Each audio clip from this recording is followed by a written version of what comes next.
would be assigned. So it's not always on the actual condition. It's sometimes based on the intensity of how that student requires services. So, but certainly we're always going back and continue to evaluate that based on that. But we look at that, like I said, I meet with the coordinated student health services team weekly to review cases in schools. Thank you so much. Madam Chair, that's it for me. Thank you. Mr. Cervera. Thank you, Chair. First off, good morning, ladies and gentlemen. I appreciate everybody coming in, always with the valuable insight. It's always nice to see everybody. And certainly I want to wish everybody a happy holidays, Merry Christmas, all that good stuff, because I don't think I will see most of you between now and the end of the year. I'm going to be quick today. I want to echo some of what Dr. Holness said about the attendance of our committee appointees. I know that this is a problem. Attendance is a problem for some, more difficult for others. But I'm gonna take some responsibility right off the bat. Ms. Grant, I believe I owe you one. I do. So that will be forthcoming. The ones you got are coming. So the one you got is coming. But you do owe me. I do owe you one, though, Yeah. on my tally. I appreciate it. So that is forthcoming, and I will do my best to get he or she to you as quickly as possible.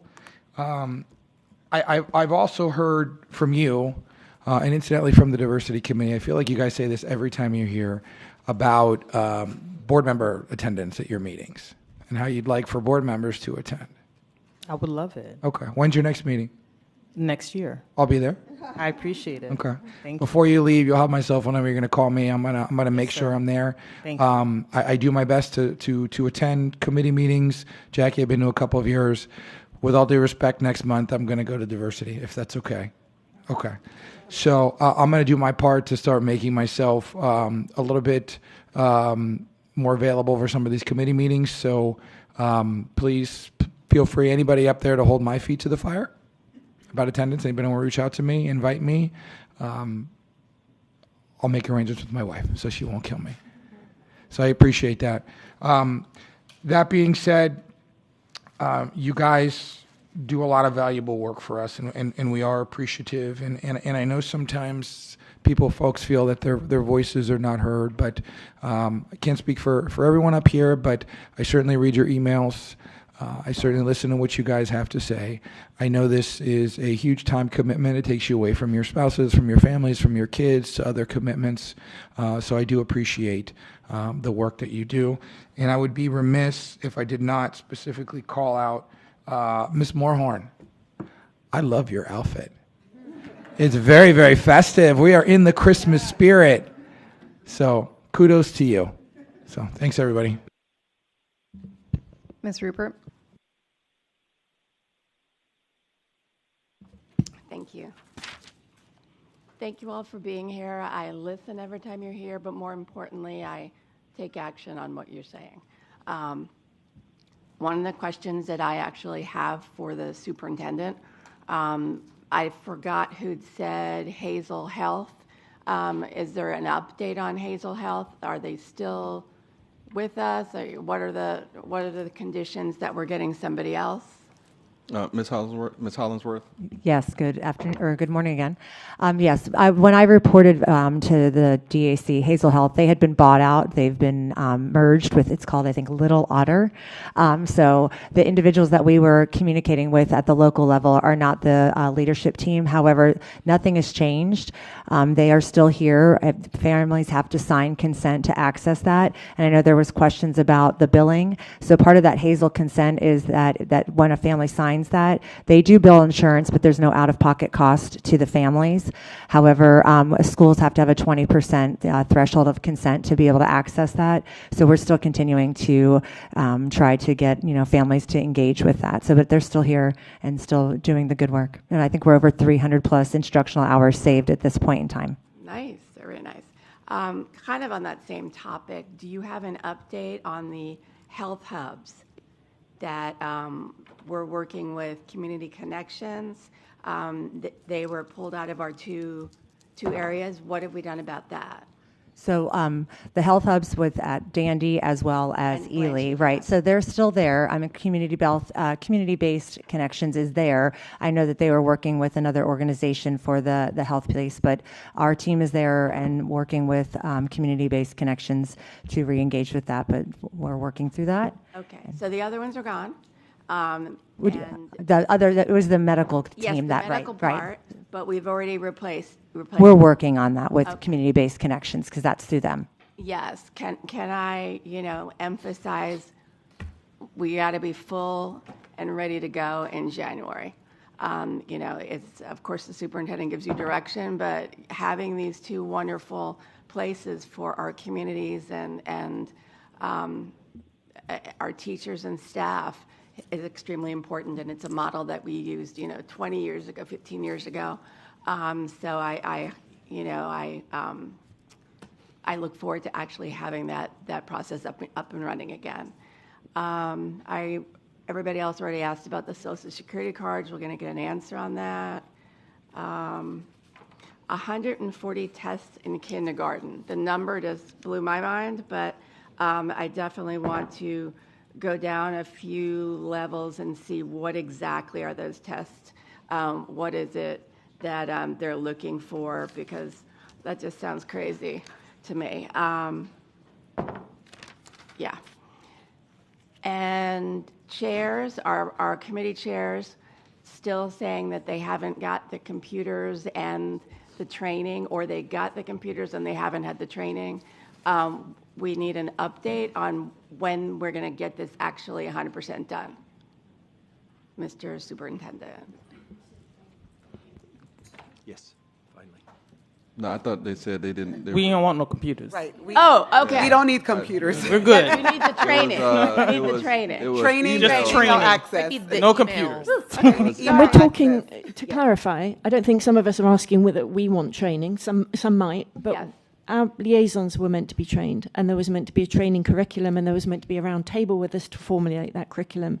And instead, a training session was held. We don't know what they were trained in, but we want them trained in the things that we need so we can all be collaborating and My working more liaison didn't effectively. even get to go, Thank you. so just FYI. Yeah, so we'll have to talk to you guys offline about.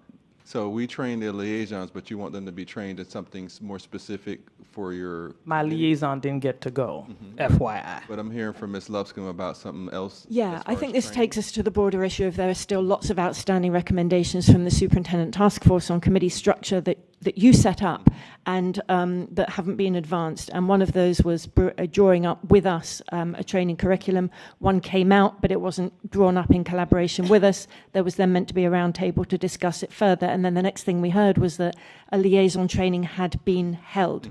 We don't know what it led to. So collaboration about training the liaisons. Correct. And anything, and all the other many recommendations that didn't actually have response, but some of them were very Gotcha. fine ones. Thank We'll you. talk offline. And additionally, the liaisons expressed that they would be open to joint training so that we are all on the same page, right? We know what they're responsible for, they know what we're responsible for, and there's no confusion. And then additionally, the email access that was promised in August, you still have chairs who don't have that access. And an email was sent out a couple weeks ago requiring chairs to put meeting dates on their calendars so that it can show up on the district calendar. They can't do that if they don't have The email. the access. Yep, gotcha. And it's 5 months later. As the kids say less. Okay. I did get an email from whoever with the email thing. We're still working on it, so I've been contacted. I'm working on it. Okay, great. See, that's what we need to get done, conversation back and forth. We're working on it. Really, I took to heart when Jackie was saying her committee just really wants to be talked with, not to, with, and that there would possibly, if there's a formation of redefining and autism, they want to be part of that and in a true part, not on paper, not philosophically, but actually having their concerns and their best practices as part of that conversation. So I personally, I think the more conversation that you have with committee chairs and committees, the much easier it is to actually work together for the betterment of all students in Broward County. For all, all organizations as well. So the next is Facilities Task Force. I understand something about the FCI. The math wasn't working up. I'm sure we're going to be getting more information on that because board members asked the same question.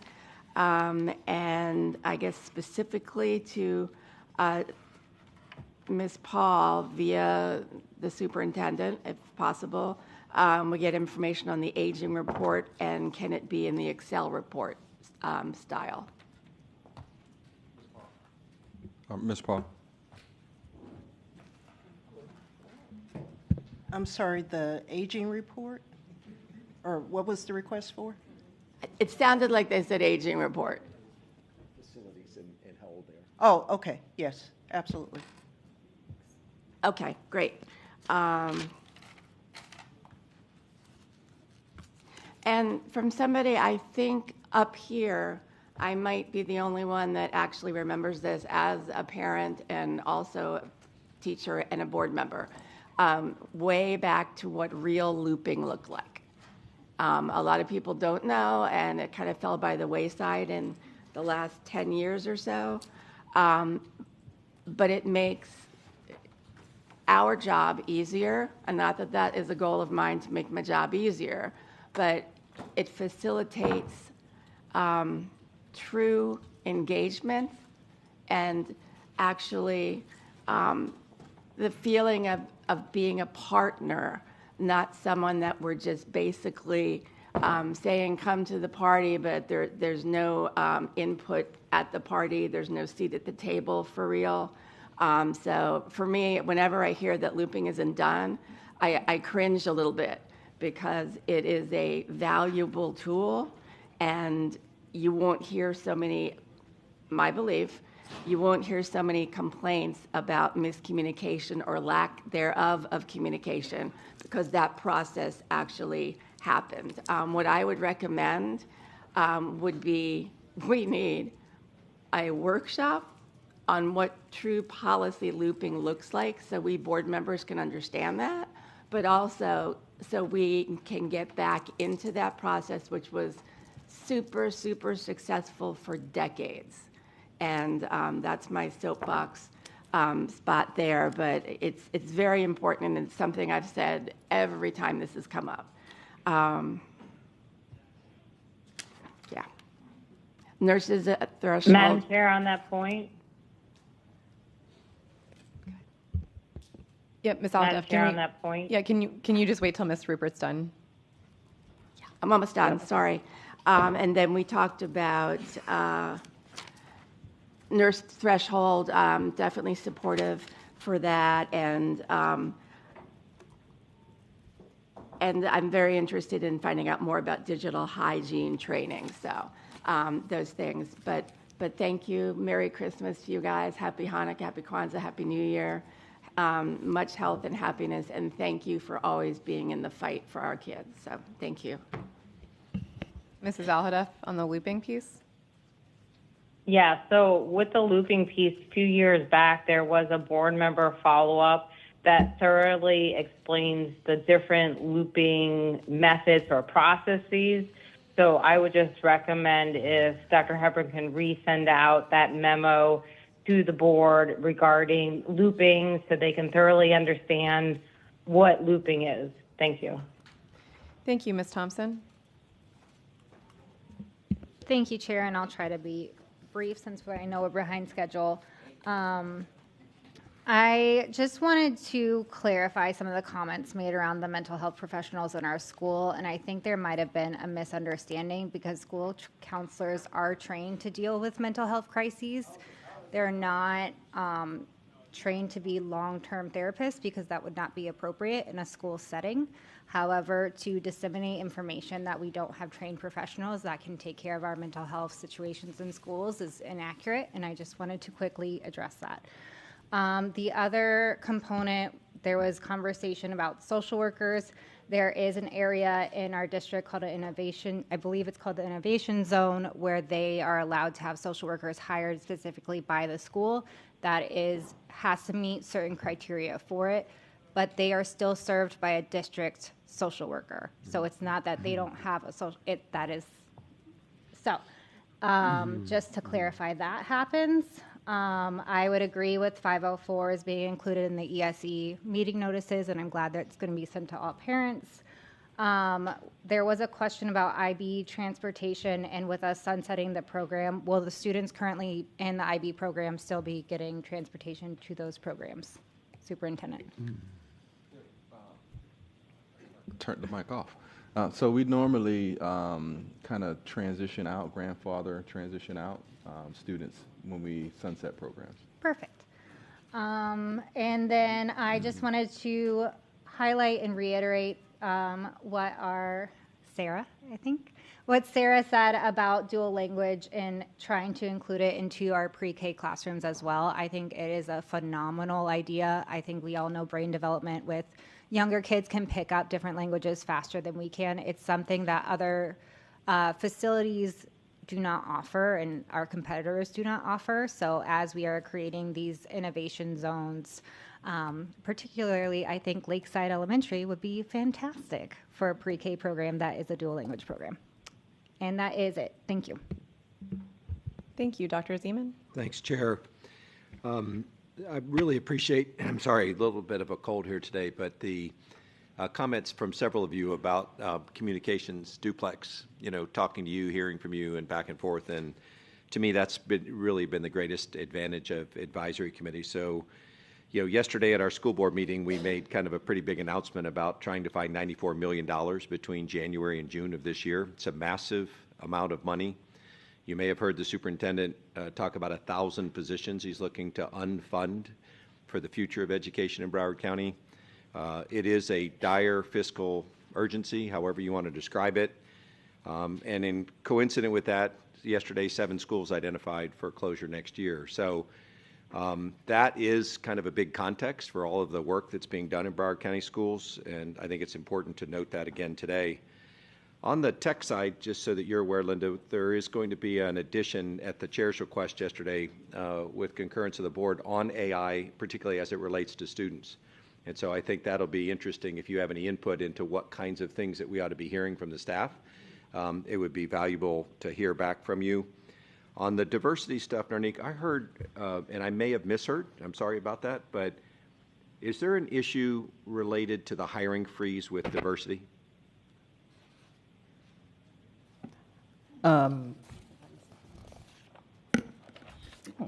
You were listening.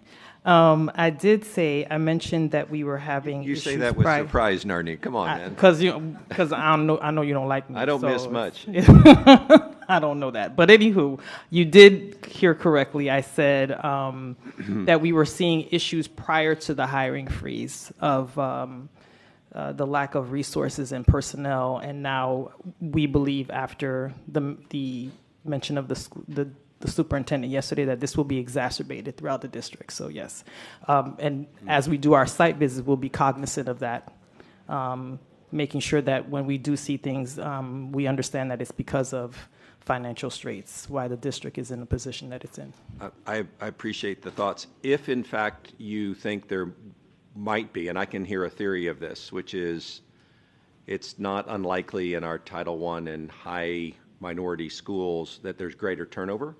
And if this hiring freeze, which started yesterday, starts to affect them disproportionately, I'd love to know about it in about 4 nanoseconds. Absolutely. Okay, there's just absolutely no intent for that to happen, but if we see it in reality, I'd love to know. There are exceptions. The superintendent has discretion to make. He's also committed yesterday to moving certified teachers off staff positions and back to classrooms. So to me, the community should feel good. We're still going to have certified teachers everywhere, unlike, by the way, charter schools, which don't have them nearly as much as we do. Always love to give a plug to our good guys. But at the end of the day, if there is an impact in those schools, I think the board would be very concerned about it. You heard this, by the way, last point for me, you heard this a little bit about the rollover question and the idea that rollover funds are going to pay the $94 million. If you have any ideas, there was a number of discussions yesterday about all ideas are good ideas. If there are cost efficiencies, if there's ways to do technology or to do other things that you're responsible for less money, we'd like to hear them. The superintendent asked for ideas to come to him and to Dr. Wanza.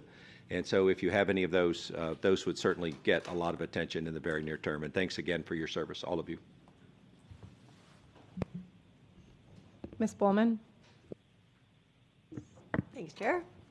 Thank you, everyone, for your presentations today. I've been duly shamed. I'm going to get my facilities task force appointee. I've been working on it, but, so I will do that. Landon, thank you for your presentation, as always. Just here, you missed the shout out, but South Broward did a great job in answering the survey. And I'm glad that you're working on making the students also responsible for the facilities because, yes, no one else is messing up the bathrooms, et cetera. So I think that's good for everyone to have buy-in on that. I echo Dr. Zeman in terms of diversity. When you're on the ground and you're doing the site visits, I think we would all appreciate hearing the feedback immediately if you see that there's these issues here, because then we can address them more quickly. We tend to address it with the principals, but I would be more than happy to send it directly to you guys. Tell us too, because then we can escalate it, So through the superintendent, then you guys, or just send you guys an email? How would you like that? Yeah, or call. Okay, perfection. As many people on it as possible. That'll be probably the most expeditious way to address it.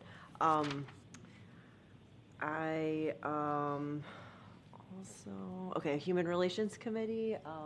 Thank you. I'm happy to hear that you're going to be giving some advocacy training. I think that's going to be great. Last year when we went to Tallahassee, it was so cool. I think that there's nothing better for the students to experience. So for them to have that background before they get up there, I think will be fantastic.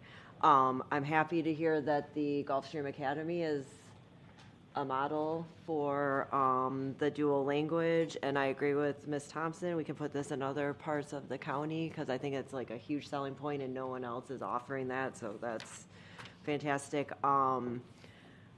I hear what you're saying about the looping and the communication. I think that we all agree that going forward, that's something that we're going to have to focus on to the Parent Community Involvement Task Force Chair. Just the last thing, and I don't know if we've fully wrapped this up, the rollover funds. Do we, because it just keeps coming up, we're getting emails about it. Is there a way for us just to get a memo that says, I know because there's statutory rollover funds and then there seems to be confusion about what the responsibility is with everything. Can we just get it in writing? And then we can clear it up in writing. Okay. Yes, absolutely. I think that would help everybody. That's awesome.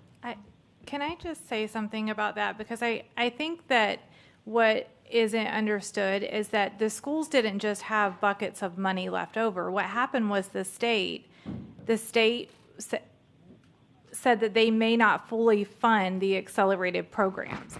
And so the schools were holding tight onto what they had in case there wasn't funding for it the next year.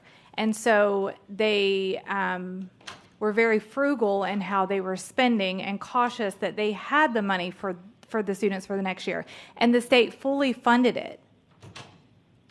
And so the rollover dollars that they were keeping in case it wasn't funded was taken back by the district. It was fully funded, and then they didn't get their rollover dollars. There was no explanation. So one school, they kept $400,000 just at one school. And so without explanation, without this is going to happen. So we understand going forward that they shouldn't be rolling over, but that was the reason. It wasn't because they had so much extra. So it's put them in a predicament. Thank you. No, thanks for that clarification.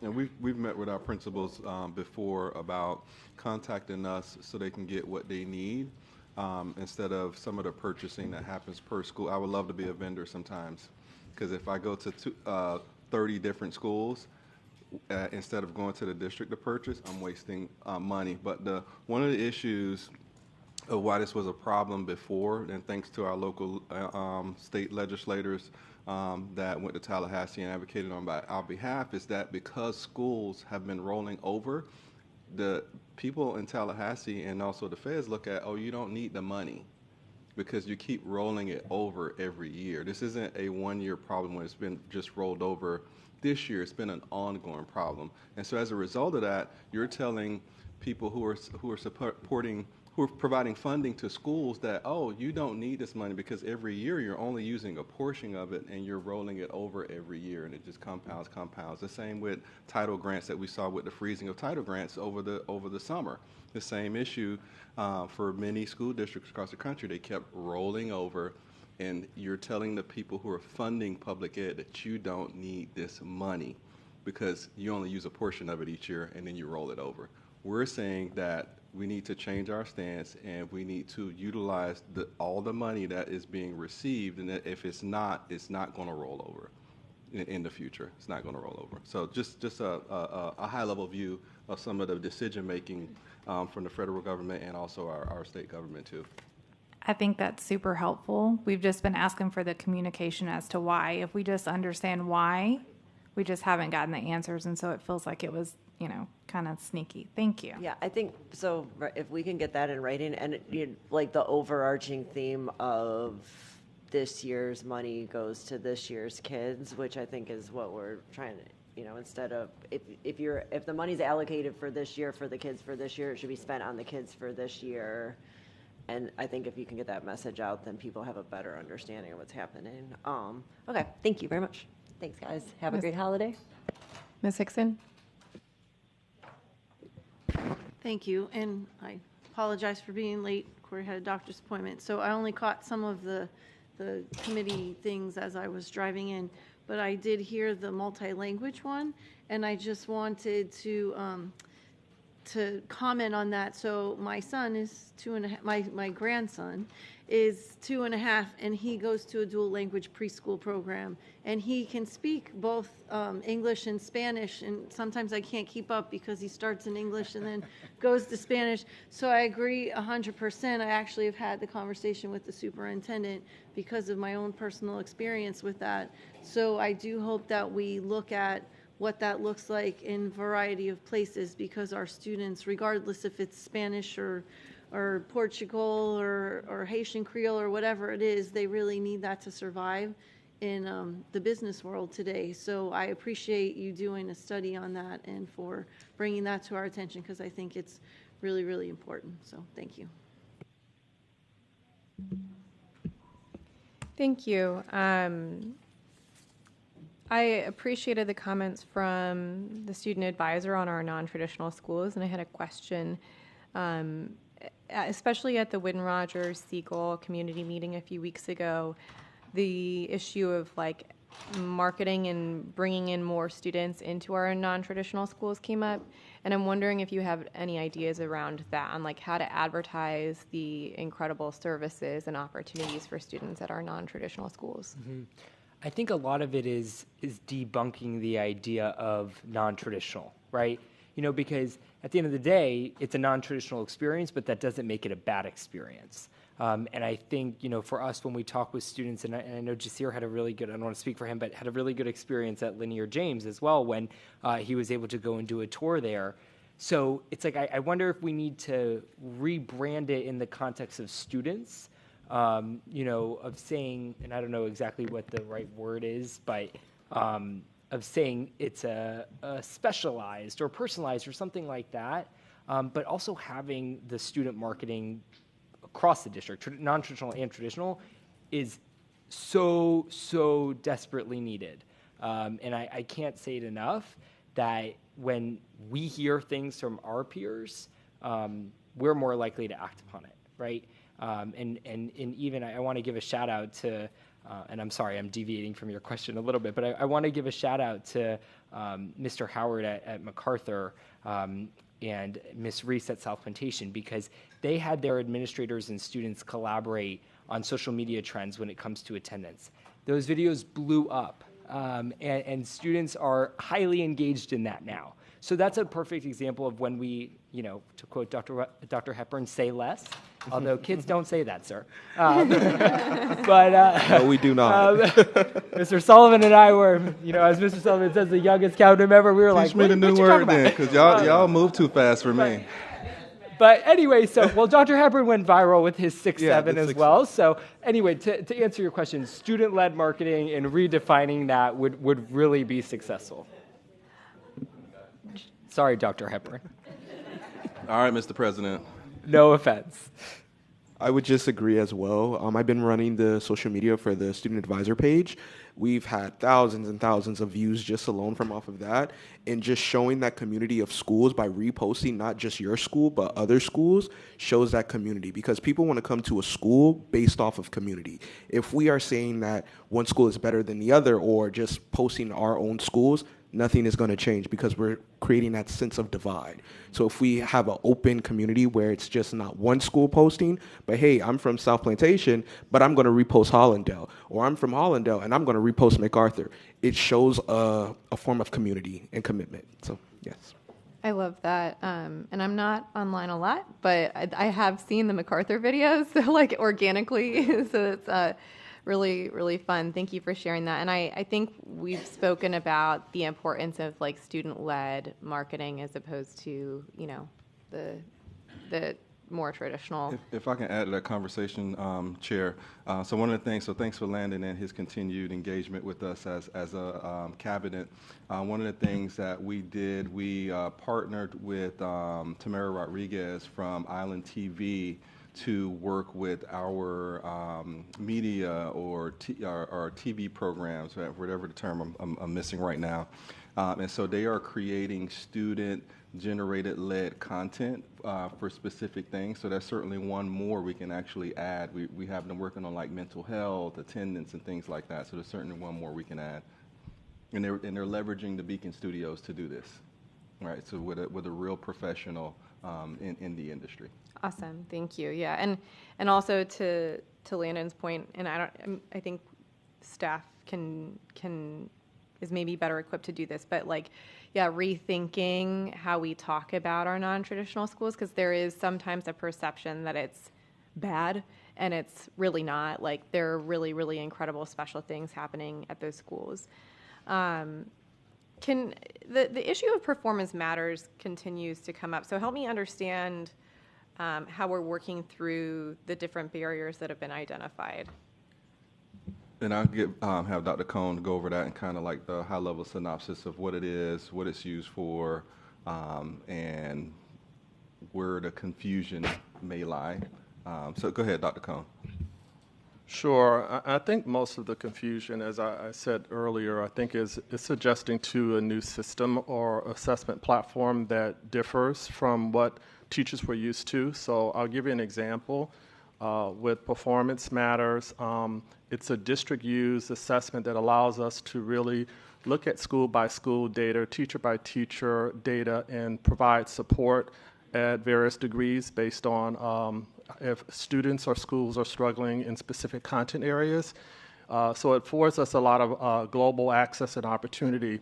With the previous assessment systems, it was really designed specifically for the teacher and the parent, which means that administrators didn't really have global access to look at the entire school system where what parents had.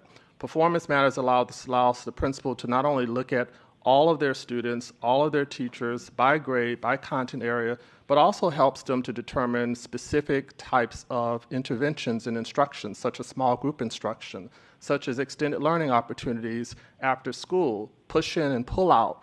They're able to see that real time.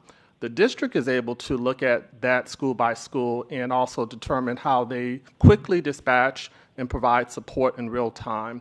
And we've been able to do that successfully for the past 2 years, which I would say strongly this is probably why we're A, because we now have real-time data at our fingertips to be able to know where, when, how, who is having the most struggles and how we provide those levels of support.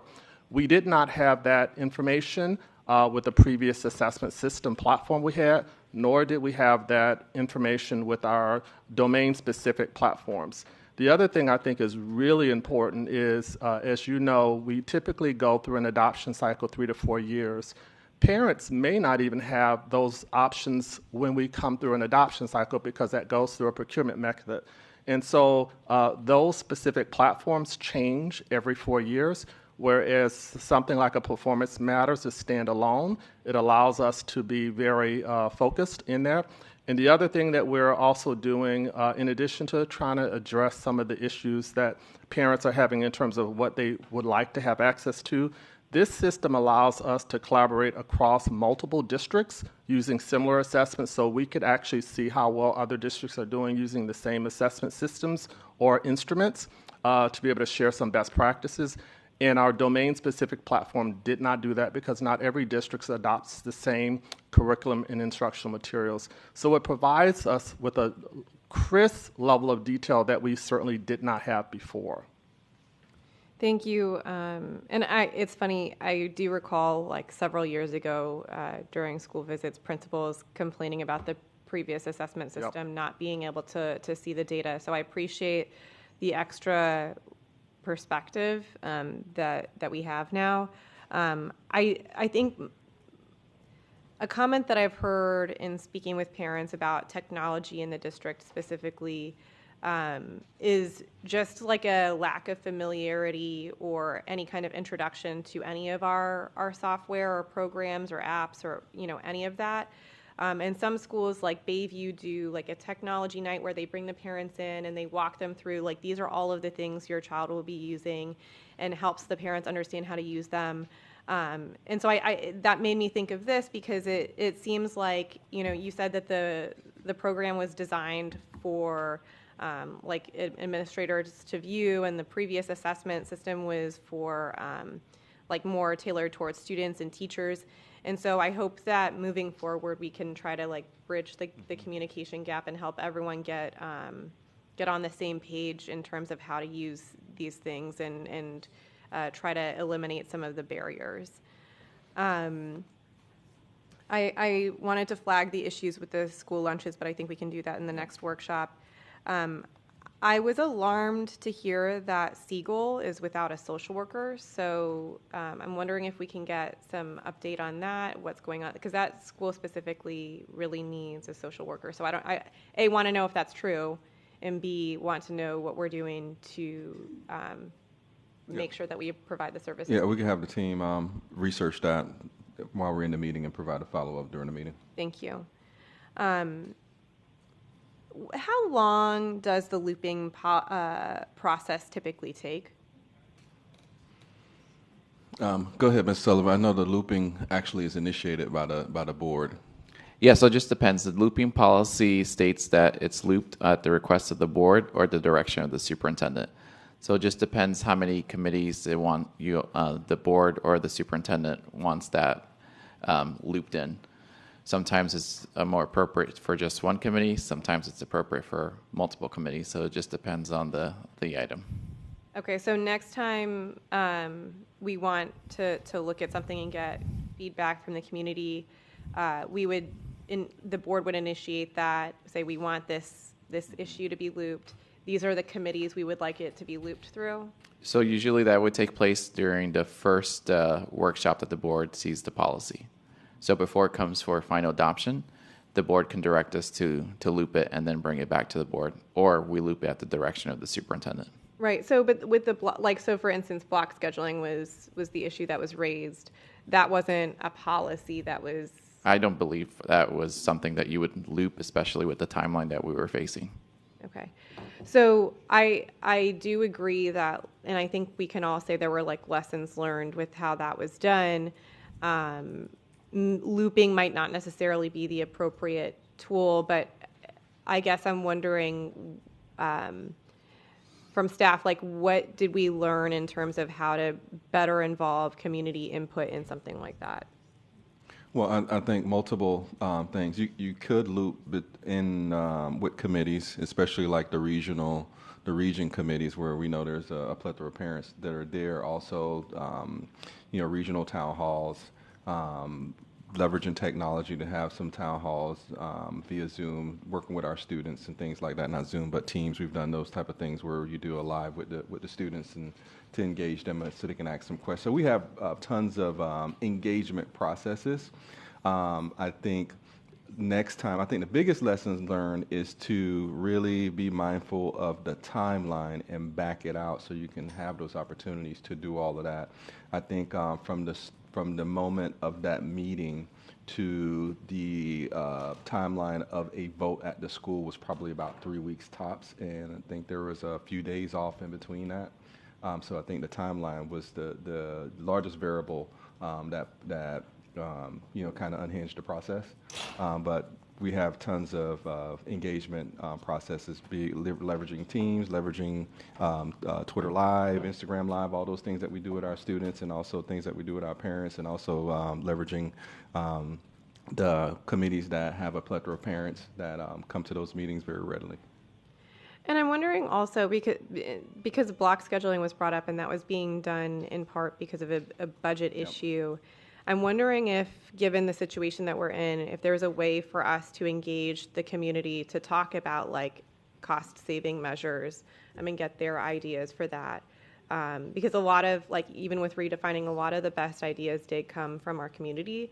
So I'd love for us to think strategically and in an innovative way about how we could utilize our community members in that. To be honest, we probably do need to restart that process, work with our committees and our parents to educate them on the why about this and the current conditions of high school scheduling, because it is still a burden for our district overall. So we can definitely initiate that process. It won't impact student schedules because they still take 7 classes. So they still can go through the course request process and scheduling because they do take 7 classes. It's just about the amount of money that we spend to get those additional courses to be taught by our instructors at the high school level.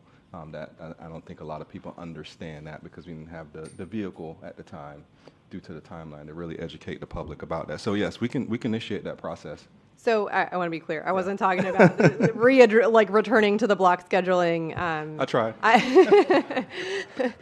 I was talking about just like getting ideas from the public about cost-saving measures and a way to do that is effective and solutions-based and productive and not just like, That would be one, though. All right. I want to return to the testing piece, and I'll just kind of share my experience in the classroom. There were some years where I was told, I felt like I was giving a test every Friday for the entire period. So it was like, 4 Fridays of every month were spent just solely testing. And then there were other years where that wasn't the case, and we were on a more relaxed schedule. So I hear that you can bring it to an academic workshop or send a narrative memo, but I feel like there's maybe a miscommunication from like going both ways from schools and the district and us. Like we're hearing from staff today that like there's not over testing and that the amount of testing that's happening is appropriate, but then we hear from parents and schools that that's not. So I think, and I do wonder, like, if it were to come to a workshop and the board gave the direction we want less testing, what would that look like? So can I ask a question, Chair, based on your experience as a teacher? The tests that you gave every Friday, were those district tests or were those school tests based on I taught this Monday through Thursday, and we're going to do a summative assessment for my course? Because it's 2 different things. Yeah, so that's actually a really good question. So they were like tests that our language arts team came up with, right? So it was a school-based test, but it was coming down to us from administration that you have to do this. And we got the impression as teachers, and now as a board member, I know that this is not necessarily true, that was coming down to them from the district. So I don't know how we like clean up the communication around that, because I don't want to throw those teachers under the bus and say, well, you're deciding to give that test. Well, I didn't really have a choice. Yeah. Like if my AP came in and saw me not doing a test on a Friday, like I was in trouble, so. The simple part for us is we can convey what we require as a district as far as testing, right? Which is not a lot of testing. Now, from school to school, that may be different, right? And from department to department, right? As a department, they may decide, hey, every Friday we're going to give a science test. The other department may decide every Thursday we're going to give a math test, so that the students don't have tests all on the same day. And so that brings in another level of complexity, because now you're pulling autonomy away from groups of teachers that may be deciding, hey, we're going to give a summative assessment based on what we taught over 2 weeks or based over a week. So that's where it becomes very complex. For schools, I know principals and assistant principals try to straddle that as far as how are we assessing kids, how many times, from summative assessments, because I could say Landon and Jasir could probably tell you if a teacher could give a test every week because they've taught something, the first couple of days of the week, and those are teachers that are making that decision. Maybe some departments are making that decisions. And so I think for us as a district, we can go over what we require as assessment from schools, which is not that much. We try to go below the minimum of the state. And then I think the conversation, it has to be a work group with principals and leadership teams, and probably working with BTU also, because some of this is what teachers are requiring as far as assessments, and having a work group, initiating that with BTU to work through that to see, besides district and state assessments, what does that look like as far as something consistent across the district, so that elementary parents and students and the like move up, know what the frequency of assessments per subject area, which it's the same issue. I liken that to the same issue what Dr. Holness was trying to do with grade scales. Mm-hmm. It's the same kind of complexity around autonomy for instruction and academic. Yeah. Yeah. Thank you. So thank you for explaining that, and I think it's helpful for all of us to understand kind of like the balance between like autonomy and all of that. So I appreciate that, and I appreciate the suggestion of a working group to try to get to the crux of the issue. And if I may add something to that, because I know that there are a few of you who actually were teachers, and some of you are still teachers to this day.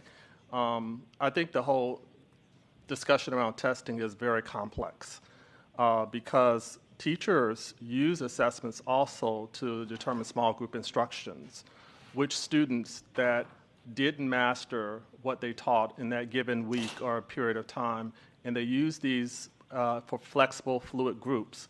And so the data around how they assess, and again, I think there's a distinction between assessments and testing too. Right? Assessments could be used to say, let me check in and see where my students are, because assessments are not just based on what teachers want students to know, it's based on how the teachers themselves taught, to see whether I actually facilitated instruction in the right way that all my students mastered the concept. So it's more for teachers than it also is for students. And so I think what we can do is do a forensic audit and really take a deeper dive at schools who perhaps may be over-testing or over-assessing versus those that are not, because we do have a district cadence or guidance on the testing calendar, so that's out there. The board approved that.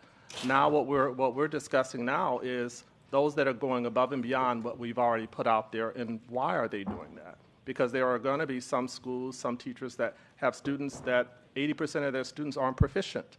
So how do they check periodically to make sure instruction is being provided to these, but more so support is given to them? So we're happy to come back to the board for a workshop to talk about a deeper dive, what we found, what we uncovered, because we do get these questions so often. I think it's important for us to understand what's happening so that you all don't get inundated with these kinds of questions. We need to have a better understanding, and the communication is three-way. It's our four-way with the student, with the parents, with the board, with the teachers, and with administrators. Yeah, So I absolutely agree. Chair, sorry. Could I just add one thing? This has come up. Am I able to quickly? So just a nuance here that at least has come up at our task force meeting is it actually seems to be more of a concern for elementary age students, because I think a lot of the middle and high school testing is tied to units, or like the superintendent was saying. And I think part of why it feels like there's so much more now is a lot of it is digital, whereas previously a kindergarten assessment may have been a conversation between a student and a teacher where the child didn't even realize it was an assessment, you know, a formative assessment. And now each time that a child has to get on a computer to do one, I think it feels like more like a test for everyone involved. And so I actually think, and at least for our group, the biggest issue is how this has emerged at the elementary grades. Gotcha. Yeah, because I remember Ms. Dominique said the kindergarten class is given 100 tests. It's 180 days in the school year. That's a test every other day, which I'm trying to. But with your explanation, I guess it's clarifying the concept of what an assessment is versus, you know, what Dr. Cohn says, progress monitoring, checking in, and just simply doing the work, that's homework, and they may be interpreting that as an assessment. Yeah. Chair. Additionally, one of the nuances that has come up surrounding this is the testing culture, right? On days in which students are testing, it seems like everyone is on lockdown. And so a specific grade level may not be testing, but they feel like they are because they can't move, they can't go to specials, they can't have recess. And so when you're testing over a period of, you know, weeks, it seems like we're missing out because of the testing, and this was shared at several meetings as well. Could I just add, my kid is in study hall for 5 hours today. I think it's the same for a number of them. He's missing his instruction because others are taking tests. I can admit that for state assessments, which we are in a window, yes, that is going to be the case because the complexities of our students, everybody's all hands on deck to facilitate the testing process. Some students need more time. Some students need smaller environments. So now you're diluting the teachers and concentrating them in an area where they have to provide a certain level of support for students with certain requirements in their IEP. So yes, for state assessments, which are 3 times a year now, PM1 at the beginning of the year, PM2, which we're in that window right now, and then especially PM3 at the end of the year, that school most likely will be on lockdown for assessment. It's a high security, high accountability test with specific federal requirements for certain students that pulls teachers away from other kids. So just a. Thank you for that. And I'll just end with, you know, I think this could apply to like many of the issues that were brought up with like the testing or the issues with the liaison trainings. Issues with facilities. Some of this, I think all of us would appreciate some notice and some specific examples so that we can try to address it. My cell phone is on the school board website. Many of you do reach out when there are specific issues, so I just want to open up that invitation. We all want to be a part of a solution. We don't want to see, you know, shoddy facilities at our schools. We don't want communication to be lacking. So please, you know, I am open to listen and hear from you and try to address those issues. Mrs. Al-Hadaf? No, I'm good, thanks. Ms. Hickson? Thank you. I'll just be brief. Someone actually sent us an email she's from Riverside. It was on November 17th, and it was about elementary school testing and the schedule. So she sent it to us, and there's a little block on the top that tells you how many, and these are only district or state tests, and it clearly identifies which is which. Kindergarten, 48 tests, first grade, 44, second grade, 44, third grade, 44, fourth grade, 45, and fifth grade, 66.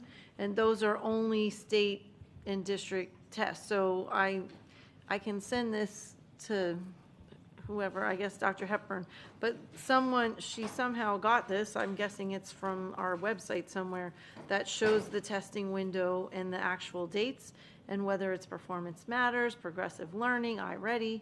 It has it all listed there already. So the testing that seems excessive isn't just teacher, 44 tests for a kindergartner, 48 tests for a kindergartner, that's district or state.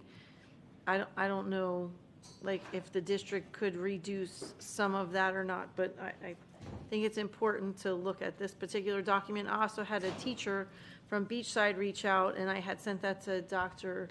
Fulton, and she indicated some of the things that teacher was expressing concerns, and she was a science teacher, was generated, as Ms. Leonardi said, from leadership at the school. But this particular document is strictly state and district. So I don't know how we address it, but there is some documentation that was shared with us recently. So thank you. Thank you. Do any of my other colleagues have anything else to say? All right, thank you so much. We hope you have a lovely holiday, and we will. Oh, before I recess this, I'm going to recess the workshop for 5 minutes to move to the next one. I see a lot of people in the audience who have not registered to speak, so if you would like to speak and you have not registered, please do so. I'll recess the workshop for 5 minutes.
The next item is update on educational mitigation agreements and related issues. I now turn it over to staff for a brief presentation. Good morning.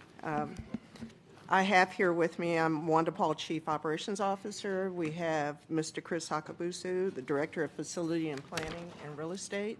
And we also have Mr. Gabriel, outside counsel, and Tom Cooney, who is part of our general counsel, to talk about educational mitigation and provide you with an update on where we stand today and to ask the board for guidance in terms of moving forward. So I have Mr. Chris Hakabusu start us off. Good morning, board members. Again, Chris Hakabusu, Director, Facility and Planning and Real Estate. The presentation is specifically to bring to the board to consider if you want to rescind these agreements. Just as going through the slides very quickly, the rationale for the presentation was the county commission and 9 cities, well, not 9 cities, there are 9 cities to the interlocal agreements, which are called the educational mitigation agreements.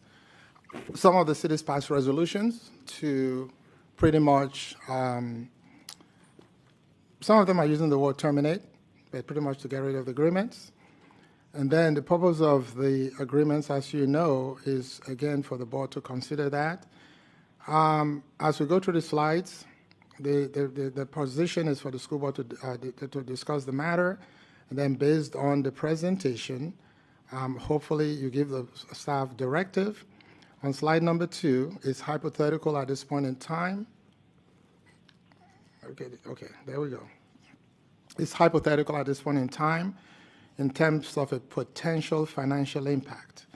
I'm going to be talking about this later on when we get to one of the slides, because this ties to number of residential units that are remaining to be built. So I'm going to leave this alone for now, and then I'm going to go when we get to that slide, because you can tie it to the residential units. So to pretty much begin on slide number 3,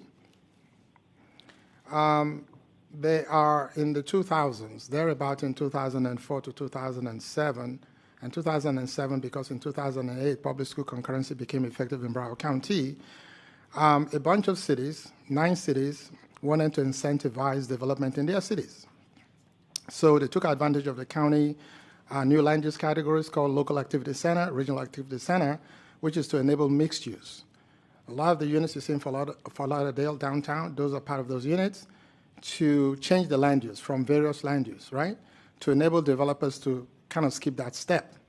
Based on that, most of the schools that were affected were critically overcrowded back then, over 20% over permanent capacity. And based on that, we went through the process. The developments were reviewed. The county commission pretty much placed the condition. We used to write reports, and those reports, there was a section in the old interlocal agreement called Section 7.8, which is we're going to recommend approval or denial. Again, it was a recommendation, but it wasn't binding back then because there was no concurrency. So the county can choose to place a condition. So those conditions were placed, and they were called voluntary mitigation. Back then, those mitigation options, again, you're going to hear the word proportionate share. It was a category of options. Cost per student station was one of them. Modular classroom was one of them. You understand? So most of the cities, or just about all the cities, chose cost per student station. And I'm going to explain what cost per student station is later in the presentation. So that's slide number 3. Now, as you see, in late 2004, there was a lot of activity. That activity led to the Broward County Commission passing a resolution thereabout in late 2004 to pretty much rescind those agreements and the imposition of mitigation fees. If you go to slide number, I'm having difficulty with this thing, 4. So as you see, the proposal because part of the narrative was this fees were causing cost for developments to be high, specifically residential. So the goal, again, as you know, this particular educational mitigation agreement were contained in a particular boundary. So based on this position, the county commission took action, a bunch of cities took action. I think about 6 cities took action in different dates to rescind these agreements. Staff brought this matter to the school board on January 14, 2025.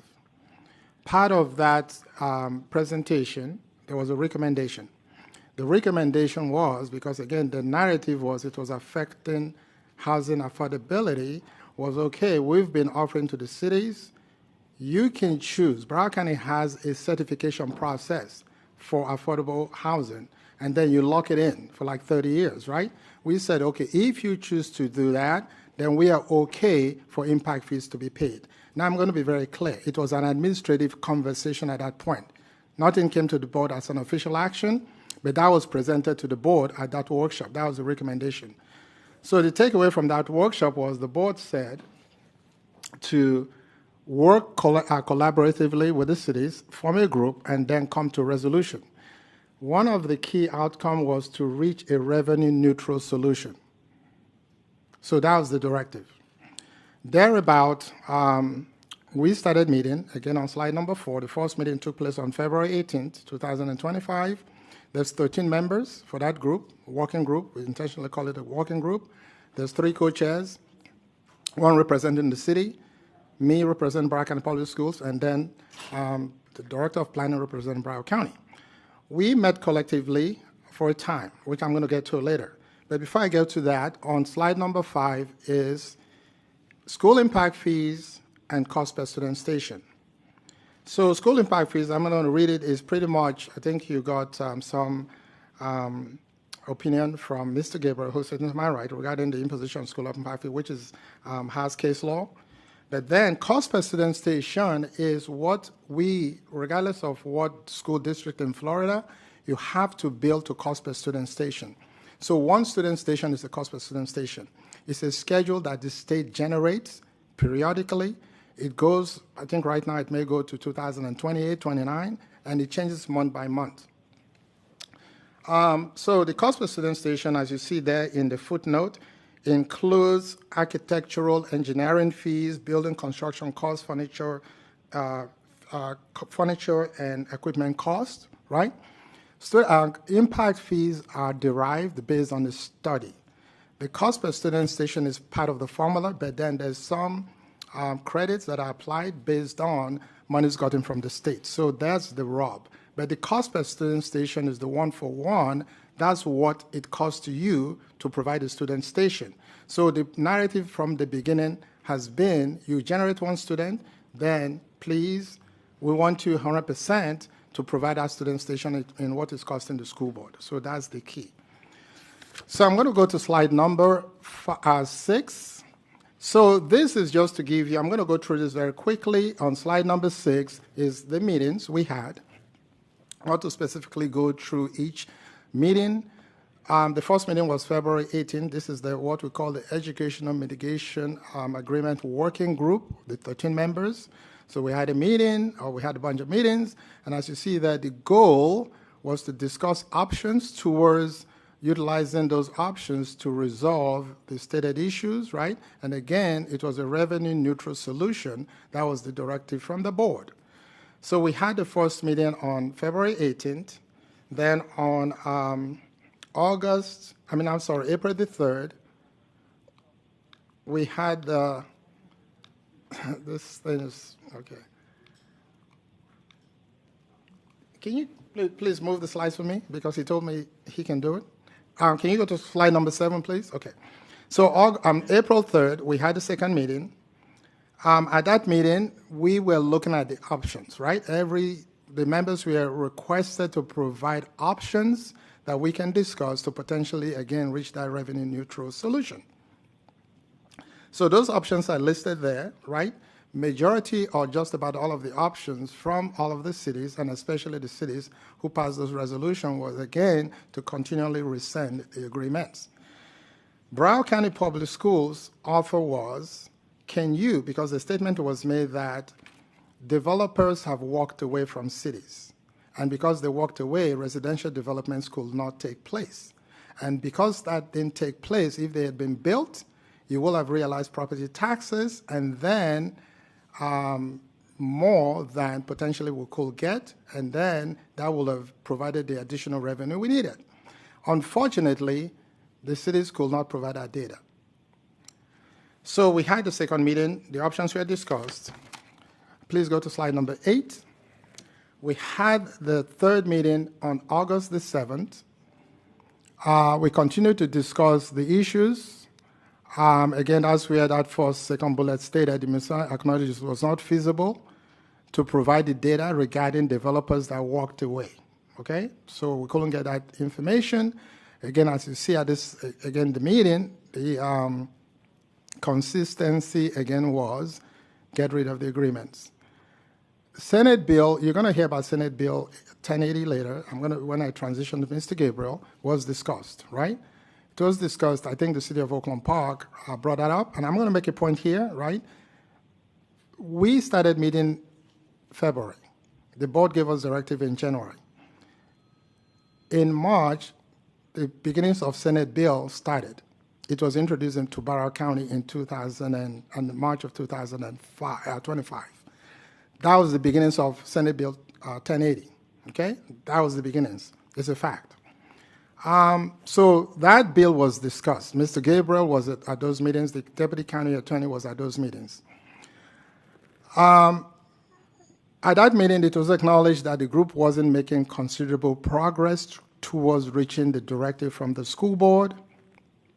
And then it was discussed at that meeting that given what is taking place, each member can go back to their governing body and potentially give a progress report regarding what's been happening. And then there was conversation potentially about the school board and the cities having a joint meeting to potentially speak. There was also conversation about the end goal, which is when we finish, is the group going to issue a report? During that interim period, as you go on slide number 9, Broward County staff sent a memorandum to the school board members dated September 17th, 2025 to give the board status report on where we are. We were supposed to have a meeting on September 19th. Due to some unforeseen circumstances, that meeting was canceled. The last meeting that the group had was October 30th, 2024. As you see, we're progressively getting towards the end of the year. And the goal was to then come back to the board because we are making progress. So at this particular meeting, again, given the direction, we felt that we then needed to look at potentially, if you rescind this agreement, in what form can it be done? Mr. Gabriel will speak to that. Both Mr. Gabriel and Matthias Cotier, who is the deputy county attorney, discussed potential legal instruments. There was talk about each city it has to be the same instrument, but each city will definitely have to take action.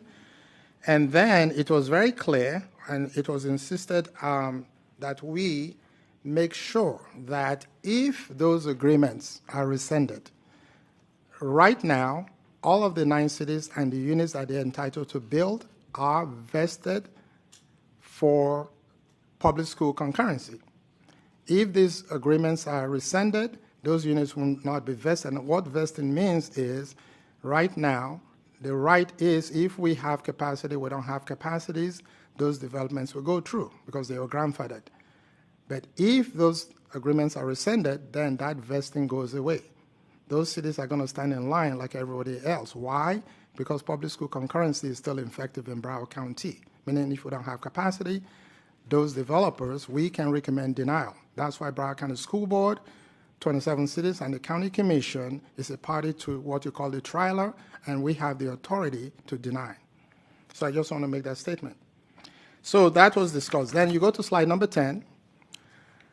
That statement was made that those agreements will have to contain that They need to understand we have capacity. They go forward, they pay impact fees. You don't have capacity.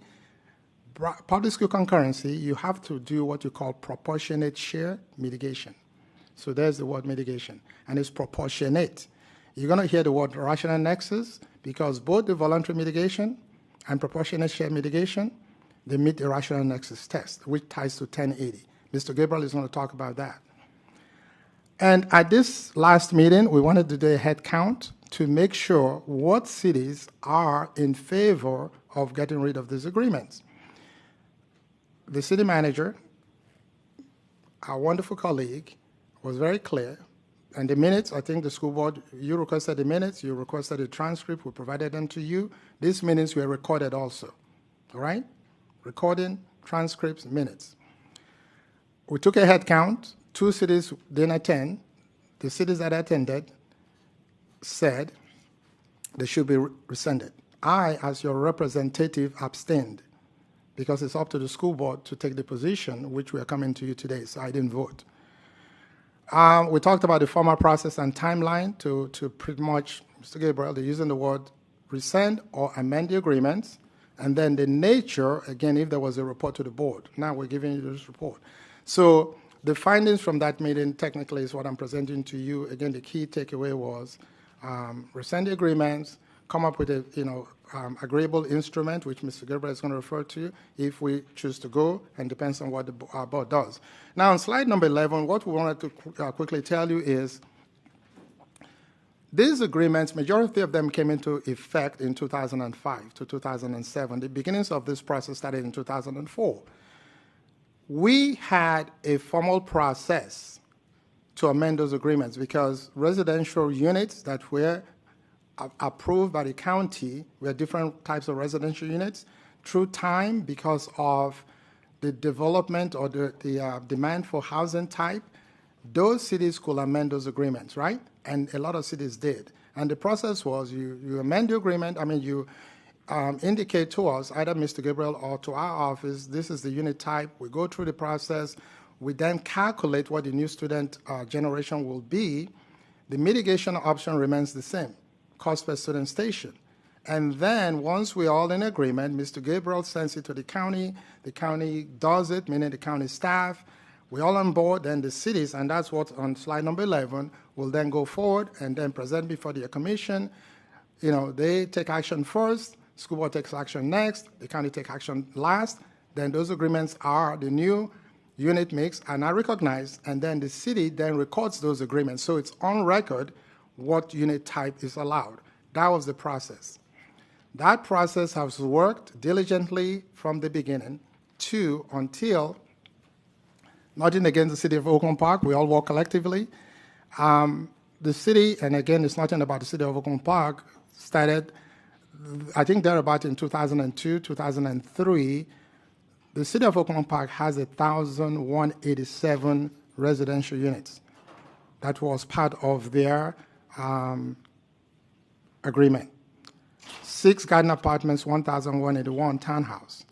The city of Oakland Park claimed some of those units were built, right? So they wanted to move from the townhouses to mid-rise. Mid-rise is 4 stories to 8 stories. You have this thing called student generation rate. Every unit type generates different mix of students. The mid-rise generation rate is lower than the townhouse generation rates. The townhouse generation rate is higher. The total units that the city had for 1,187 units was 314 students. The mid-rise, again, the current agreement that the city had was for 6 garden apartments, 1,187. So we went through the same process, offered the same process. From that point in time, the city resisted doing that. They went ahead, and I think there's this project called the Sky Project. I'm kind of digressing a little bit, to want to change to mid-rise. We said go through the process. Mr. Gabriel will follow the process. Because of some development timeline pressure, the city went ahead, because again, remember now, the agreement they had was 1,187 residential units, 1,181 townhouse, 6-garden apartments. The city went to the county, they went to pay. They paid based on that agreement. The county stayed with the obligation, that's the agreement in place. So the cost per student station that they paid for was based on that agreement, which was townhouses. The city paid over $1 million. They were building 136 mid-rise. But the cost per student station paid was for townhouse. Why? Because that's the valid agreement that was in place, and that's the valid agreement that was recorded. They would tell you, you're going to hear, again, nothing against the city, that mid-rise generated 6 students. Well, the student generation rate is different, and they had a bedroom mix. The townhouse, 136 townhouse, will generate over 41 students. Remember now, they started in the beginning 314. So it's proportionate, the cost per student station. So I'm just giving this cav. So going forward, they pay that money. Till today, that agreement hasn't been amended. It's still, right now, if you look at the numbers, they still have 883 units left. But those 883 units are townhouses because the agreement has not been amended. I'm just kind of putting that on record. So slide number 11, just to give you that process. You go to slide number 12. Again, it kind of closes out the process. Slide number 13 is the medication fees that's been collected for the past 5 years. It gives you date by date in terms of number of years, and overall over 14 million, 14.6 million approximately, that's been collected. And I know there was a follow-up by the board, and Mr. Shim is here regarding what those monies were paid for, used for. He's going to talk about it. Going to slide number 14. So this table is the beginning table. So those are the 9 cities. The beginning table, initial total, is the mix of units. The remaining unbuilt is where those calculations are derived from. The mix, the initial units, is just to give you the beginning units. If you notice, like Dania Beach, they built out all their units, right? Now, in total, approximately 10,028 units are still left, a mix of development type and bedroom mix. Now, these are hypothetical numbers, I just want to say, right?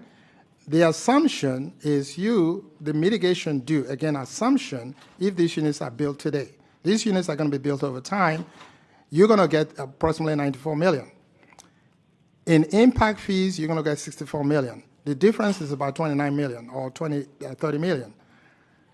If the agreements are 100% rescinded, hypothetically, assuming these units are built today, the school board is giving up approximately 29.8 million. Again, hypothetical, because these units are going to be built over time. Some of them may not be built. They may change because of residential type demand. But again, to give you a number, right? So this is hypothetical. But in reality, these are the number of units approximately left, because we reach out to all of the cities to make sure we have the numbers accurately. So that's where we are. On slide number 15 is now the recommendation.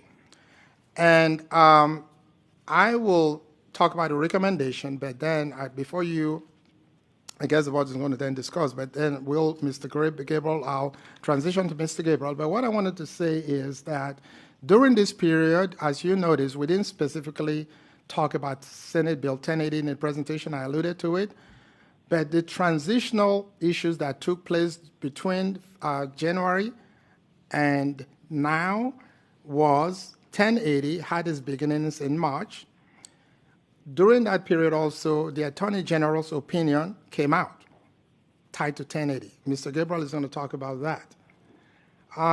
So that's where I'm going to stop, but then I can go over the recommendation, but then Mr. Gabriel is going to then speak, and then the board can decide. So given what's taking place, because almost a year since the board gave us directive, and for timeliness, and we're sensitive, we're not trying to prevent development from taking place anyway, because we have a common interest, which is our wonderful students and the community, right? So to come back to the board in a timely manner, given that we didn't make good progress, we said we are recommending for the board, the key word is to consider. It's up to the board. But then if the board's directive is to rescind the agreement, the general process that may be followed is that it's going to be collaboration on separate agreements. That's if every single city at this point in time, I think the board can consider that if every city, I don't know if it's every city who wants to rescind, because remember at the meeting we had 7 cities were present and said rescind 2 weren't present. If we go that direction, again, there's going to be separate agreements, and each city will have to take action. And then third, the county commission will then do the same thing. The school board will then do the same thing. And once that's done, staff will proceed to implement that directive, and then I'll defer to Mr. Gabriel. Then the schedule will start, but definitely they're going to collaborate with the county to work with his counterpart to come up with that legal instrument and then come up with the process. So I defer to Mr. Gabriel. Well, good morning, everyone. Superintendent. So I'm Alan Gabriel. I've been your school concurrency cadre attorney since approximately 2002. I've been doing this for a very long time. It seems like my whole career has been wrapped around the school district. That's a good thing and a bad thing, but we'll leave it like that. It's complicated. This is complicated. It has had a lot of moving parts, a lot of pieces to it, some of which are still moving, some of which are unknown yet, because as you know, the legislature keeps changing things or changing the rules and regulations as we move forward. So how it applies to what we've been doing and how we've been doing it is yet to be determined. Saying that, I want to just kind of go back a little bit, because this is a question of capacity. What school capacity do you have to be able to provide for students as development occurs? In the time that this began, 2002, 2003, you had no capacity. Everything was needed to be built. The developers were crying because they wanted to be able to build new developments, and you didn't have school capacity for those new students that were coming forward. So we voluntarily created, with the county and the municipalities, the voluntary agreements. At some point in time, the legislature created school concurrency regulations. Through that regulations and that legislation, the amendments, those agreements that were created at that time were recognized in the concurrency program that still exists today. Hasn't really been discussed, but it still is in place, and anything that you do, the county has school concurrency regulations that apply to all of the cities and across the county-wide. It doesn't go away no matter what the discussion is today. Those obligations and responsibilities remain. So that's important to know. The mitigation agreements were adopted by the interlocal agreement. There was a third amendment to that. That's what exists today, and that's what we've been following. It basically, the amendments only did was address what kind of types and how do you address capacity and calculate capacity, and that was what this first and second amendment and the third amendment applied for. So it doesn't really go into the conversation that we're having, other than to know that it does exist and continues. While this was all going on, and we had the interlocal agreement, I'm just going to call it the TRILA because it's an easier word. The TRILA allowed for the cities to change and developers to change whatever was proposed, as Chris has been discussing, the types and mixes of kinds of family or developments that they want to have, and we would amend those agreements accordingly. There has never been an issue with the cities that amended. They may not have liked what the outcome was or what the dollars were, but there never was an issue relating to that, and we moved along happily, I might say. I worked with the county attorney's office. The process was the city would come in, the developer would come in and tell you what they were trying to do. We would do the SCAD letter, which is your department's finding of fact and determination as to what expenses and what would be proposed.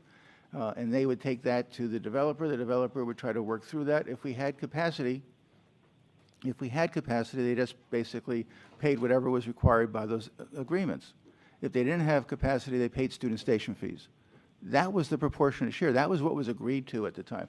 Understand that proportionate share, the cost, the fee, is established by the state. The city, the school district, you do not establish that. It is identified. The student station fee is established by them. The impact fee, with the benefit of the school board, is adopted by the county, and it's done regularly. All of those meet the nexus, the regulations that you've heard about in terms of the rational nexus test. The agreements, all of the agreements provide that when you come forward for development and you ask for whatever you're going to ask for, whatever development you're going to ask for, that whatever is appropriate at the time of that request, you pay that then current impact fee or the student station fee, whatever that might be. It meets the requirements of state statute. And the state, there's been no question about that. That is one of the issues relating to 1080, which we'll go into later in the AGO opinion. That's the background.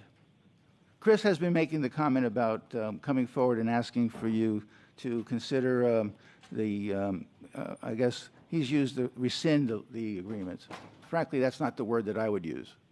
What the word is that you're being asked to either release those, is basically to release those agreements and to allow and acknowledge that those agreements as they currently are written be amended in some fashion, release or amend, to allow for school concurrency to continue, however that program and whatever is finding at the time you come forward.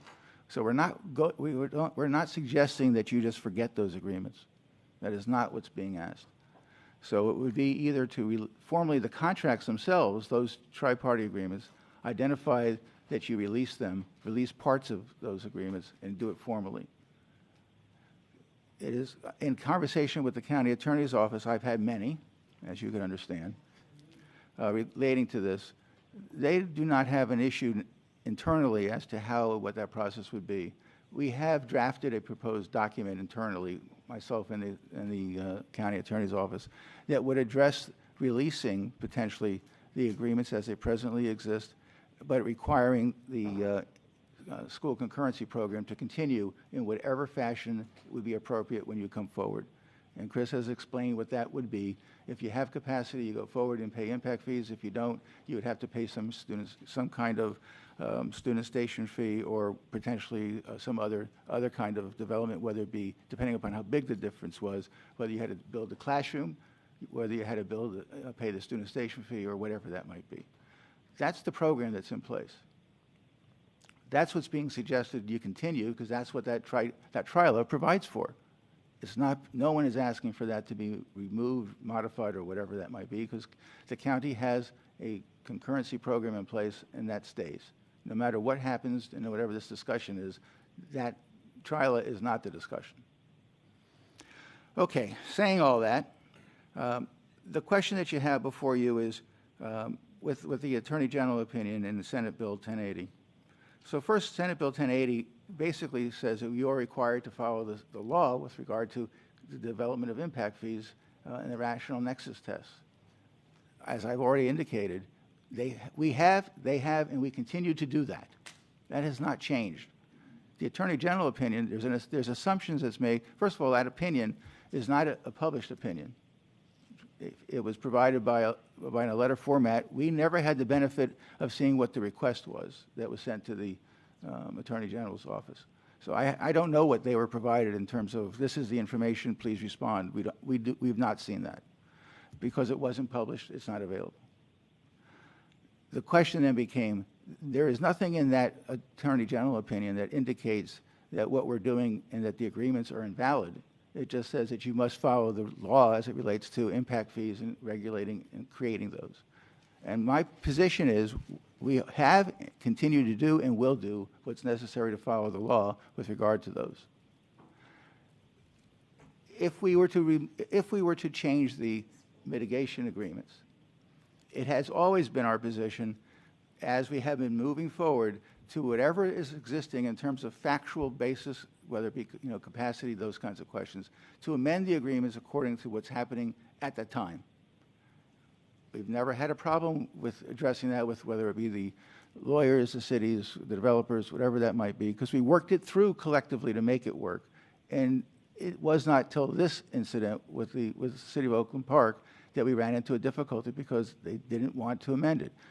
Factually, I prepared 3 separate proposed amendments for the City of Oakland Park based upon what their requests were, and they changed in terms of type of and mix of units that what they wanted to build.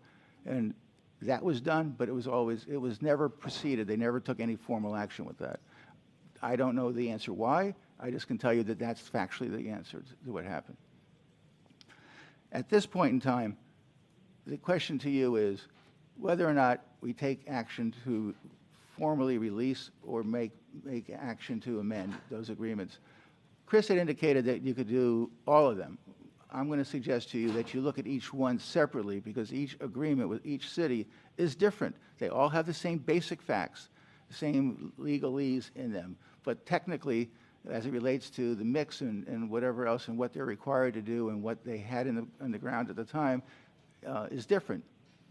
And whatever development that has occurred up until this point in time is different for each of those cities. So it would be appropriate to amend those agreements accordingly, unless you wanted to take the position that we're just going to release them all and require school concurrency move forward in that respect. But that might be a suggestion that a city could offer you what their perspective would be, because it is to their benefit and the developers a benefit to allow for those agreements to stay in place, because it does vest those units as it's presently in the agreement, pursuant to the concurrency, the triler. It's that black and white. If we were to do what we're talking about, if we were to release it, then that vesting would be gone, and we start all over as if we never had those agreements in place, and that we had a separate, different kind of concurrency in place. So there is some implications in that regard. And I'll end because we're talking capacity, and I know that you are also involved in this because it's current. The School of Hope. Right now, the capacity for the mitigation under those mitigation agreements has been reserved for those particular units. How does that affect with the School of Hope? If you have to give Schools of Hope capacity, who gets what? These are the questions I mentioned to you that it's a moving target. We don't really know some of these answers. It's just coming forward now, and these are just conversations that I have been having with your staff, trying to understand implications as to how we move forward in whatever direction you suggest. Okay, I think that with that, I gave you a good background. I'm open to whatever questions you may have. I hope I can answer them. I would like to be as succinct and direct as I can be, but just recognize that because there's still a lot of open questions relating to this, but I will do my best. Thank you. Is that the conclusion of your presentation? Yes, ma'am. Awesome, thank you. We will now go to public comment. I'll read 2 names at a time, so if you could both approach the mic as I read your name, you'll have 3 minutes. I have Dennis Melee, representing Sunbeam Morgan, and Delvin King. Commissioner Fitzbudhu, and Vice Mayor Aisha Gordon.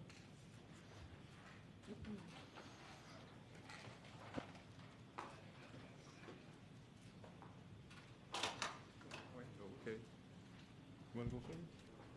All right. One. Good afternoon. Good afternoon. Everyone's looking good here. I'm happy to see everyone. Madam Chair, you look great. Like to see all the school board members. We have a great issue in front of us. Commissioner Fitzbudhu with the great city of Oakland Park. I sit on the Finance Taxation Committee with the Florida League of Cities.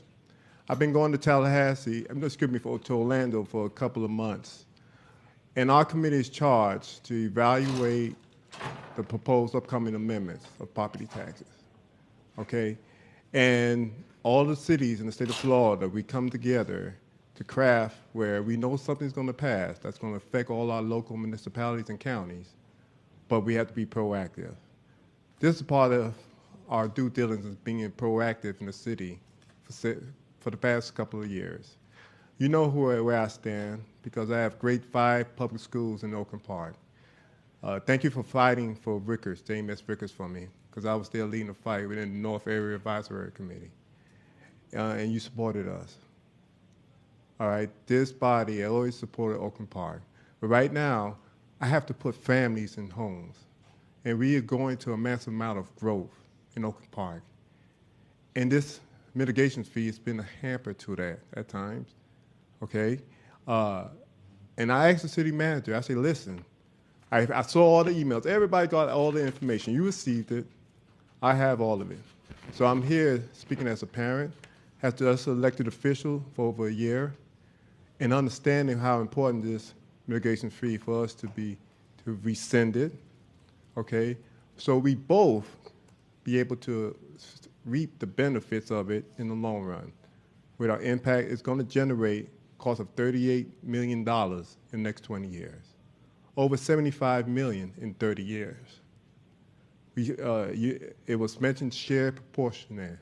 If we release from the mitigation fee, we'll be able to have our investments and bring forth housing to our residents, to your parents, to the children that you have in your public schools, that I'm in every public school representing. Okay, so you're going to hear our staff. They were very thoughtful because, lo and behold, I grill them all the time because I want to make sure I'm always going to protect all our schools, all right?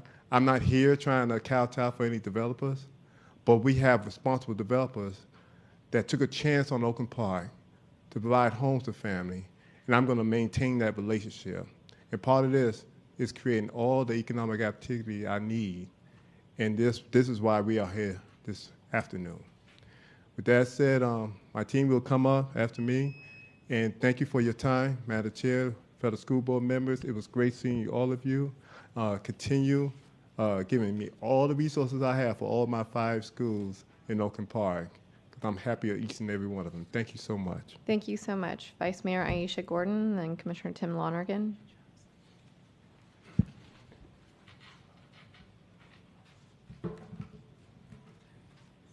Good afternoon, everyone. My name is Aisha Gordon, Vice Mayor of the City of Oakland Park, and it is a great opportunity and pleasure to be here to address our concerns regarding the school mitigation agreement. To Madam Chair, members of the school board, again, thank you for this opportunity to speak today. I want to share the reality of what the educational mitigation agreements have meant for an economically, put my glasses on, challenged part of our community, and why rescinding and terminating these agreements is so critical to the people who live and work there. Our local activity center is located in a qualified census tract and in a community redevelopment area. It is not a high-income neighborhood.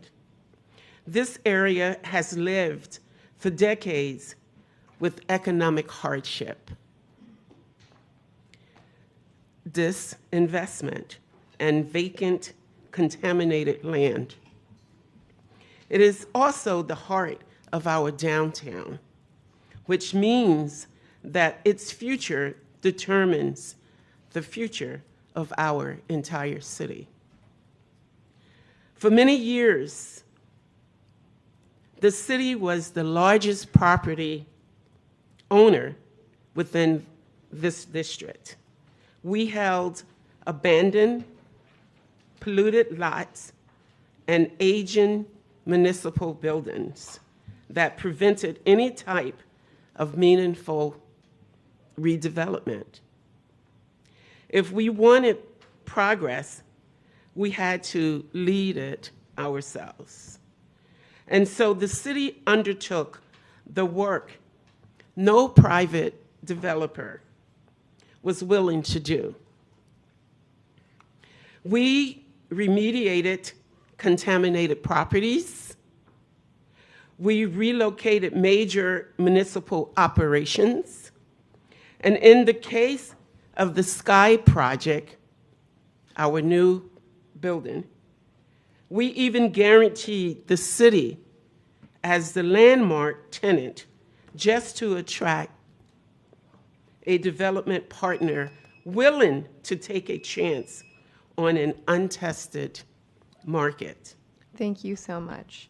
Commissioner Tim Lonergan and then Sierra Marrero. Thank you. Thank you. Good afternoon and happy holidays. Thank you for your leadership, your partnership, and your service. We appreciate it. We know it's not easy. I appreciate the opportunity to speak today also. I want to address the financial implications of the agreements and why rescinding and terminating them is not a loss for the school board, but rather an opportunity for long-term financial gain. School board staff has presented a termination of agreements as a revenue loss. However, the assessment does not reflect how development actually occurs, or in this case, how development fails to occur when fees are so excessive that projects can't move forward. The agreements require student station fees far above the standard impact fees. In the Oakland Park Local Activity Center for nearly 20 years, no development has occurred. Why? Because developers could not absorb the additional multi-million-dollar contracts per project. That is not a hypothetical statement. It's a track record of 2 decades of almost no progress. The only reason Sky and Horizons move forward is because the city's taxpayers agreed to assume these inflated fees. For Sky, we paid over $1 million for a building anticipated to generate for 6 students. For Horizon, our taxpayers are committing $2 million. These are extraordinary commitments, and they are not sustainable. They also represent a fundamental inequality. Our residents already pay ad valorem taxes that support the school district, and they are required to pay again through these fees. Now let us look at the actual financial outcome. Because these projects move forward, the school district will receive a guaranteed amount of money. The guaranteed amount of money. These are real, reoccurring revenues that do not depend on hypothetical development projections. These revenues only exist because development finally happened. And development only happened because the city stepped in to remove the barrier created by these agreements. When staff identifies a $94 million loss, that estimate assumes 2 things that are simply not true. First, that the development will take place even if the agreements remain in place. And second, that the impact fees are not paid when the agreements are rescinded. Neither assumption reflects reality. Terminating the agreements removes the barriers to development. Removing the barriers means new construction. New construction means new impact fees and decades of ad valorem revenue. It is development, not stagnation, that grows the tax base and strengthens the financial future of the district. Rescinding and terminating the agreements is not a loss. It's a financial gain backed by real data from completed projects. The bottom line is our cities went into this agreement with good faith because you needed student stations and it required some fees. That is not the case now. You are closing schools down. So we ask that you please be fair, consider what is right, and eliminate these fees. And we are going to continue to do what we need to have this fee removed, and we want to be good partners with you. So please take our hand, walk with us on this one. We want to be good partners. Thank you. Thank you, Sierra Marrero and Felicia Schumann. Yes, good afternoon. Sierra Marrero, Director of Engineering and Community Development for the City of Oakland Park. I also am a certified planner, but a general contractor, so I wanted to speak to you guys from a different perspective on these agreements. So my work sits where policy, construction, and economic development meet, and I am before you to offer factual perspectives that differ from what staff has presented to you today. For more than 20 years, these agreements have not functioned as planning tools. They have become barriers to stop development long before permits are ever applied for. School staff has told you that releasing these agreements creates a financial risk. The truth is the opposite. These agreements have prevented development for nearly 2 decades. No development means no revenue, no opportunity, and no students generated, and no ad valorem taxes. You cannot lose student station fee revenue from projects that never exist. You also heard that cities have not provided proof of projects and failed because these agreements, proof of projects that fail because of these agreements. The statement that misrepresents how development decisions are made. Developers do not buy property and discover the costs. They do due diligence. They evaluate the costs at the start, and these mitigation fees are a major factor in their decisions.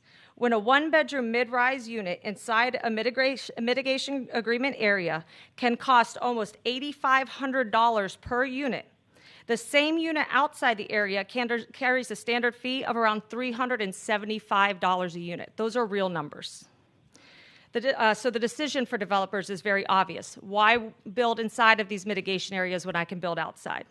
While I cannot list every project that never moved forward in the city of Oakland Park, what I can quantify is, in Oakland Park, multiple sites within our boundaries defined by these agreements remain vacant and undeveloped. You also heard concerns about vested rights.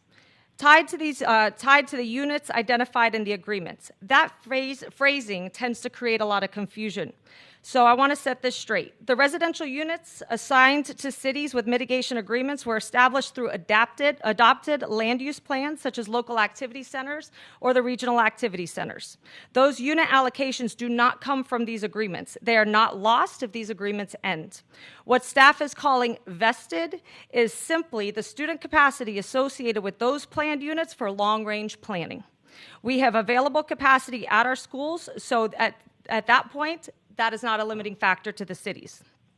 Matter of fact, at last week's staff working group meeting, the school board staff, your director, has stated that no project has ever been denied under school concurrency. If no project has ever been denied, then ending these agreements does not pose a risk for losing vesting. Furthermore, your TRILA, which applies to all parties, already lays out the school capacity in determining how much mitigation is handled when there is a shortfall. If a project triggers a capacity concern, the developer will enter the mitigation process between them and the school board themselves. And thank you. Please help us in rescinding these agreements.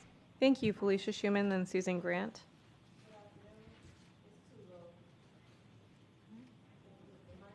Is it on? Okay, thank you. Good afternoon, esteemed board leaders and Madam Chair. I want to focus today on fairness, consistency, and responsibility decision-making. Cities approve new housing. That housing brings residents, and residents bring students. To manage that growth responsibly,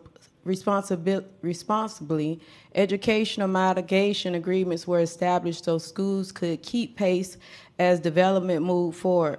These agreements operate within the county's 1080 framework, which is intended to align development approvals with available public school capacities. These agreements were voluntary, legal, and thoughtfully structured.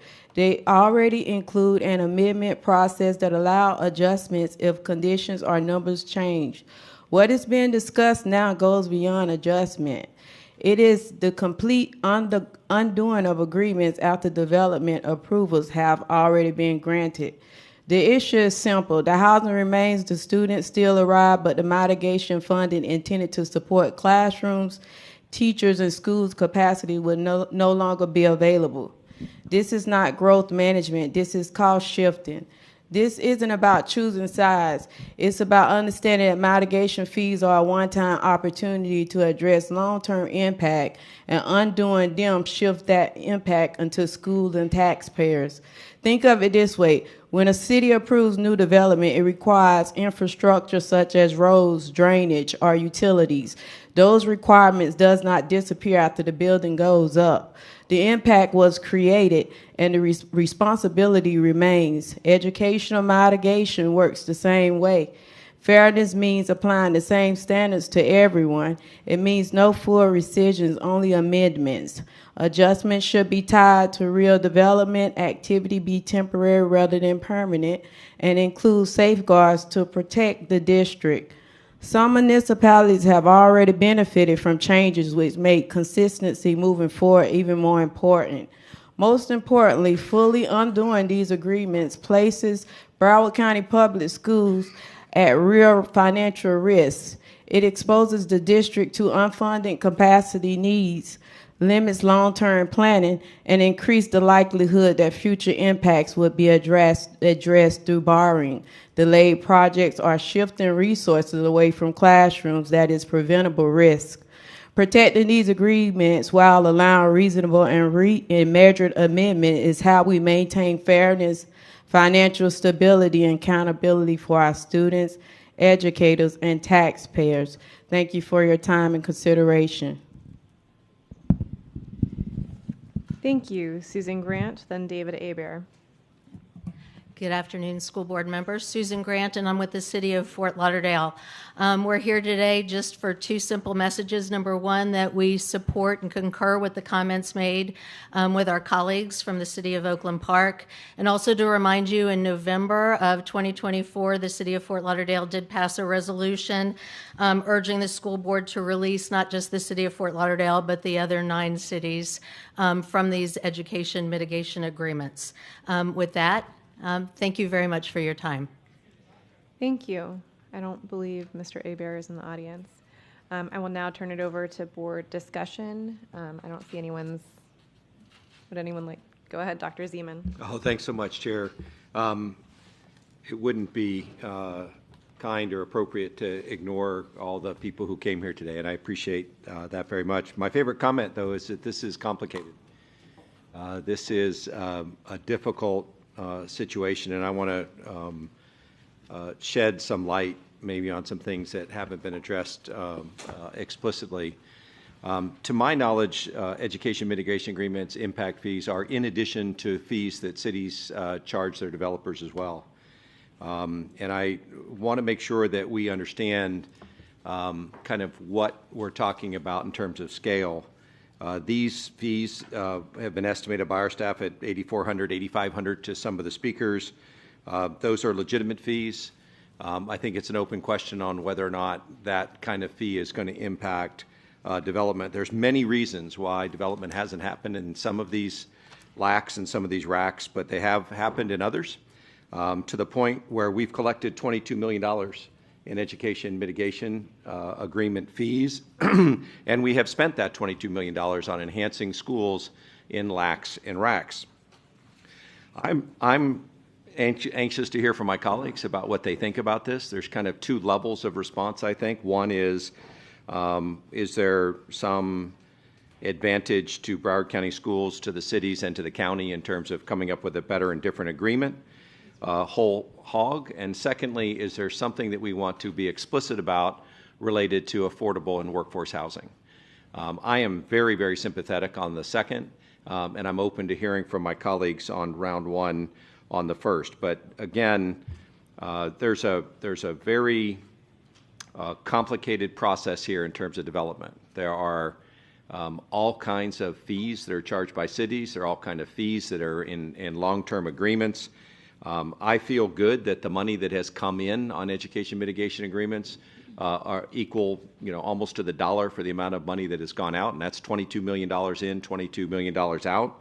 It doesn't necessarily foreshadow what the right solution is going forward, but I feel good that Broward County Schools has turned around and spent that money on things that matter to your students, because your students and our students are really the same people. I do want to defend one of the things that are in this presentation. Our staff has put together some estimates, and while they call them hypothetical, and I appreciate that because we don't know what's going to happen in terms of built, just to make sure that I understand this table correctly, if in fact the 9 cities that have signed this agreement use up all of the units that were in the original plan, I think that we would collect on the margin $29 million extra dollars if we maintain these education mitigation agreements. Is that correct? That's correct. Terrific. So it's not, I appreciate you wanting to say, hey, these are projected, but what we're estimating, we're not estimating how many things they're going to build. We're just going to say if they max out all the units in the agreement, that's going to net $29 million more than if we just charged impact fees only. That's correct. And just to let you know, these numbers were based on the cost per student station schedule for November. The cost per student station schedule changes month by month as published by the state, but that's correct. I'm familiar, and I appreciate that, but thank you for the reminder. I have one question for the General Counsel Chair, which is Senate Bill 1080, recent bill, makes some changes to how fees can be collected. This agreement, however, was signed 20 years ago. What impact does the current legislation have on our ability? And what I'm particularly concerned about, trying to kind of bound this discussion a little bit, we've estimated $29 million of additional potential collections. I'll just call them that. If everything's built out completely, the difference between impact fees and education mitigation fees is $29.8 million, 30 if you want to just round up, right?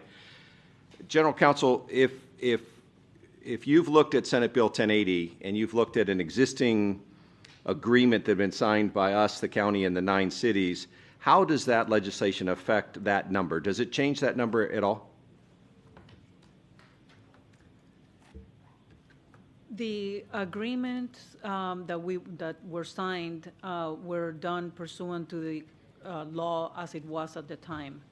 So the new bill affects the agreements moving forward, but it does not affect the units that were built or applied for prior to October 1st, 2025. Terrific. Thank you very much, Chair. And again, just for my own edification to my colleagues on the board, I'd be interested in kind of 2 buckets of money. If you're talking about kind of some kind of new agreement for the overall education mitigation fee, that I'd love to learn from you about that.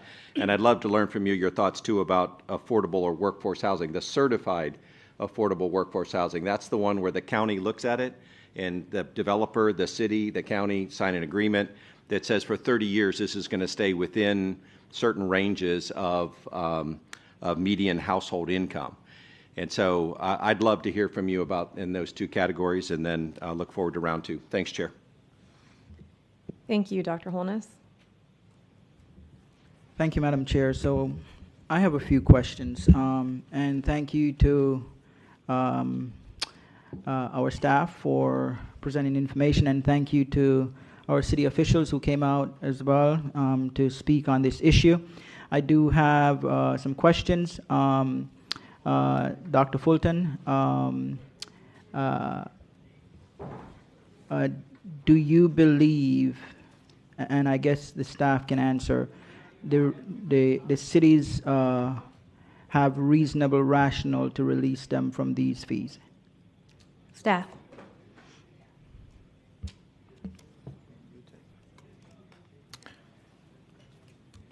This agreement, again, pre-concurrency was called voluntary mitigation. They were conditional approvals that the county commission placed on the units that the cities were allowed to build. So when concurrency became effective, they are grandfathered, right? We, as the staff, and tied to what Dr. Zeman is saying, we said meet in the middle of the road, right? If it's affecting affordable housing, Broward County Public Schools has been a partner in waiving school impact fees since 1987. We will agree administratively, it hasn't come to the board as a formal action, that the developments, once they go through the certification process, we will agree that they pay impact fees. So that's where we felt, because again, if it's affecting housing affordability, right? The cities are trying to make their own, I think, business decision, if you want to call it that. So I can't speak for the cities, but at least for our end, we felt that it was a practical and rational thing to do to enable affordable housing, because you must pay impact fees in Broward County, per the county code. Impact fees are due. So we said, well, if you get certified, lock it in. Then, so that's where we are. But in terms of the city's decision, it's a business decision. The city of Oakland Park is saying it hasn't enabled development. Again, every other city, like Dr. Zeman said, units have been built. Everything you see around here in Fort Lauderdale, those are rack units. Those are rack units. So every city that I know of, this is the first city development that's taking place. So no city, to my knowledge, even though during the meetings, they are agreeing to potential release, like Mr. Gabriel is saying, but they didn't give us a reason why. So I can't really speak for the cities. Okay, so it has been stated that, and Mr. Akabuso, you mentioned that the cities indicated that developers are walking away as a result of these fees, and I believe you responded to that. So based on your response, are we to conclude that there is no evidence that you've been presented with to suggest, as far as data or whatever it may be, that developers are walking away from the property? That's correct, and it was indicated in the record, in the minutes, and the transcripts. They pretty much said it's difficult to collect that data, but then the cities initially made that statement. So we said, okay, give us the data. Then they came back later and said they don't collect the data. So that's a factual statement. Okay, so based on that, have we done as a district any type of research, investigation in general as to whether or not developers have a tendency to walk away as a result of impact fees charged by school districts and mitigation fees? We haven't done that. I don't know if we have that capability because we have to rely on the data from the cities. Okay, but I'm speaking in general. Is there any evidence to suggest that developers walk away when we have mitigation fees, or any school district for that matter, as it pertains to mitigation fees or impact fees? I mean, if you don't, it's okay. I'm just asking the question. I guess if I can just kind of jump in here. To the extent that impact fees are being paid and student station fees are being received and paid to the district, development is occurring. It's just not occurring potentially in one particular area that we heard the complaints about. But the school system is receiving concurrency payments for development that's coming in, and building is occurring. Okay. So, Dr. Fulton, if the cities, the 9 cities are released from these mitigation agreement, what impact will this have on our school district, on our students, our staff, our teachers, our parents in general?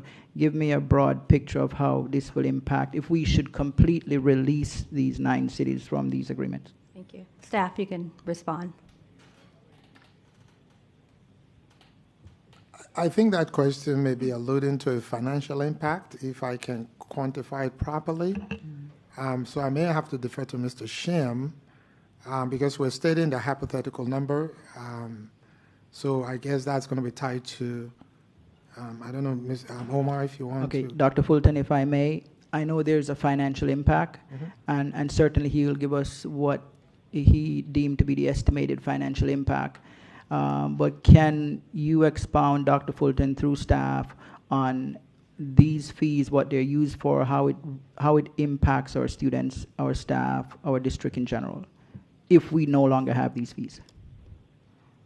I'm going to go ahead. So I can start the beginnings, and Mr. Shim can quantify. I think the data you provided was how do we use the mitigation fees. And one of the data you provided, I think they provided data to indicate that we've used pretty much some of this money to pay debt service. There's been capacity addition, there was cafeteria, I think expansion, and things like that. I think there was a follow-up. So if you go, say those monies are no longer available, then I suppose any remaining debt may not, that these monies may be potentially aligned to be utilized, may not then be available to be utilized for that purpose. Okay, Dr. Fulton, debt services and so forth that's been mentioned by Dr. Akabuso, that comes out of general funds? Not sure. Capital. Capital funds, okay, got it, okay.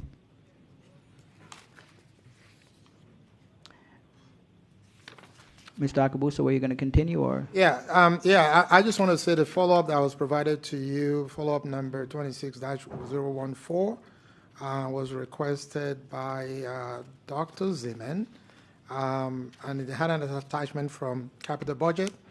Talked about the 22 million, and then the line item by line item, school by school, in terms of what the dollar amount has been utilized for classroom addition and things like that. So I just wanted to specifically to that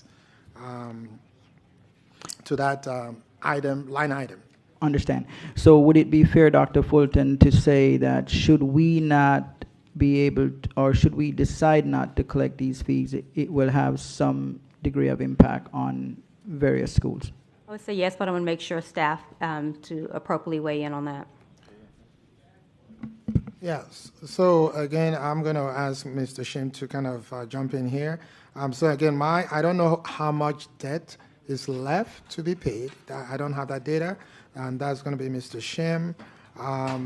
But again, remember now, impact fees are still being required. So that means you may be shifting some of the impact fees to be utilized for some of the aspects, because impact fees are being used for other stuff. So they may have to shift impact fees to then make up, if I'm correct. But I think pretty much that's what may happen.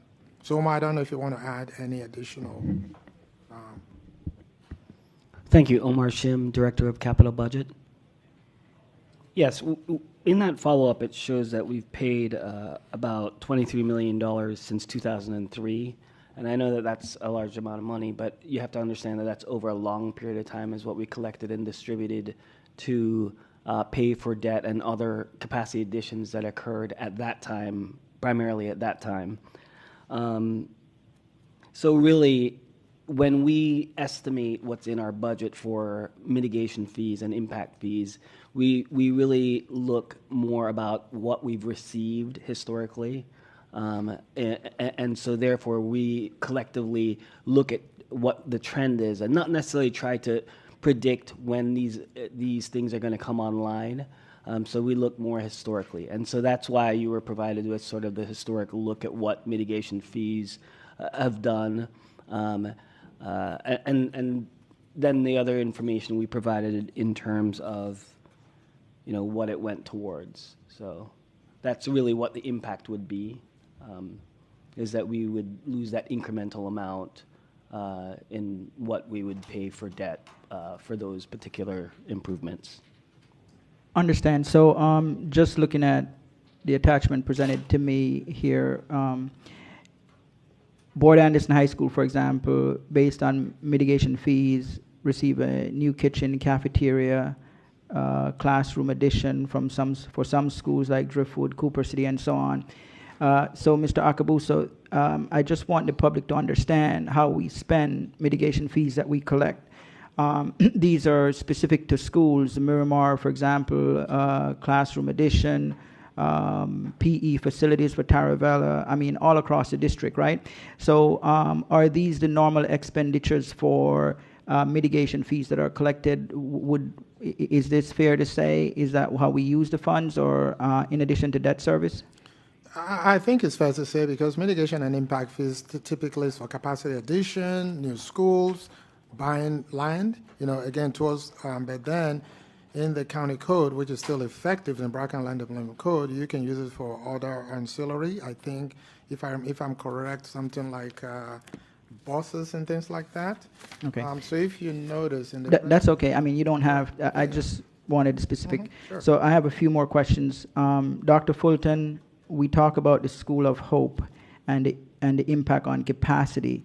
Can your staff expound on, should the School of Hope program continues to expand, how that will impact capacity, and subsequently how that will impact us in terms of releasing cities from current mitigation agreement fees? Can you repeat the question again? I'm sorry. Okay, so we talk about the School of Hope and how that impacts capacity, correct? Should the School of Hope program continue to expand? So how will that affect us if School of Hope continues to expand and we, as a board, decide to release the mitigation agreement completely for the 9 cities here? If I might, Alan Gabriel again, your cadre attorney. So the School of Hope is seeking to secure capacity from your Right. schools. Mm-hmm. Obviously, if we have the mitigation agreements as they stand, basically those developments, they come forward. If you have capacity available, they will be able to utilize that. If they don't have capacity, they just basically pay whatever the current agreement would provide for and be able to move forward. If we release these agreements, we then go to the next idea that if there's capacity, they pay impact fee. Again, we're talking about the regular developers. If they don't have capacity, then they're going to have to go through proportionate share mitigation under the TRILA to determine what, if anything, might be done, or to provide provide a seat for a resident or student, which might mean the developer may have to change what they intended to develop because one student station might require us to build a classroom. And they can't just pay the student station fee, they'd have to pay for the classroom. Okay. So that would make them redevelop or reconstitute whatever they were intending to develop or not move forward and develop in that location. Okay, and Mr. Gabriel, right? While you're still speaking, and this will be my final question, and hopefully there's another round. I believe, based upon my understanding as to what you're suggesting, which is similar but slightly different from Mr. Akabuso, is that you're recommending to formally release or amend existing mitigation agreement with the cities and requiring school concurrency to continue and to look at each city individually. Would that be fair to say? Yes, sir, that would be fair to say. I mean, each agreement is independent by itself, and I believe that each city should tell you, I mean, not just a collective body like we have here, that every city should do it, but they should. It's going to amend or release these agreements. It's a contract. We need each city, the county, and the school board to sign on those documents. So whatever that document is going to say, those three parties have to sign. Correct, and you're requiring that the school concurrency continues as well, right? Oh, absolutely. There's no choice in that because that exists, and Okay. the county's position has been that it is the law of Broward County. Okay, and I guess that differs in terms of Mr. Akabusa, who is, I believe he's suggesting looking at the cities collectively as opposed to individually. Is that correct? I'm saying the same thing, right? In the presentation, I understand.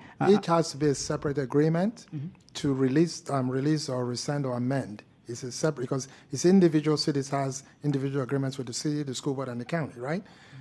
As to the concurrency, it's part of the trial. So there's 27 cities, which includes the 9 cities and Broward County and School Board. That is still mandatory.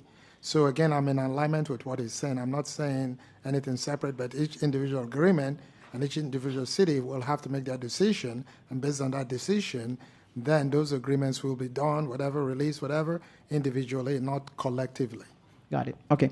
Thank you, Madam Chair. Thank you. Ms. Hickson?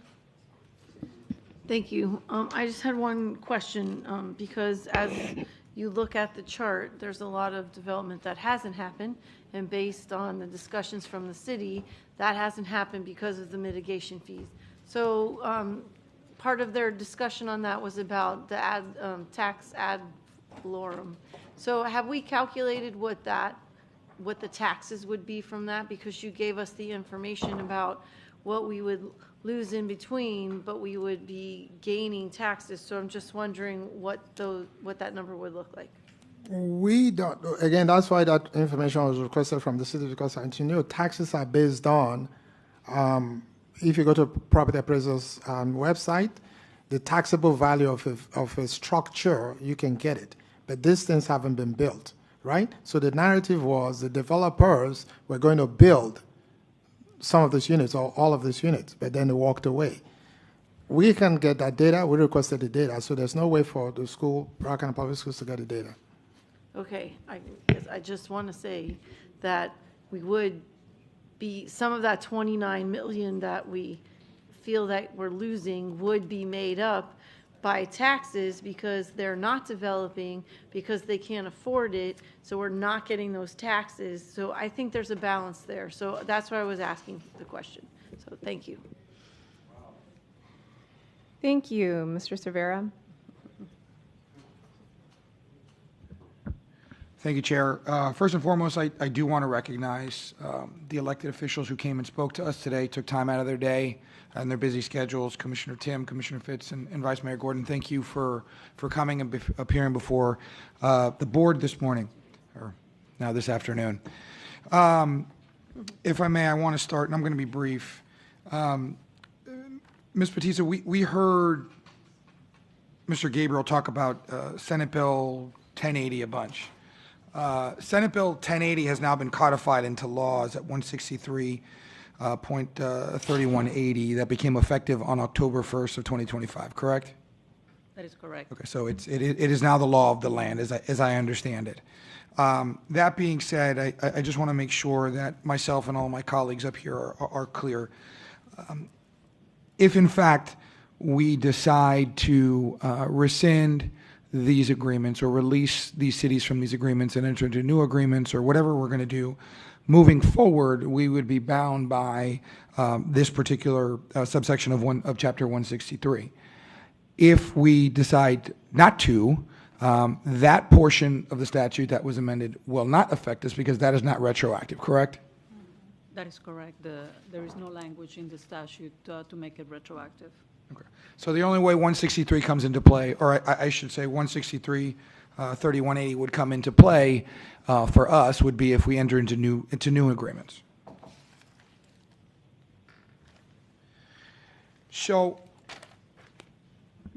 I heard a lot about a lot of the growth in Oakland Park, and that is encouraging to me. I'm always glad to hear when cities are building and getting bigger, and we're welcoming new folks to our county.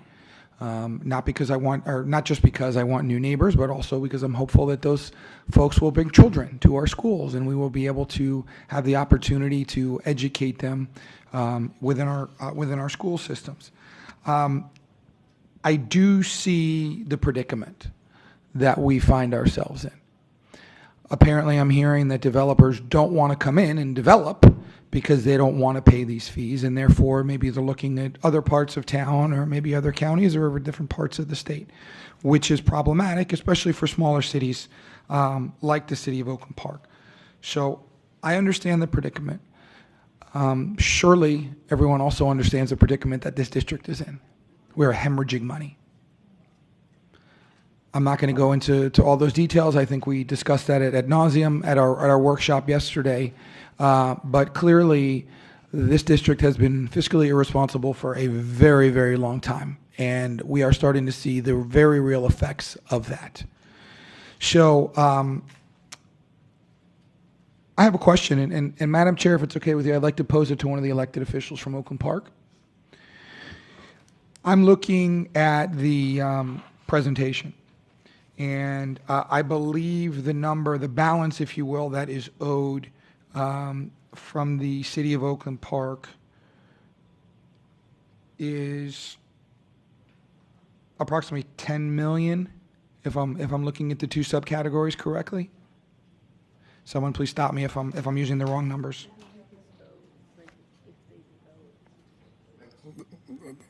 Please come to the mic. I don't know, Mr. Cervera, if there's a specific person you want to address. Mr. Alano, Commissioner, could you use that? Thank you.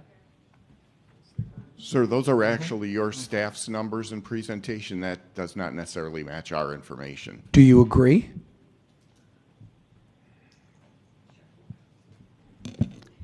We don't agree with the total, but those are the number of units that are unbuilt. Are there numbers from years, or are there monies from years past that you still owe this district? We do not owe the district in the matter that the units have not been built.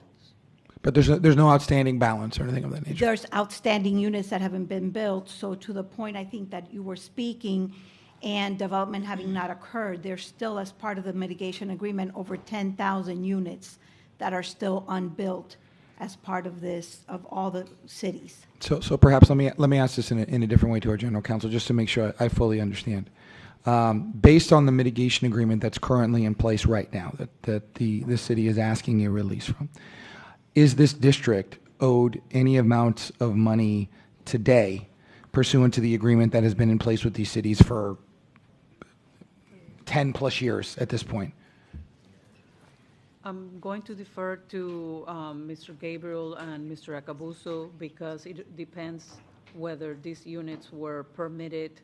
It depends where on, these 10,000 units that they're alluding to, where they are in the process. I guess if I can, and I'll try to answer it. So under the concurrency program, the money is due, is calculated and due at the time you apply for building permit. So these units that are outstanding, they haven't applied for building permit.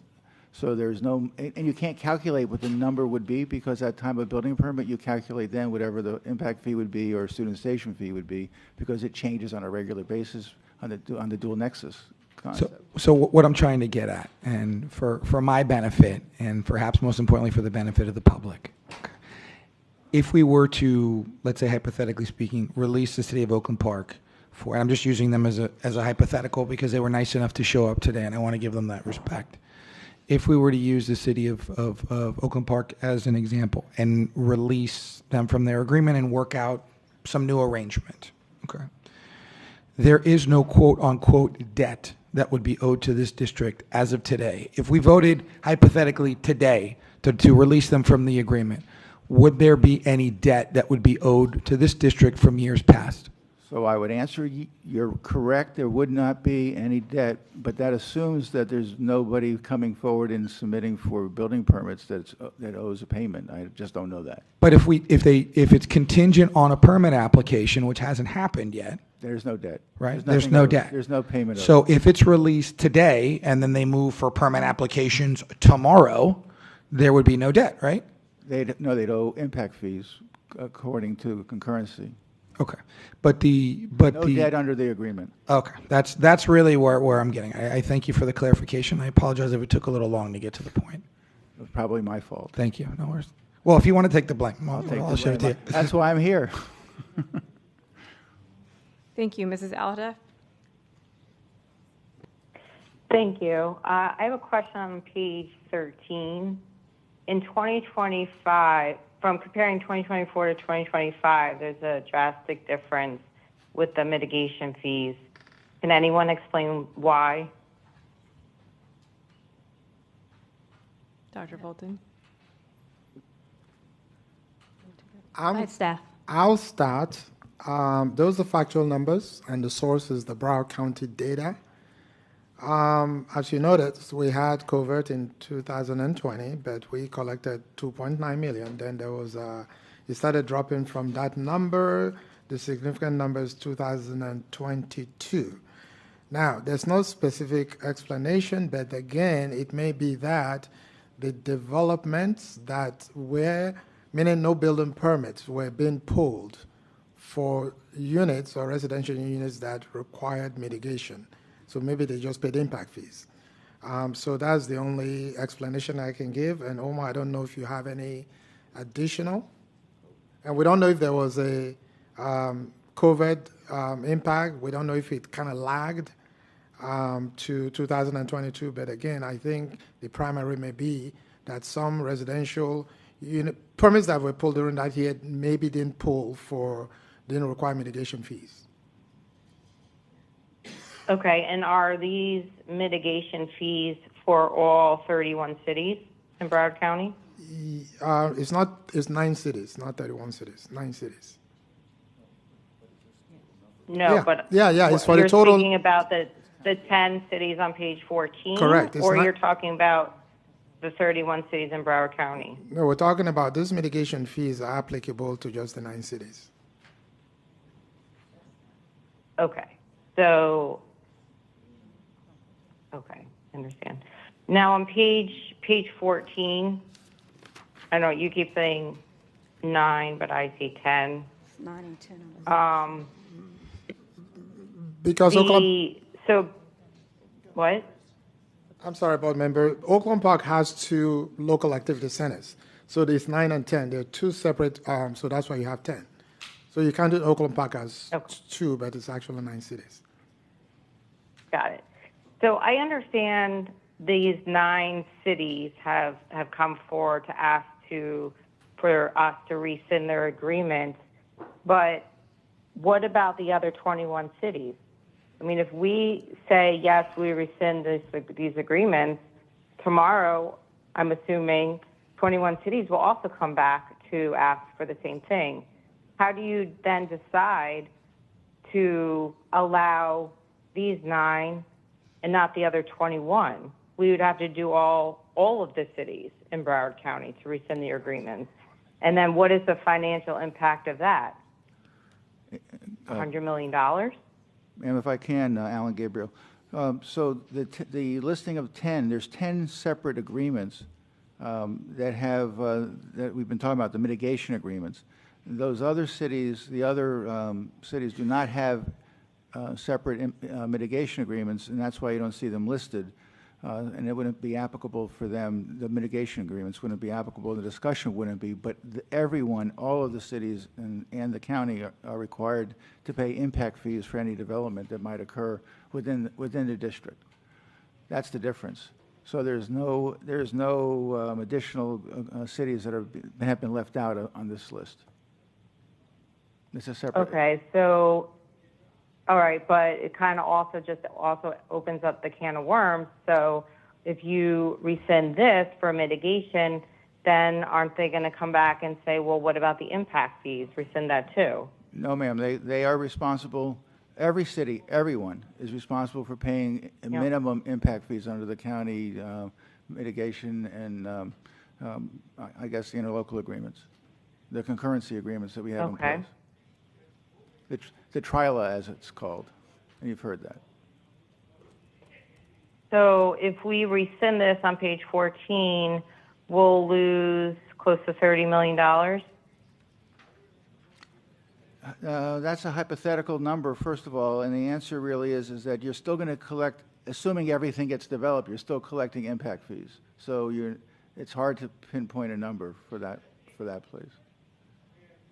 Yeah, that's a potential. Okay. Well, I can't support this to rescind these agreements without having better numbers to explain what we are actually getting ourselves into.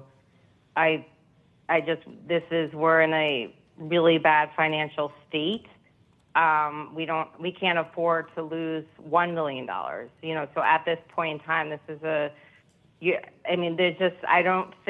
just don't feel you are explaining yourself well enough for us to be able to rescind these agreements. Financially, it doesn't make sense for Broward County Public Schools at this point in time. Thank you. Thank you, Ms. Rupert. Thank you. I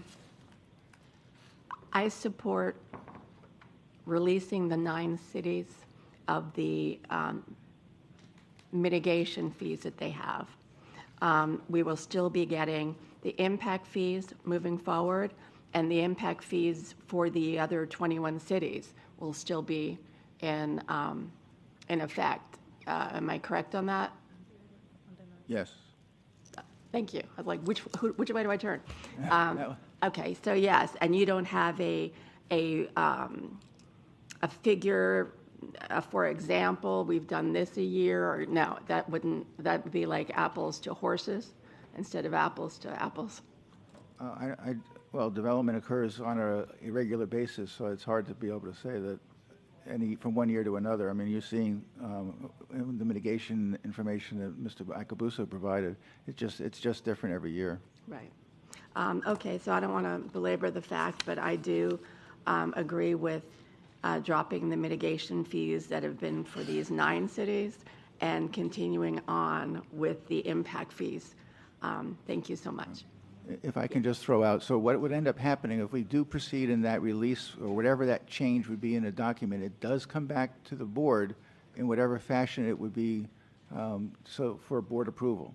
Okay. It would require, again, the city to participate, the board, the school board, and the county commission for that purpose. Right. And to be fair, the county and the planning council have already had a recommendation to do this. Yes, ma'am. They have indicated a desire that the Yes. Agreements be released. Yeah, I just wanted to share that for the rest of the public that's not in the room here. So thank you so much. Thank you, Ms. Thompson. Thank you, Chair, and thank you to my colleagues for all your comments. I would agree with Ms. Aladef. I am not in favor of changing anything at this time. Thank you. Thank you, Ms. Bowman. Thanks, Chair. And thank you to everyone for coming out and speaking to us. It's great to see you guys.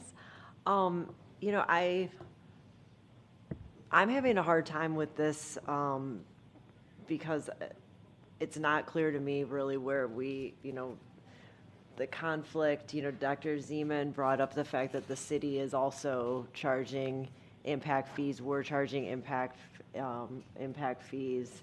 So I'd like to hear, we're talking about rescinding an agreement. If this is unfair in some way that we're supporting the schools by charging developers, I understand that it's having a negative impact in attracting developers, but I'd like to kind of hear what a reasonable compromise would be to this. Obviously, you know, you've heard from my colleagues, and we know, we've reading the paper, we are in a dire financial situation right now. So I feel like there's blood in the water for the school district, and I too do not support giving up money that can be going to support our kids. And it's not just because of fiscal irresponsibility. There's a lot of different forces acting on us right now that are taking money away from our kids. So our position here is to make sure that we're providing the best education we can for our kids, and that's our responsibility and our fiduciary duty to the school district. But to the point of, you know, developing affordable housing and the issues that are facing this, it seems kind of unique to the city of Oakland Park, perhaps.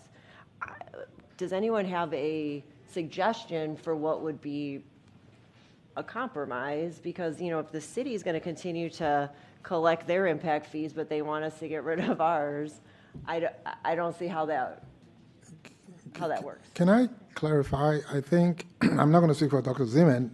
I think he said the cities impose other fees, not impact fees. There's only one impact fee in Broward County. So everyone's collecting their part of the tax of having Yeah. development. So whatever you want to call it, Correct. we're taking a part, you know, we're taxing developers, the city's taxing developers. So how does that look if we're all going to look at this collectively as some kind of a reasonable, fair way to move forward? So what we presented to the board in January, right, and I think that's the middle of the road, the narrative has been is affecting housing affordability in Broward County. Broward County has a certification process, and we are part of that process. The school board, for example, via your school board policy 1161, enables you to waive school impact fees. You set aside $475,000 physical year, and we do it administratively. We'll provide you a report twice a year telling you who's pretty much taking advantage, right? So you support waiving impact fees 100%. $50,000 per project, up to $75,000 if it includes moderate income. So the proposal administratively, not the board, has said that, but we brought that in January. If you're, like, for example, the city of Oakland Park has 883 units, townhouse. That's what is in the books. Those are based on maximum, meaning 3 or more bedrooms, right? That's what it is. So pretend the city says, okay, 200 of these units are affordable housing units. Go through the process. That's what we said. Go through the county's process. Let it be certified. Then we will agree they pay impact fees. Then the other component, 600, you know, whatever, will be the cost per student station, because Mr. Shim still needs that money potentially to pay debt service and whatever else. So I think that's the middle of the road, because it's not affecting housing affordability, because again, the code requires you to pay impact fees. So I think that's the balance that we thought, but that was offered to the city in the amendment, but the city refused. So, but that's the only thing I can think about.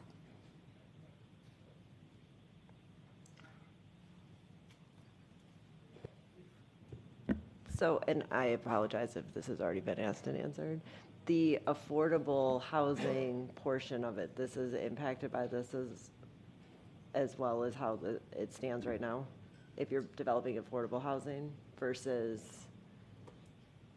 Only if those units are within these boundaries. So if, because these are the designated boundaries. So it's all just about boundary? It's Yes, not correct. So Correct. would there be an ability for us to release affordable housing units from the agreement?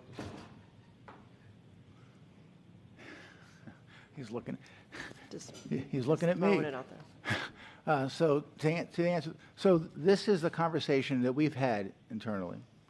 When the city came asking to be able to give credit for affordable housing, we looked at what rules and regulations exist today to allow for affordable housing credits or whatever they may be. And the county has a process to allow for that. The board has a process, a rule that does allow for you to grant some kind of credit or benefit to affordable housing. And it could be up to the board as to whether you would increase that or want to increase that credit or reduction of fee. That's up to the board to do that, independent of this discussion. That was what we talked about initially, and we brought that to the city's attention, that we would be willing to have that come to the board for determination if they were interested in processing something like that, and they did not choose to. To the question you originally asked, how could we potentially make this work for all of us? This would have been an amendment to the existing agreement to allow for the actual development that they were trying to do, or that they did, with the type of unit that they really did, so that they wouldn't pay student station fees and they would only pay impact fees. Again, they chose not to do that, so whatever was on the books, which was the payment of student station fees, is what was paid. If they had if they had come forward with the amendment, which still, I guess, could happen to some extent, but there's issues associated with that since we've moved on. But that would have been something that would have worked. And this, by the way, is what the other cities, when they have development. So we've already offered to. Yes. Well, they wouldn't take us up on administratively, they didn't take us up on the offer. Okay. Can you repeat that again? What did we offer to release them? We had proposed an amendment which would have identified the particular units that they were developing from the from townhouse to multifamily, mid-rise to multifamily, which would have reduced the numbers, and they wanted to develop affordable housing. So we had indicated that to the extent that they were able to verify affordable housing, the county has a process for certification of affordable housing. I promised. I'm an attorney. I couldn't accept a promise of affordable housing. I needed something more to be in the record, and that was what we suggested be the process, because the county already had that. I didn't want to create something. That we would accept that and give them some kind of whatever benefit. I know that the school district already has affordable housing. Is it a credit or a waiver? It allows for a waiver. And so that would have been something we would have considered or brought forward to it within that agreement to grant them that as well. And that would have gotten rid of the mitigation fee? Well, it would have reduced the payment that they actually made, because it would have just the change in type of use would have significantly reduced the payment, and then they would have gotten the waiver for whatever those units were that were certified for affordable housing as well. And it was just resoundingly. Well, they didn't respond, rejected? Or they didn't accept, and we never processed it more than discussion. I will just candidly tell you, I also submitted it to the county attorney's office for their review and approval, and it was accepted by the county attorneys. Again, this is administrative background that was happening. Nothing formal came forward to any governmental body. And when did this happen? A couple of years ago now. We're talking like 2 years ago. Like 2003? 2003. Yeah, 2003. Can I clarify real quick? So the student generation rate for the different residential type is different. The student generation rate for townhouse is higher than the student generation rate for mid-rise.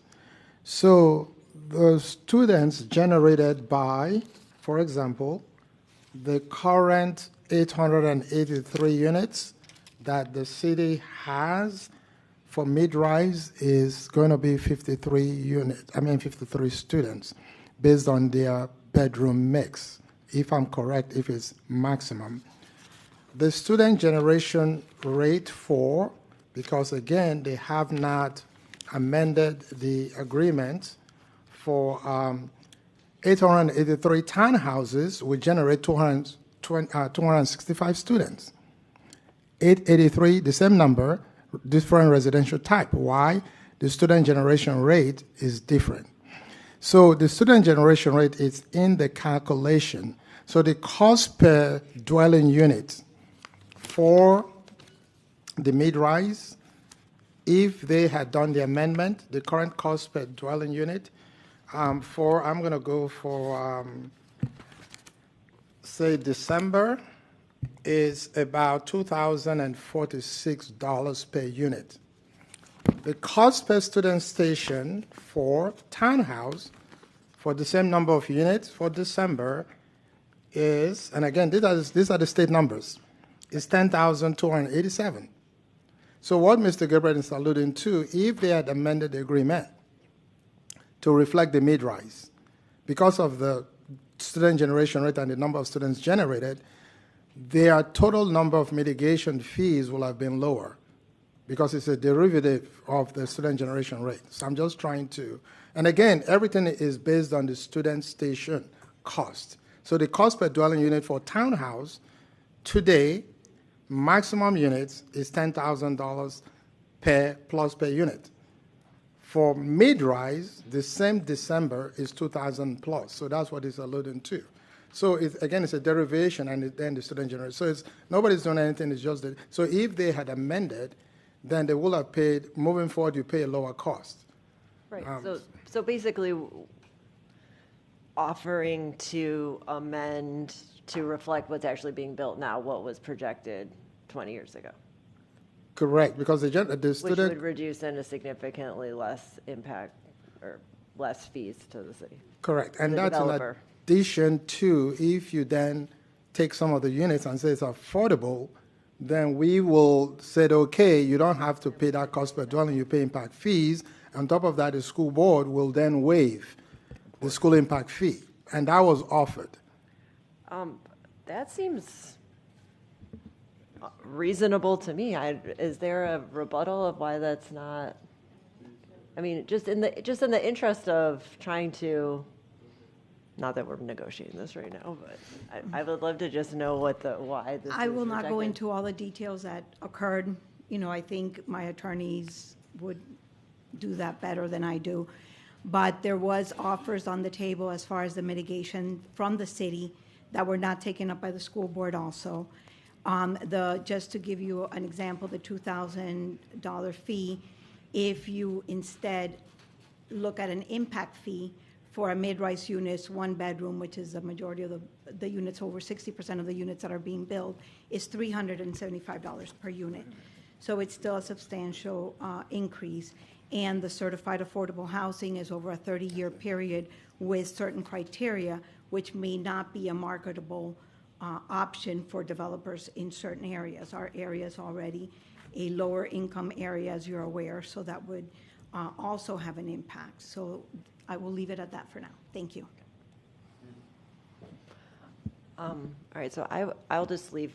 I think that's all my questions. Thank you, but I would be open to hearing something that is a reasonable resolution to this. That's not. I'm definitely not voting to do away with them, but I would be open to having some kind of further discussion, so we can try to amicably resolve this to everyone's. Everyone's not going to be happy, but maybe everyone can live with a resolution going forward. Thank you. Thank you. I'd like to go, and then we can go to round two. I also want to thank the commissioners from Oakland Park, Commissioner Lonergan, Vice Mayor Gordon, Commissioner Badu, and all of the other city representatives who came here today and who have participated in this process over the last year. I got the 288-page transcripts and meeting minutes this morning. So I've been trying to get through those today. But I really appreciate everyone and our staff who came to the table to try to work this out. And a year ago we had this conversation. We directed staff to form a working group to come to the table with the cities and try to find a compromise. It does not appear that has happened. I have some questions, and then I have some thoughts that I'd like to work through with my colleagues. If we do not rescind the agreements or release the cities from the agreements, can we expect further action from the cities or the county? Ms. Batista, is there any legal recourse? they might have. I would like to defer to Mr. Gabriel. Well, we are continuing now with impact fee payment and whatnot. The county has already, which the county used to collect your impact fee directly, and they have chosen to no longer do that, and it's now on the school board, the school district, to do that. So administratively, that was changed, and that came about because of the discussions we're having. Would the county come forward and do something different? The county has taken a neutral. I mean, they've suggested that they would be willing to do the release, but they've been neutral in any other conversation that I've been involved in. Would the cities? I mean, we've been we received certain. I can't speak really for the district necessarily, but we're aware of certain discussions about potential litigation relating to the development of this Sky building. Might be forthcoming. Well, they're nodding their head in the background, so it looks like they would pursue litigation against us. I mean, I'm just being practical with you. Fair to say that the answer is yes. Yeah, Okay. I'm just being practical. I'm just curious. You said the county used to collect which fees? Your school, well, you had an administrative agreement with the county to collect administratively all impact fees. Okay, and so now that's on us. I'm just curious, why wouldn't, and maybe this is a dumb question, but why wouldn't the tax collector do that? Because that didn't exist at the time. Well, it does now, so. It does now, but it was part of the building permit process, so it was collected by the county was the last step for getting a building permit, so they had to follow through countywide. They followed through steps, and the county would make sure the payment was made just to make sure that their ordinances were being followed as well. So they have given up that administrative process. That was like for many number of years in place. I don't recall how long, but to the county's point, they also collected an administrative fee off of that too that they took. Okay. So, just being candid. Okay. Is the fact that we now collect those fees onerous on us? The way it's being presented, and maybe I'm misinterpreting, but the way that fact has been presented is that the county did that in retaliation, but I could be misinterpreting. No, I don't know that. I think that they were trying to get out of the conversation about impact fees, student station fees, the 1080 adoption of the. Got it. Okay. So is it onerous on us to collect those fees? Well, you're not paying what was the 5% fee to the county? Okay, so the county stopped collecting mitigation fees October 1.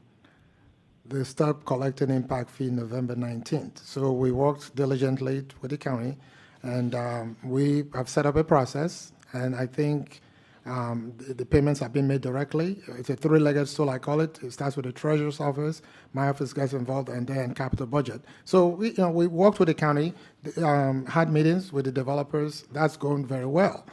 The county, like what Mr. Gabriel is alluding to, we had a 1982 agreement with the county. I just really wanted a yes or no answer. Yeah. I'm sorry. Yeah. I'm sorry. I'm sorry. I didn't mean to.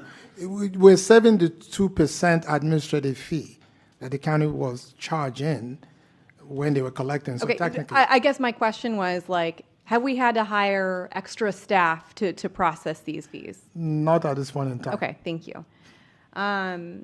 In the follow-up requested by Dr. Zeman, so it's TN 26-014, there's a list of schools on page 1, and then a more detailed list of projects on page 2 and 3. But there are a lot of schools on page 2 and 3 that are not listed on page 1. So can someone explain, maybe I'm misreading it, but I'm not seeing an explanation as to why. Omar, do you want to just... Yes. On page 1, it lists the schools that were directly paid for with mitigation fees. And at the very bottom, it shows that we paid debt service. Mm-hmm. And so that the pages after show what the debt service was for. So it basically breaks down that we pay debt service, for these schools. So why wouldn't we, I mean, because if we're paying debt service and the mitigation fees are, mitigation fees are paying some of that debt service, why wouldn't those projects that are being paid or that we're doing debt service for, why weren't they listed in the in like that initial page? They weren't paid for directly, and so we're just listing out what we're paying for in debt service. I mean, I guess the only thing you could do is prorate the amounts that's in there to whatever schools apply to it, and then list it out as debt service. Okay. In the future, it might be helpful if that was a little bit more clear. All right. Like my colleagues have stated already, and one of the public speakers spoke to this. We are closing schools because of a massive budget shortfall. Like yesterday, we were talking about over $90 million. So one part of me asks the question, like, how can we responsibly cut off any revenue source to this school district? And I would ask, my fellow elected officials if they would do the same if they were in that position for their city. I understand Ms. Marrero's point that developers don't buy land and then back out of it when they find out how expensive it's going to be to develop. But again, like we are being consistently told that development's not happening because of these fees, then I would like to have some more evidence to that effect.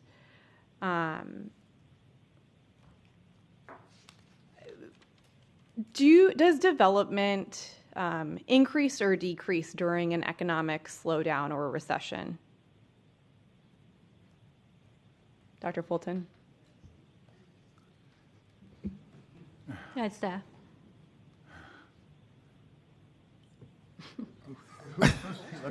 So definitely the cost of construction, I guess, you've heard about the tariffs, because I guess the components of our building is sourced from different places, including internationally.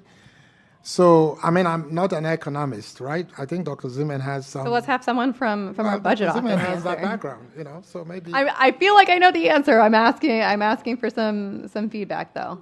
Yes. Okay. I mean, it would slow down because it's an economic slowdown. I think we all remember 2008 and what that was like down here. So I asked that question because there are some opinions by leading economists out there that we are heading into an economic slowdown. And when we are in economic slowdown, does the revenue that the school district collect increase or decrease? Decrease. Decrease, yes. I also want to remind everyone, because the issue of impact fees was brought up by one of my colleagues. Several years ago, we voted, not everyone on this board, but many of us on this board voted to not increase impact fees that we were allowed to increase. So I think all of that information is important in this context. And I'll end with, one refrain I hear consistently from commissioners all over the county are concerns about our school facilities. And I see many of them at the groundbreakings and ribbon cuttings for the improvements to our schools. And these fees, like I'm looking at the list for Oakland Park, and these fees have been able to fund improvements at Oakland Park Elementary, Rickards, Northeast High School, North Andrews Gardens. I mean, there's a list of 38 schools. And so, I really appreciate the the difficulty that our cities are in with regard to these fees, but I would like some of that same grace when it comes to our financial situation. And also, we are doing our best to try to make sure that our facilities are top-notch, high-quality, clean, dignified places for our students to learn, and it costs money to do that.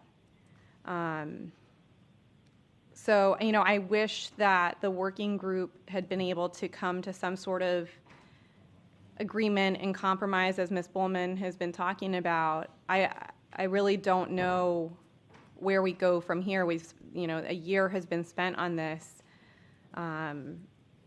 I felt like last time we met, the board was getting very conflicting information from staff and from the cities.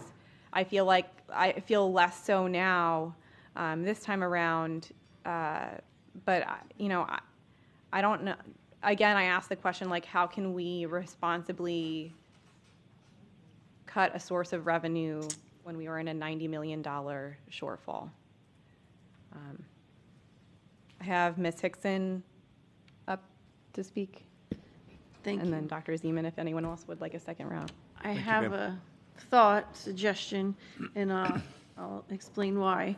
So I think maybe a way to compromise and to get some of the data that we've been asking is maybe suspend the mitigation fee for a year, maybe 2 years, and see if that allows development to happen. And the reason that I say that is, if you just look quickly, let's say that a high-rise, I know it costs way more than this, but I'm just calculating, is $250,000. That means taxes collected on that would be around $2,500. And there's, for the very first one, I think City of Plantation would have 122 high rises on the little chart that we had.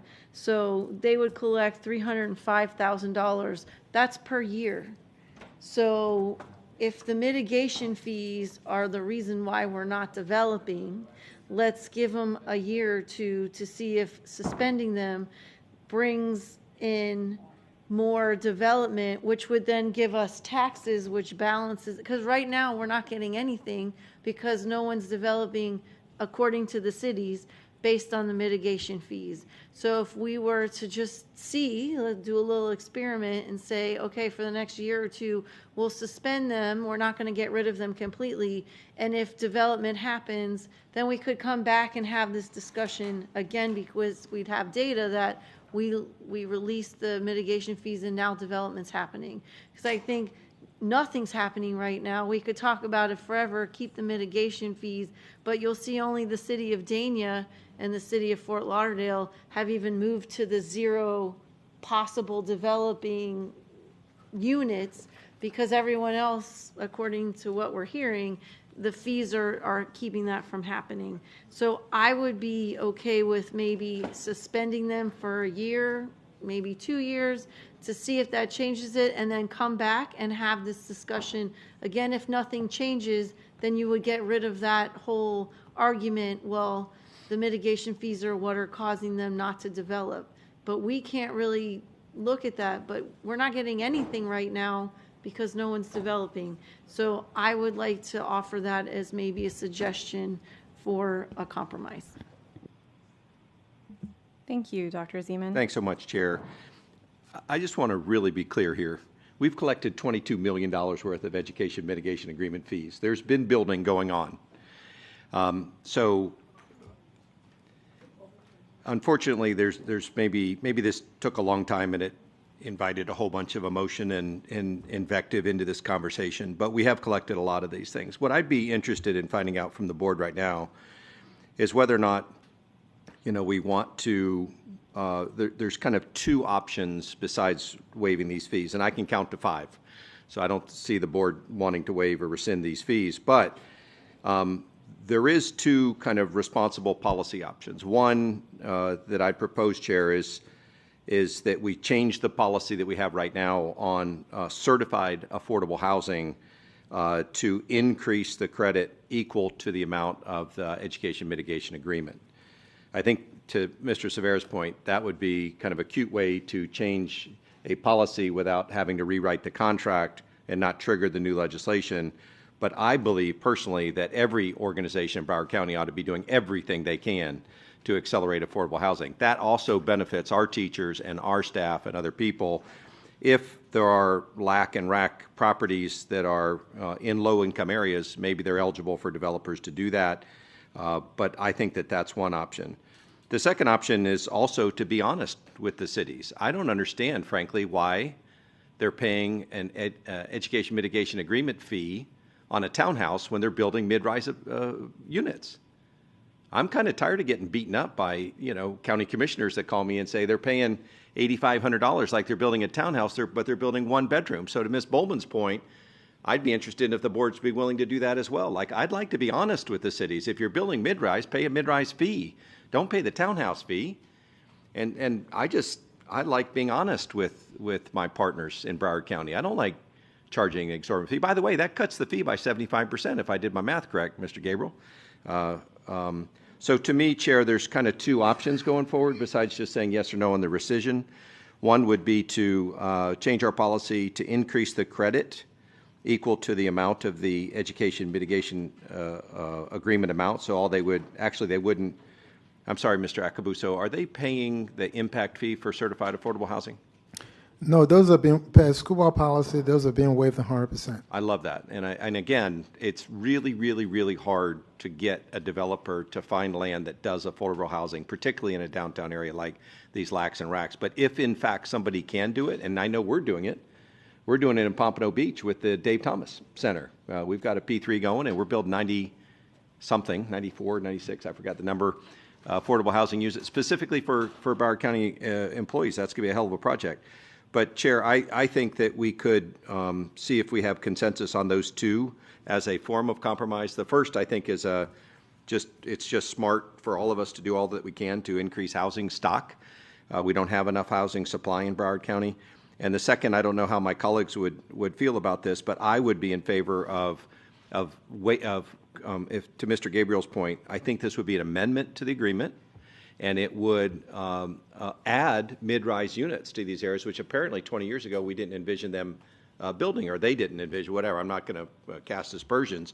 But I don't like the fact that we charge them for 3 bedrooms, and it generates, what looks like 200 students, when in reality they're building 1 bedroom, and that shouldn't generate the same number of students. So I'm going to proffer those two ideas. One is on affordable housing. The second is on creating an honest contract with the city so that they're paying for what they're building.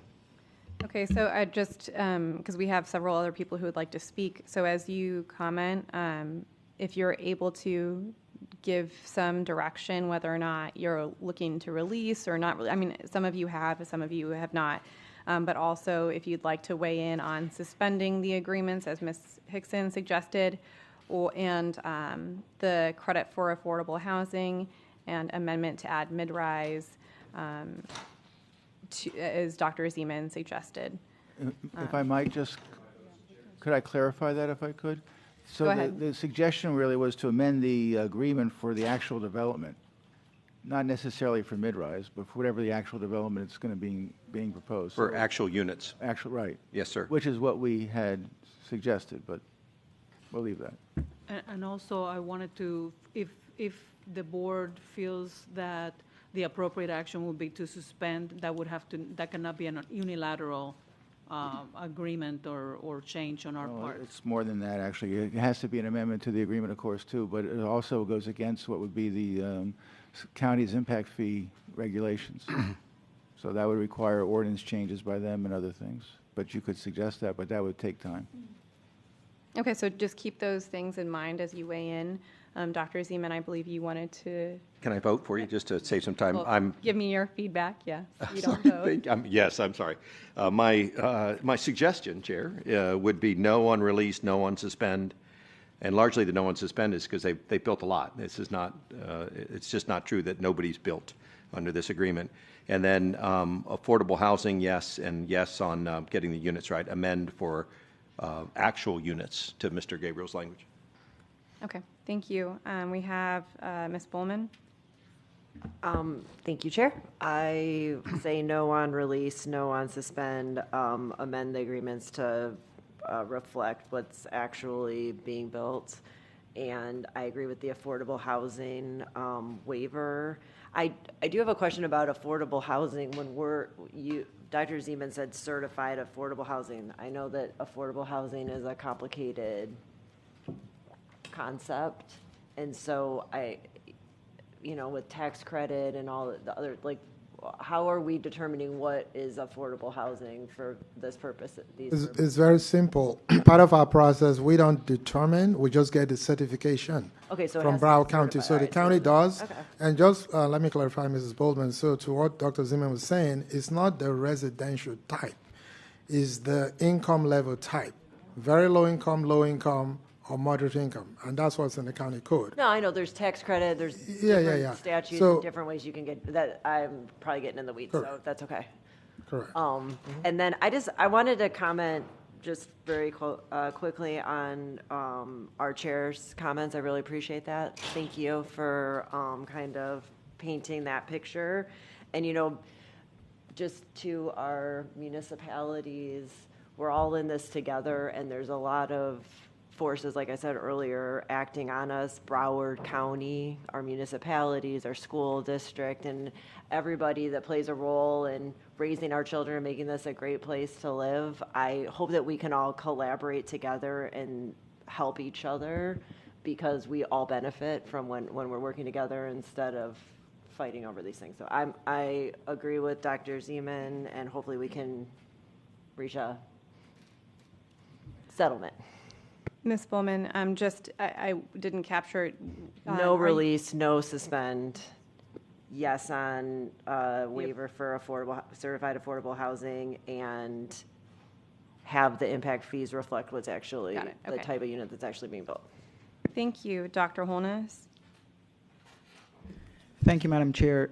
So, Madam Chair, I'm going to give my feedback on the four areas, and I also just want to provide some conclusive comments as well.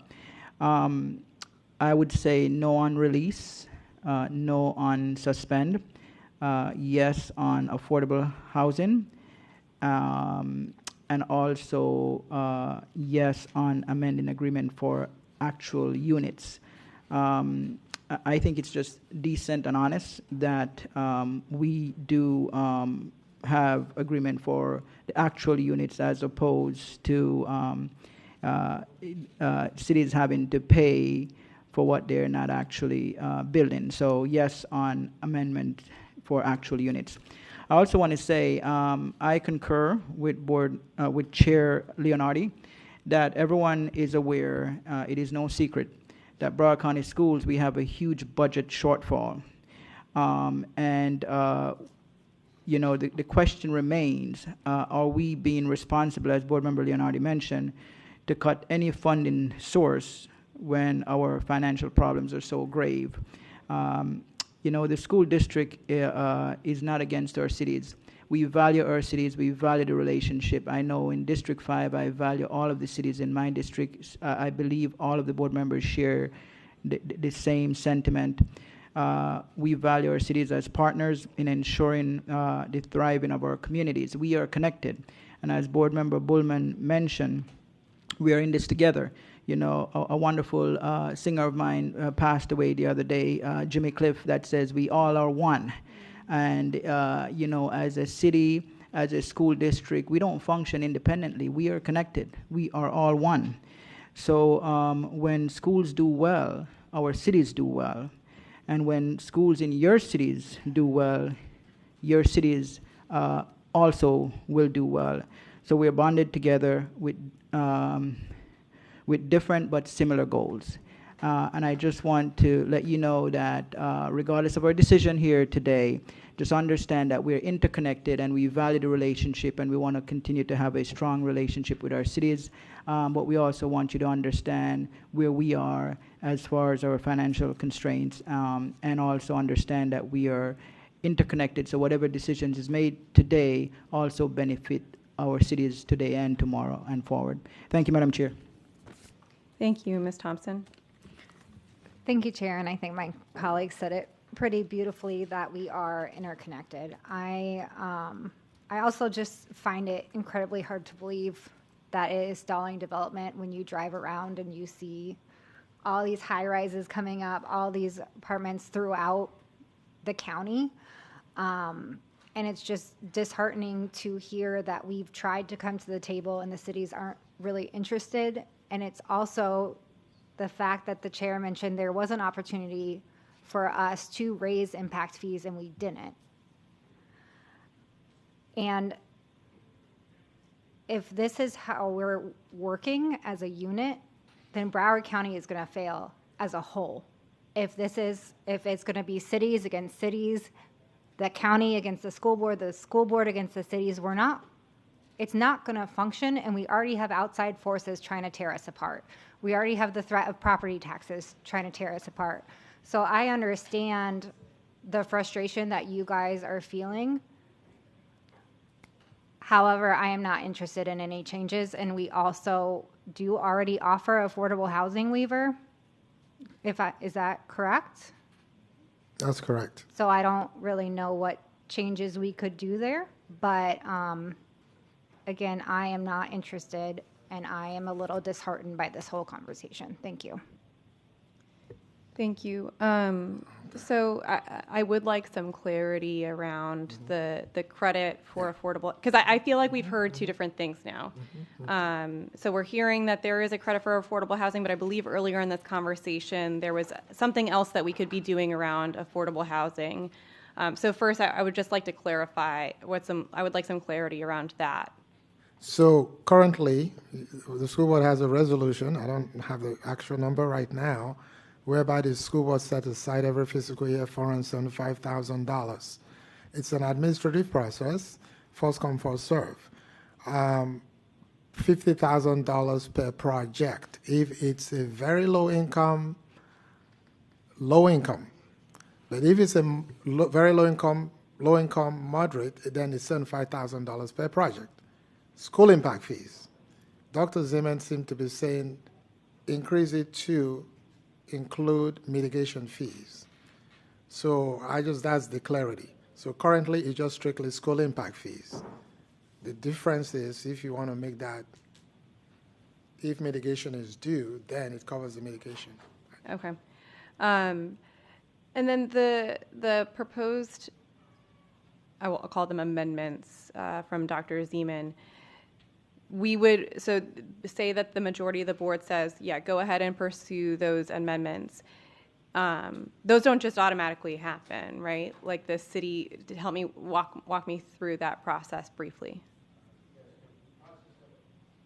The process, that we've actually followed is that the city technically presents to us what they're intending, what they would like. We then incorporate that into it. We create the amendment. I work it through with the county attorney's office to make sure that they're in agreement with what we're doing, and then submit it back to the city for their review and approval. And then once it's acceptable to them, it goes to the city first for formal adoption by the city commission, council, whatever that may be. Then it comes to the school district for your review and approval, and then it would go to the county for final approval by the county, and then it gets recorded. So in terms of next steps, so say we give direction, we want you to pursue those amendments. What is a reasonable timeline for then you? So say the city say no, we're not open to those amendments. What happens then? Well, for example, we have on the table already, Coconut Creek came to us and said that through council, that they have a project they'd like to do and that they'd like to present. They actually prepared a proposed amendment for us to review. We have set it aside for the time being only to hear what was happening first, but we will, depending upon what happens. So the question I'm asking really though is like, so say we give you that direction, in a month, do you guys come back to us in a board workshop, in a board, like is there an item, like how does that work? Well, if I follow that path that we typically would do, it would take a month to prepare, to get the city to give us what they want, for us to write up what that agreement would be, for the county attorney's office to accept it, then go back to the city for formal adoption, formal approval. It's a three-party agreement, so that would be the first step. It would come back to you. It's probably 2 to 3 months. And that's assuming a city is willing to do it, which we've heard that. Well, that's what I'm saying is so say the city, like let's play this scenario out. So that say, the city of each town says, no, we don't want that. Then what happens? Litigation. How is the board notified? Well, well, in this particular case, if that was after this, if we know we only have one city that's really, I would reach back out to them and see if we can't come to some understanding to what an amendment would look like. If we aren't able to do that, I'm not going to try to write something new that is going to be rejected. Then staff would come back to you and give you a response as a board that they're not willing to consider an amendment. I'm seeing some commissioners shake their heads in the back. So I really would like us to pursue amendments, but I just don't want to waste time and money. I just want us to be clear-eyed about what is possible moving forward. I support the amendments, but if we're going to get a big no from everyone, then I don't, yeah. I believe that maybe there's a opportunity. So the interlocal agreement has a dispute resolution process that says that if they're unable to come to conclusion administratively, that there's a procedure that you follow that brings the bodies together for purposes of resolving whatever that dispute would be. Might be bringing the city of Oakland Park and their council with you here today, whether that would be beneficial or not. But it's really not. Correct me if I'm wrong. It's not a dispute. It's up to us to decide if we want to release the cities from the agreement or not. Well, correct? In all candor, if you do nothing, we continue on. The developers come forward, they pay their fees, or they don't get building permits. Somebody sues us. Okay. Ms. Al-Hadaf, are there any other comments or questions you'd like to ask? Nope, just no to all the amendments. Okay. No. Okay. Any of my other colleagues who would like to speak? Ms. Rupert? A lot to digest here. Would have been nice to know that we had an option to be able to come to the table with perhaps a group ourselves, as a corporate board, not like by ourselves one-on-one, which would be helpful. The release, I'm reversing. The suspension, I'm a maybe on that. And as for the third and the fourth, I don't really see how that's going to be much different than we've been explained about. We already have the option to do the affordable housing, and asking someone to be honest as the truth for the mid-rise. I believe that's what we were asking for everybody to do. I would hope that every governmental entity would be honest without putting it into writing. So, and I prefer to believe that people have good in their hearts. So there's that for me. I'm a no on the release. The other two, I don't see the point in that. And honestly, suspending, if they've already said it doesn't make any sense to do the suspension because we'll lose money. So I'm a no on all four. Okay. Any other? So just so we understand what I've been able to capture, and staff correct me if I'm wrong, or colleagues correct me if I'm wrong, I have a majority of the board opposed to releasing or rescinding the mitigation agreements. I have a majority of the board opposed to suspending the agreements. I don't have a majority of the board in support of either of the amendments proffered by Dr. Zeman. We have, I think, 4 people in support of the credit for affordable housing and for the amendment for the actual units. So if anyone else would like to weigh in who is not, otherwise we won't move forward with any of them. Mr. Cervera? Thank you, Chair. If I may, just want a little bit of clarity here because maybe I missed something. Dr. Zeman's recommendation about amending the agreements to reflect what's actually being built. I guess something that I'm trying to wrap my head around here is when I'm looking at the potential financial impact of rescinding these agreements, specifically page 14 of the slide. We apparently are given numbers here focusing specifically on Oakland Park, again, just because those folks were nice enough to come today. I'm looking at numbers here that I'm being told are not, I guess, actually real, for lack of better terms, because no permits have been sought after. So with my colleagues' suggestion to amend these agreements to reflect what's actually being built, I'm assuming that if that were to be done, we would receive a document or data showing us what's actually owed. Okay? So here is sort of my issue that I'm struggling internally with. We are being asked to decide something without having the actual data. Right now, what's being presented is a hypothetical figure of, let's just call it $10 million. Now, everybody knows my position about fiscal conservatism on this board and making sure that the district is doing everything in its power to not be giving up money or not spending money improperly.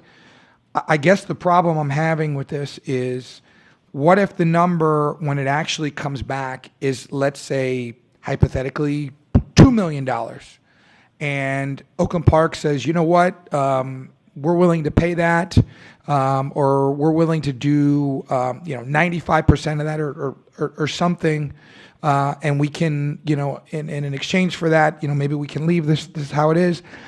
I don't know what's going to happen, but I think my point is, Chair, I think we're operating off of data that's hypothetical. And I would really like to know raw, actual, whole numbers before making any kind of concrete decision. Could it change things? Possibly.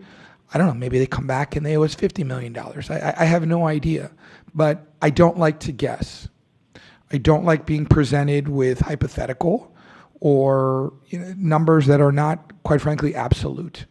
So I understand why it was presented in this fashion, and I certainly appreciate Dr. Zeman's suggestion about amending this to reflect what's actually being built. I'm hearing that this is going to take us 3 or 4 months to actually amend this to reflect those numbers. Was that accurate, or did I misinterpret a comment that was made before? To the extent that someone came forward and we were making an amendment to one of the mitigation agreements, it would take 2 to 3 months to get back to you. How do I get the actual data? So the data that's on your page 14 is showing you right now, actually, what are the approved residential units that are as actual data, and of that total amount, what remains unbuilt, which means that no developer has come forward to develop those units. They just are remaining as part of the pool. Okay, so I guess and listen, I'm not a numbers guy. Well, neither am I. So okay, that's why I went to law school, right? If I was good at math and science, I would have gone to med school. Here's what I want to make sure I fully understand. The 10, we'll call it the 10 million in column 9 and 10 for Oakland Park. Okay, on the slide, page 14. That $10 million, none of that money is actually owed. Right? I think we went through this the last time I was addressing the panel. That is correct. It's not actually owed because no building permits are pending. Are pending. Okay, so I mean, do we know one way or another if anything is forthcoming? If anything is done? Sir, it's the city's obligation to notify the district when that is occurring. And they wouldn't know until then. Can I add to that? Please. So these numbers, the remaining unbuilt, those are the actual total number of units in the current agreement. So if the cities want to move forward today to build those, right, they will move forward to build those. But if the cities say, you know what, I want to change those units to a different type or bedroom mix, they will have to amend the agreement. That's what's in place. Now, the city will tell you there's a project called Horizon. So the city, again, currently today, 883 townhouses, that's what the agreement allows them to build. But if they want to do mid-rise, they'll have to change the agreement to reflect mid-rise and a bedroom mix. So that's what it's alluding to. So what you have in front of you, remaining unbuilt specifically was delineated in the agreement. Oakland Park, the 883 is maximum, meaning 3 or more bedroom townhouse. That's what's in the agreement. So we're not reflecting anything that's not in the agreement. If the city wants to change that, then they will have to amend it to reflect either some number of mid-rise units, some number of townhouse, and then a bedroom mix. So that's what we're saying. So based on the agreement, they move forward because those are recorded, and that's what they legitimately can go to the county for. So without the agreement, right now today, that's what's in the agreement. But if you want to change it, they have to amend the agreement to reflect what they can build. Hopefully that clarifies it. It does, and Mr. Archibald, I thank you for that.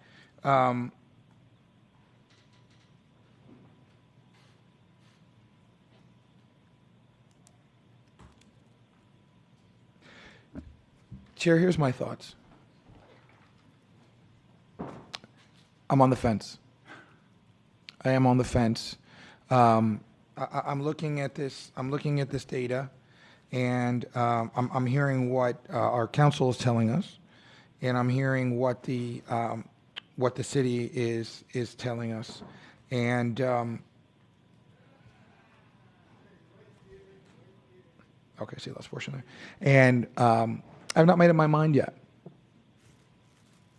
and that's where I'm at today. Okay, so I'll just in an effort to see if there's any desire to move forward with any of the amendments. I have one person, Ms. Hickson, in support of suspending. I have Dr. Zeman, Ms. Bowman, Dr. Holness, and myself in support of pursuing the affordable housing amendment. An amendment to change the agreement to reflect actual units. I have Dr. Zeman, Ms. Bowman, Dr. Holness, and Ms. Rupert in support of that. Go ahead. Oh, sorry, Ms.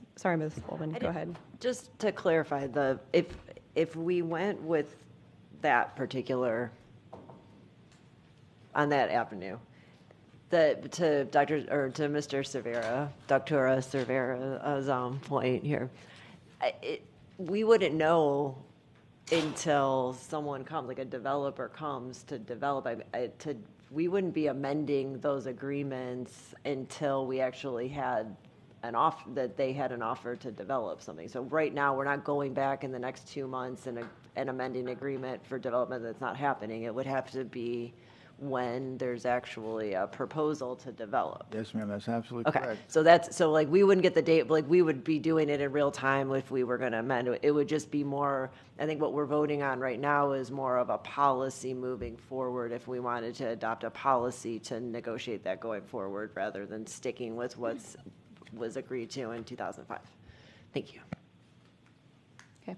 Madam Chair, can I kind of piggyback? Again, what you have today, if they want to amend, the process explained was the city will go through the process, it's codified, the city takes action, then it comes before you then to amend. So you already have that process to amend to what they want to desire to change the current mix is. That's what I want to clarify. Okay. All right. Well, it does not look like there's consensus to do anything other than not release or rescind. Chair, did Ms. Hickson get a chance to share her thoughts? I did. I'm for suspending on a couple-year basis and collecting some data. And how about the option on affordable and on fixing this for actual units? Is to... I've given everyone multiple opportunities. She did not raise her hand or go ahead, Ms. Rupert. I just have a question again. Don't we currently have an affordable housing?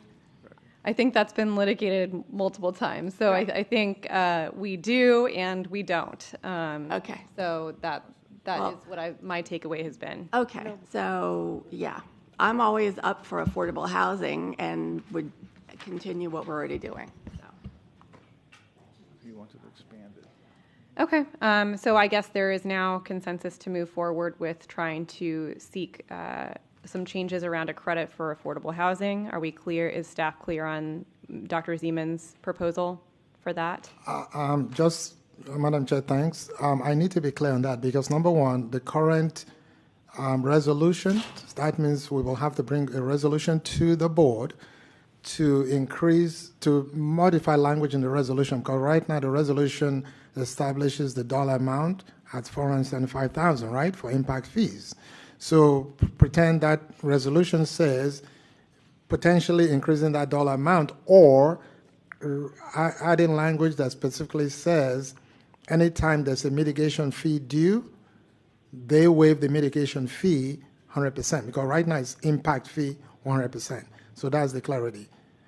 Meaning we're going to bring the resolution to pretty much state mitigation fees waive the 100% if due, in addition to the, correct, for affordable housing. So that's the clarity I would like to have. Are you asking us for additional clarity? Well, I just want to reaffirm if that's what the board is saying. I believe then that that's- is what we okay. are saying, yes. All right, cool. And I will add myself to the list to seek some changes so that we reflect the actual units that are being built. I think that we need to set a timeline on this because I don't want to wait another year and have the same workshop in a year. So if we can have something back within 60 days, is that feasible?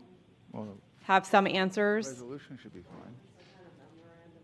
Yeah. No, the resolution should be easy to do. Yeah, we'll just present the resolution to the board at a board meeting for the board to then, because right now you have a resolution that guides administrative process. So just to either amend the resolution or do a new resolution to reflect what the board is saying, and that can be brought forth to the, if you want, maybe the January meeting or the February meeting. Mrs. I have an idea about that, Chair. Dr. Zeman? The cities that I've talked to, which is 5 of the 9, suggested that we could work together on the first step. So instead of us waiting for the cities to put together the amendment, we could put together some template language or work with them or call a meeting next week and see if they want to do it. Again, we're asking the cities to reduce the fees that they have to pay, to encourage development, hopefully then long-term to increase more revenue to Broward County schools because of that development. So this is, in general, like just in terms of good economic development, this is a good deal. And I think, Chair, both the affordable housing and the appropriate units both got 5 votes. Is that right? Yes. Thank you. So, but I think that if we proactively work with the cities, we might be able to do it faster. And so I'm just suggesting that the chairs, kind of make best speed on this. If that's a reasonable kind of way to move forward, it sure would be great to get this done.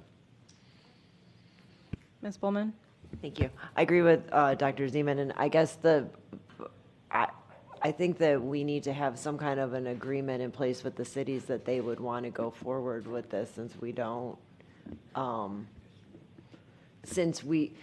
if we're dealing with the, if we're going to look at what the actual units are being built, then we're not going to have anything in front of us until we actually have a proposal. Then perhaps we need memorandum of understanding or some kind of, that we're going to work in good faith to do that going further as a policy change with the impacted cities. So, if I may. Because we're not going to be able to amend an agreement with no development. We currently have that ability to amend. That's already existing. Right, you can amend any agreement, but in terms of if with we're the city. adopting a policy, if the cities, because they're shaking their heads, so if they don't want to do it, then we might as well just know what they want to do or what they don't want to do. If they want to change if they want to explore that policy going forward, when we actually have development on the table, then we can have a memorandum of understanding that that's what we're going to do, and we'll amend it when it becomes appropriate. Because you'd have to amend to reflect the actual project, right? Mm-hmm. Okay, so then why don't we just? Because they're not willing to do it. Well, then I guess it's a moot point. So what I can do. Okay. Yeah. So if I can, for the affordable housing, that's an internal administrative matter for you as a board. if you want to adopt a resolution that sets out, if you meet certain criteria, that the board authorizes Yeah, we'll do the affordable housing. But right, so that can be done. But the development. The developer doesn't have to approve that. No, but in terms of projects that reflect the reflect the actual units being built, it would just be a policy. It's already in place. That we agree with. I'm told it's already in place. They'll just come forward and they'll get credit for it if they do what they need to do to verify what that's. Wait, I'm not talking about affordable housing. I'm talking about the regular housing to reflect units that are correct. So if we can get the cities to, in concept, agree that that's what we're going to do, amend the agreement when they actually have development, then that would. That's the process we've been following, frankly. Yeah. If they're willing to follow it, and if they're not willing, we are where we are today. Candidly. So do you have your direction, or are you still unclear? I think we're in the same place we were before we started. No, in terms of the resolution, I think we have direction on that. In terms of the amendment, it's already in place. That's the process we explained in the presentation. So I mean, I would candidly just say, if anyone who's listening behind me would pay attention to the conversation and give us some help in trying to resolve the problem, that we are willing administratively to do it, and the board's desire is to have some kind of opportunity or option that will work for both parties, all parties. Unfortunately, it's not occurred. So let me try to land the plane here. I think I'm hearing from several of my colleagues, we're not like super interested in a resolution. We are trying at one last attempt to come to a compromise with our municipalities. So, and my colleagues can please let me know if you object to this, but I think we want to give you a certain period of time to go back to the cities. I don't know if that's in the form of the working group or some other way. Within 60 days, try to work out what we've discussed in this board meeting that is now a public meeting. Everyone can go back and listen to see our position. And if the cities aren't willing to work with us, then we'll move forward from there. Does anyone object to that approach? Go ahead, Ms. Hickson. Your mic? Yeah. Anyone else? Right. I'm just saying I object. Yeah. Anyone else? Okay. So are we clear now? we're clear. We're going to set up another education mitigation agreement working group to formally record, transcribe, do minutes, and then discuss, and then based on that outcome, come back to the board. Okay. Thank you. Thank you. Thank you so much. Thank you.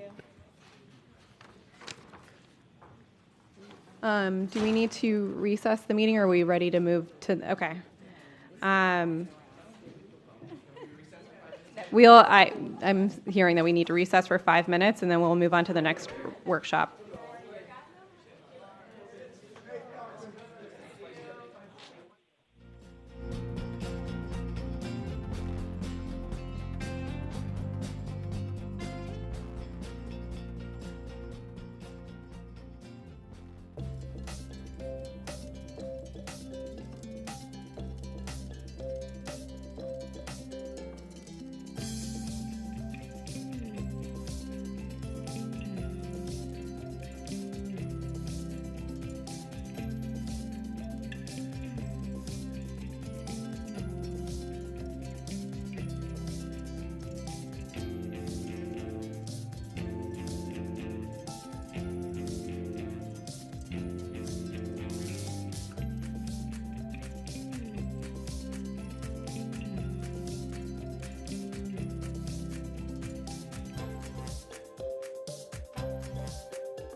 Welcome back. The next item is outstanding student meal debt. I now turn it over to staff for a presentation. Thank you, Chair Leonardi. Mary Mulder, Food and Nutrition Services. Good afternoon, school board members, Dr. Hepburn. With me this afternoon, I have staff from the Food Service Department. On the end, I have Diane Ponziano, who is our Operations Director, Mark Bills with Finance, Christina Ramirez on my right with Meal Benefits. We have Andy and Arif, who are with the IT support in food service, and then Tamara, who's our clerical support. So this presentation, before I begin that, I would just like to address the two questions that came up this morning. I was driving in, and I did hear those two questions. The first question referred to Social Security numbers, and if I remember correctly, at several of our board meetings and workshops, we had mentioned, and again with DAC, because we have been attending DAC meetings, and we have explained that Social Security numbers are not required by USDA. There is a box on the application that states if the parent or guardian has no number, they just tick the box, they make a check mark, and they say no Social Security number. The entire 9-digit Social Security number is not required. The application only asks for the last 4 digits. So we have relayed that to DAC in writing. We have attended the meetings. We have meal benefit designees at all schools who have the exact same information. So if there is a concern with a specific school board member and that information not getting out, if you could please email me directly so that we know, where that communication is getting lost. But we have covered that. The second topic had to do with special diets and not having special diets available. We have 2 registered dietitians that are on staff, and they work directly with parents and with doctors, and along with the manager at the actual school. In order for someone to have a special diet, they must have a doctor's note on file. So I just want to make sure that the public understands if someone is on a special diet, that could be a gluten diet, could be pureed, could be chopped, we need to have that special diet form completed. Our dietitians confirm with the physician, with the parent, and then that information is input into our system at the point of sale. A yellow box appears, and it will say gluten-free, lactose-free. It may say chopped, puree, whatever it is. Those diets are available. So if that's not happening, I need the names of the schools because we have those prepped ahead of time because we know the students and we know what their attendance is. And I think those were the only 2 questions from this morning. Okay. And then for this afternoon's presentation, it's a little bit early. This presentation was originally requested by the board for a January date, but we're monitoring it as we had instructed the board or told the board that we were going to do. And what you see up on the board is the outstanding meal debt. If we can go to slide 2. So originally, the first set of guidance, here we go. First set of guidance has to do with this meeting requesting additional guidance from the board. So the first 6 slides actually go into us asking for guidance on students' outstanding debt. On slide 3, I review the transition plan, or what the transition was. We were serving meal CEP and Universal Free Pilot. After that, we were transitioning back. The first 30 days of the school year, the food service department covered meals at all costs, and we still have breakfast at no cost. Next slide. I review all the different marketing avenues that we have worked on since May. The media releases, television interviews, social media, websites, principals have sent out pivot memos. We've had parent link scripts go out with district and with principals. We've had community outreach events, and there's a meal benefit designee assigned to each school location. So at any time, if a parent has a question, not only can they call the district office call center, not only can they call the school, but there is a meal benefit designee assigned. On page 5, we go back to August. It was an agenda item that the school board passed extremely generously from the school board, allocating $500 per school. In that board agenda item, there was a hot courtesy meal. Board direction was no tray should be removed from a child. And we have followed that. We have had no situations in which a tray has been removed from a child. That being said, there was also a conversation about additional funding. We do have the Broward Education website set up, local business and community partners. So the goal was to have our principals work with their partners and see if they could secure some funding for meal debt. Page 6 is a list of the top donors. As of the 17th of November, there's only been about $7,700 that were donated by the community, by the public, for meal debt. You'll see that on the generosity of Dr. Hepburn, he donated $1,000 for meal debt. SLT collectively donated $1,000. We listed additional donors, and we had a new one come in from the Coral Springs Coffee Club for $1,400. So again, we're just about $7,700. Next slide on page 7, daily functions. So once the agenda item passed, we put some stopgaps in place so that we could allow the students to charge, but that we could remind the parents that they needed to pay those monies back. So on a daily basis, the principals receive a principal transfer summary report, which will list all the students that have charged. They, meaning the parents, receive a parent link message daily, Monday through Friday, excluding weekends and holidays, telling them that they owe money. That's monies from the food service account as well as the principal account. In addition to that, principals have been reaching out, along with assistant principals, guidance counselors, social workers, and meal benefit designees to contact families that have outstanding charges.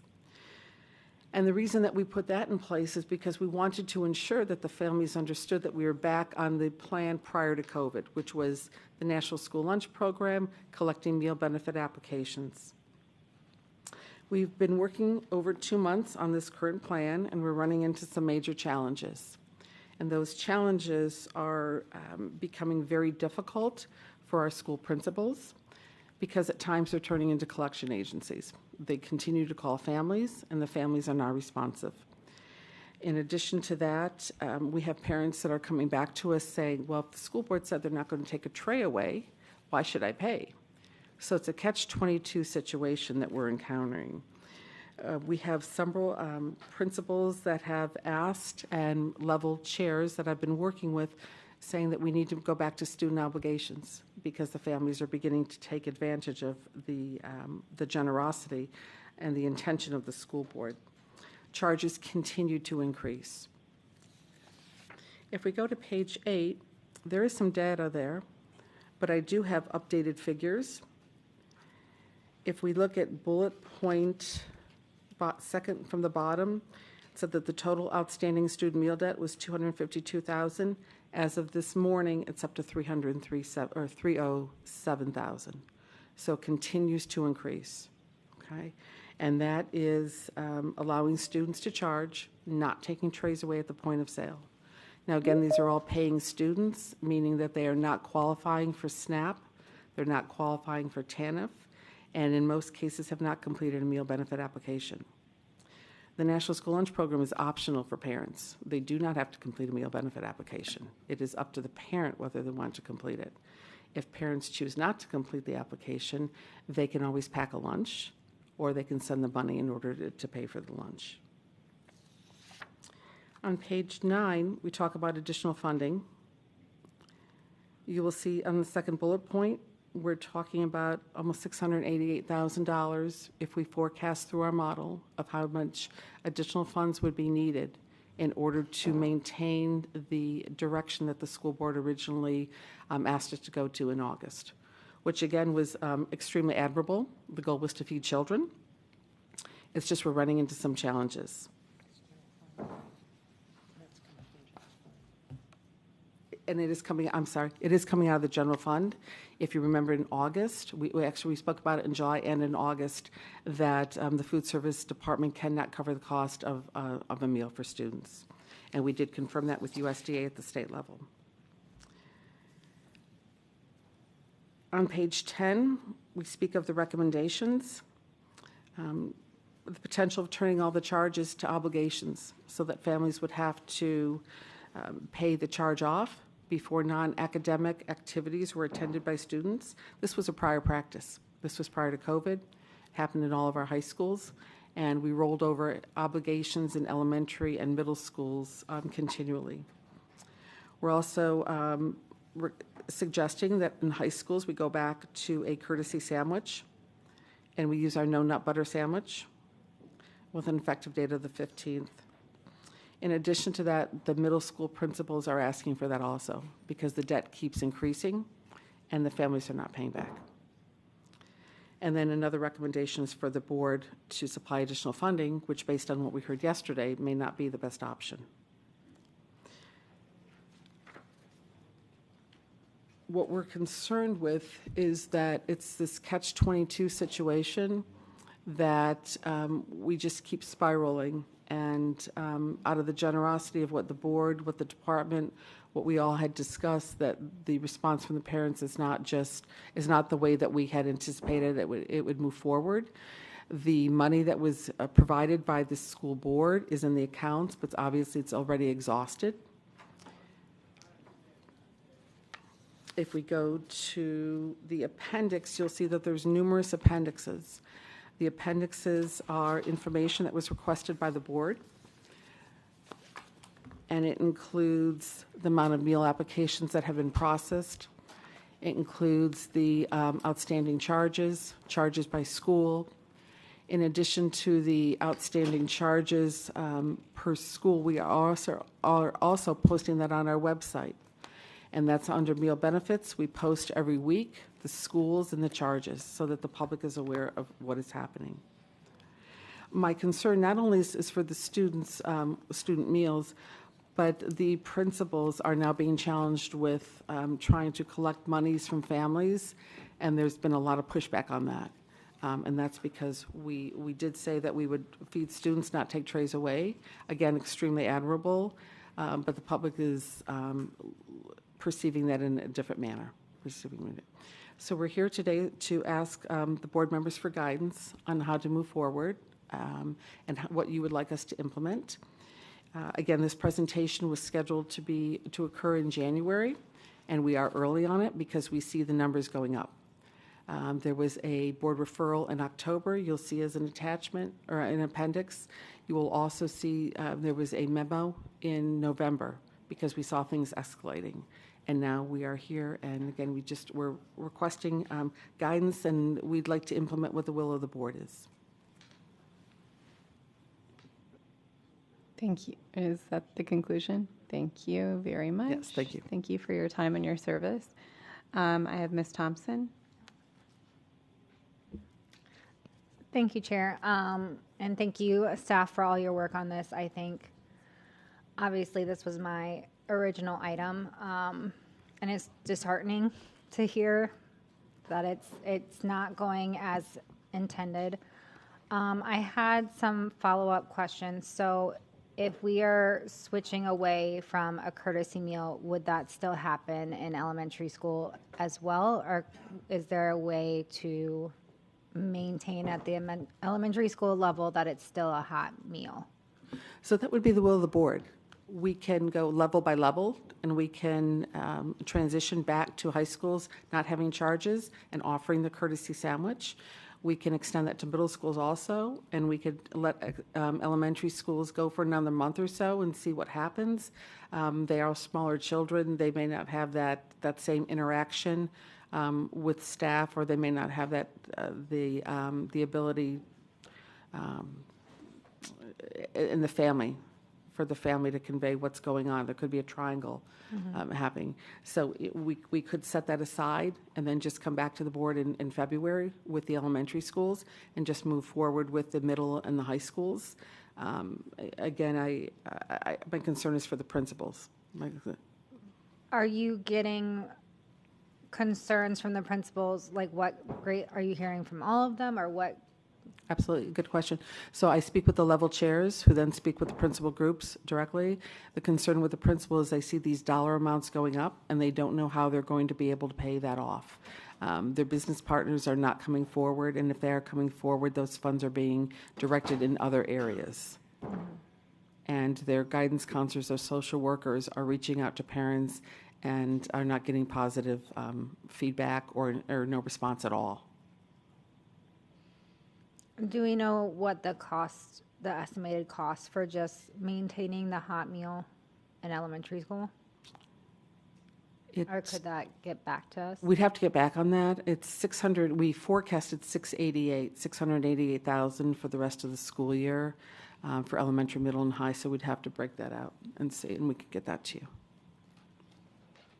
Would you have an estimation of what you, because I'm assuming the majority of our school, not assuming, the majority of our schools are elementary schools, so. Correct. Let me just, out of the 307, there's only 127,000 that's elementary schools. Middle schools are 66,000, and high schools are 105,000 that are owed. So maybe 300,000.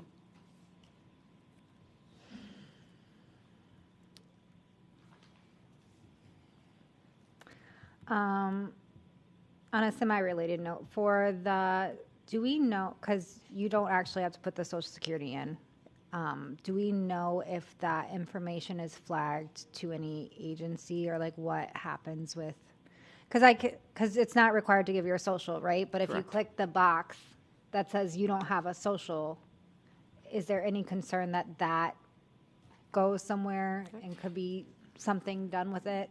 So the Social Security number at one point was the 9-digit number. I want to say it was about 10 years ago or so. It moved just the 4 digits, and the checkbox that has always been there on the application. Mm-hmm. It's nothing that's nothing new. We do not, as a district, forward our information to everyone. It stays right with us. So unless we're audited. Yeah. Okay. I don't know.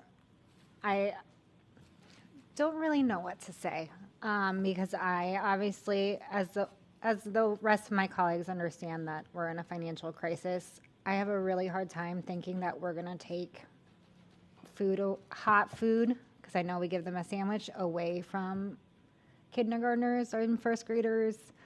But I also understand the situation, so I'd be interested in hearing if my colleagues have any suggestions. Thank you. Thank you, and my apologies to the audience. I forgot to go to public comment, so I'm going to pause board discussion to take public comment. We have Felicia Schumann, Nicole Morst, and Mariah Rabideau.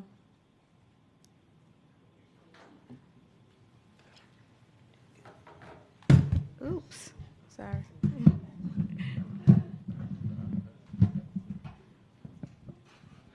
Good afternoon, Madam Chair and Dr. Hepburn and esteemed board leaders. I want to say this really quickly. Some students, I know that they're eligible, but their families are not applying for the meals. So I want to first off saying that. And however, I want to speak clearly and constructively about student meal debt and what needs to happen going forward.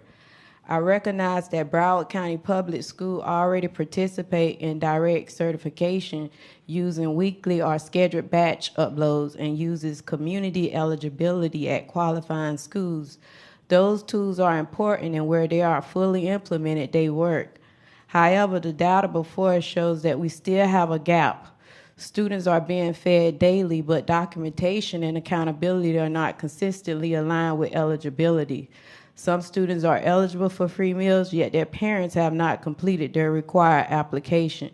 Even in cases where family may already be receiving SNAP benefits, when that paperwork is not on file, charges continue and debt is created. The gap cannot be managed at the cafeteria line or at the school level. It must be addressed through clear, standardized district system. If this is not already happening uniformly, then the district needs to ensure the following. First, eligibility identification must move as quickly as meal service. Direct certification matches should be frequent and automatically applied so eligible students are not charged while data catches up. Second, parents should receive one clear standardized document requiring them to either apply for meal benefit that may qualify for or formally acknowledge financial responsibility for meals being served. That document should include a clear and reasonable deadline for response, supported by multiple reminders so expectations are understood and debt does not build unintentionally. Third, enforcement and documentation must be handled centrally. Principals and cafeteria staff should not be creating their own processes or bearing the burden of debt management. Finally, food and nutrition service, working with legal information, technology, student services, and finance, should ensure there is a consistent district-wide framework that aligns meal service paperwork, deadlines, and accountability. After document outreach and missed deadlines, families who do not respond should move to a default paid status going forward while preserving the ability to apply for benefits at any time. This is not about denying meals to children. It's about clarity, fairness, and systems that work. Thank you. Thank you, Nicole Morst. I don't see her in the audience. Mariah Rabideau.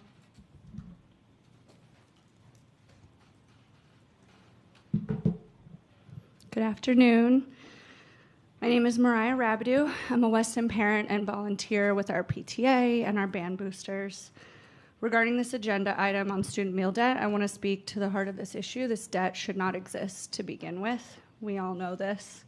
According to the presentation, Broward now holds over $300,000 in outstanding student meal debt as of this morning, and is projecting an additional over $600,000 needed from the general fund to continue covering charges under the current directive.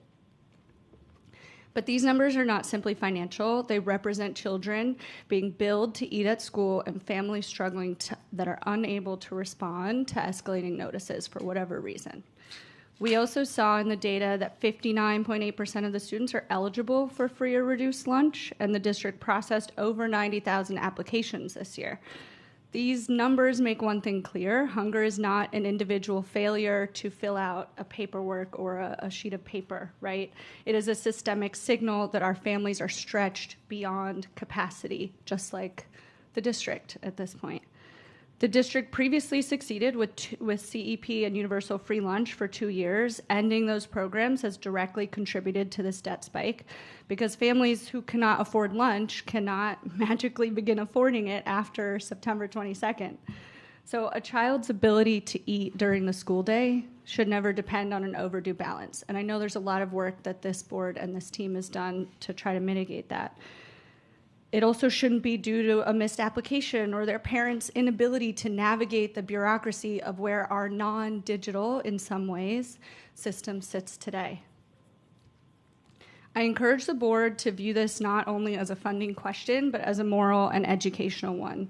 No student learns well while hungry, and no district strengthens its community by sending families deeper into debt over meals. I also encourage the board to direct Dr. Hepburn's meals team to be more creative and dig deeper about how to solve this. Other districts in Florida are doing this today, and across the country have combined federal mechanisms, CEP, Title I concentration, state supplements, municipal partnerships, to implement universal free meals sustainably. Broward can and should do the same. Meal debt shouldn't be managed. It should be eliminated at the root. To consider providing meals generous is a fundamental misunderstanding about what students and families need and are capable of today. I also want to emphasize that transparency is key around major vendor relationships, as a side note, including the district's contract with Microsoft. So at this moment, when we're talking about revenue loss and shifting fee structures, the public deserves clear accounting of technology expenditures, licensing structures, and the annual cost burden. Without that transparency, it becomes difficult for families to understand why programs are being cut when others are not. Thank you so much. Ms. Bullman? Thank you, Chair. So I guess I have a couple of questions about how this whole thing is working from a different, I'll tell you from a different perspective that I have, and I'm just dropping my napkin, sorry. We had universal free lunch, then we had the 30-day grace period, and at some point thereafter, I found out that my kids have credit because they're charging lunch, and I'm start getting the calls. So I'm wondering how much of the problem is are kids who can afford the lunch but are charging the lunch without the consent of the parent that didn't want them to have the lunch necessarily. Like, I can pack my kids' lunch, I can give them money, and I have my own wishes for what my children are eating or how they're conducting themselves, or they could be on a budget. Like, I put in money for their account and then they've overspent it. So it's a chasing game just for me personally. I'm wondering if other people are experiencing the same thing, which would contribute to this debt, because I seem to always be in meal debt even though I'm trying to pay for it. And so I would like a mechanism to see where we are in terms of what the debt would be for the children that actually need our help versus us extending credit to people that do not need the credit. And in fact, I wish they did not have the credit. Like, fill up if you don't qualify, fill up your card, or you don't get any,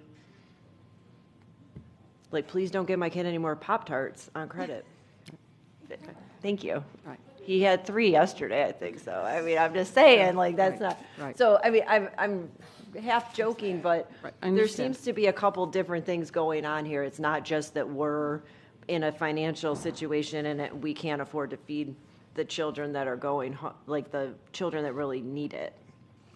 I think there's some ways that we could reconfigure how this happens so that we can really look and dig down to, like, the amounts of money that we really need to solve the problem for the people that need to be fed through the program. Absolutely. So thank you so much for the question. The first has to do with students proceeding through the line that may have a lunch already, or their parents may not want them to eat with us. Okay.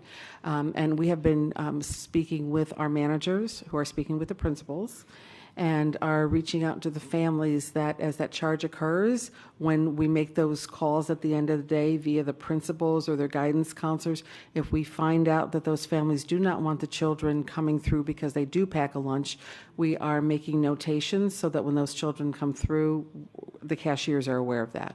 So that is the first item. There was several comments, and I just want to make some clarity as far as it goes for municipalities. We do have one municipality that has stepped forward. Watkins and Lake Forest, they did step forward. They pay for all of their student meals who are on paid and reduced every month. And that is the only municipality that has stepped forward to cover that. Okay, and we invoice them every month. We can give them a list of their students every month. We could give them, the principals, a list of the students. They receive that every day. So I did want to clarify that. There was a comment on students who we feel need the program and need to eat. So USDA does not allow us to target students, so we can't say that this child needs this program or we feel they do. That's a parent opportunity to fill out the meal benefit charge or meal benefit application.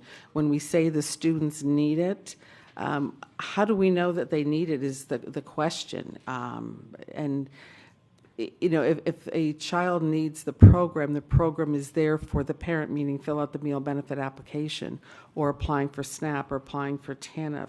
So I'm not sure when I hear the kids that need it or the areas that need it, how they're supposed to be identified, because that is contrary to what USDA tells us. There's no targeting students. There's no targeting areas. Well, I would suggest, instead of extending credit to everybody, I mean, you would be able to to figure out, I think you would push people to apply, first of all, if everyone's not getting credit. Okay.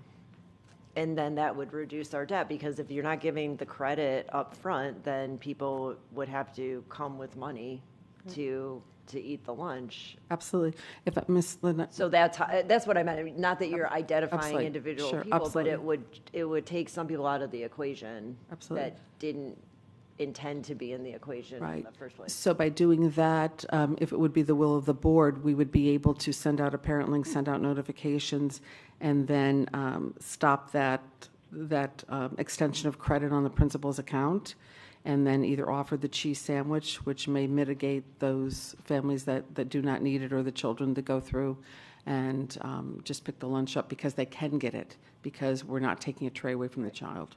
Absolutely. I don't know if anyone else, but. Are you done, Ms. Pullman?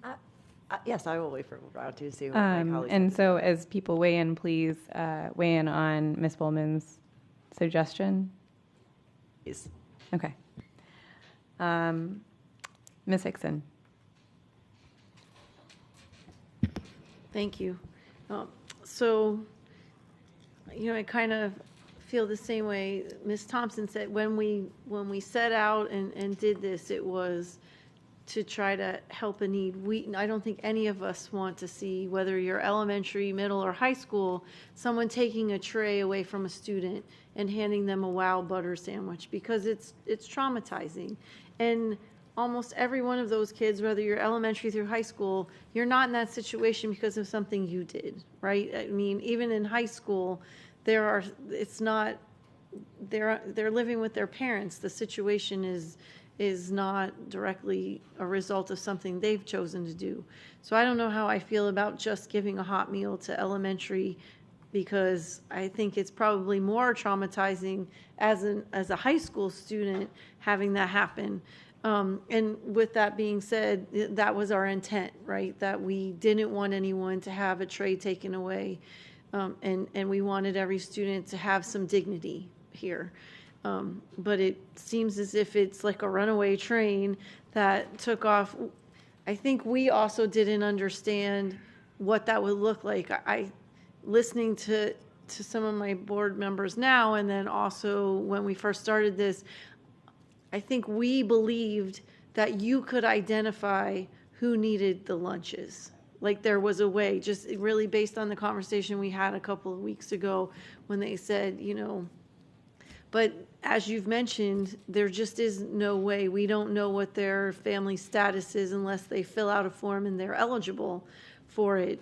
But you mentioned we know there are so many eligible that haven't filled out the form. So how do we know that? When I say eligible, we have paid students. So those paid students, we don't know if they're eligible. So if I misspoke on that, we don't, if there's, about 65,000 students that are paid students, those students could be eligible, but they would have to fill out the meal benefit application. So eligible to fill out the application, not necessarily eligible for free reduced meals. But everybody's eligible to fill out the application. Absolutely, absolutely, and we that's- encourage that. So when let's say I'm a principal and I'm trying to I want all of my students to fill out the form, because they don't maybe even know if they're eligible or not until someone comes back with a yes or no status. Is that correct? You are correct. Okay. And we have numerous principals that we're in contact with that will send out their individual parent links to their schools stating, if you think you may be eligible, please complete the meal Right, and benefit I know form. that principals work really hard, so I'm not trying to lay this at anyone's feet.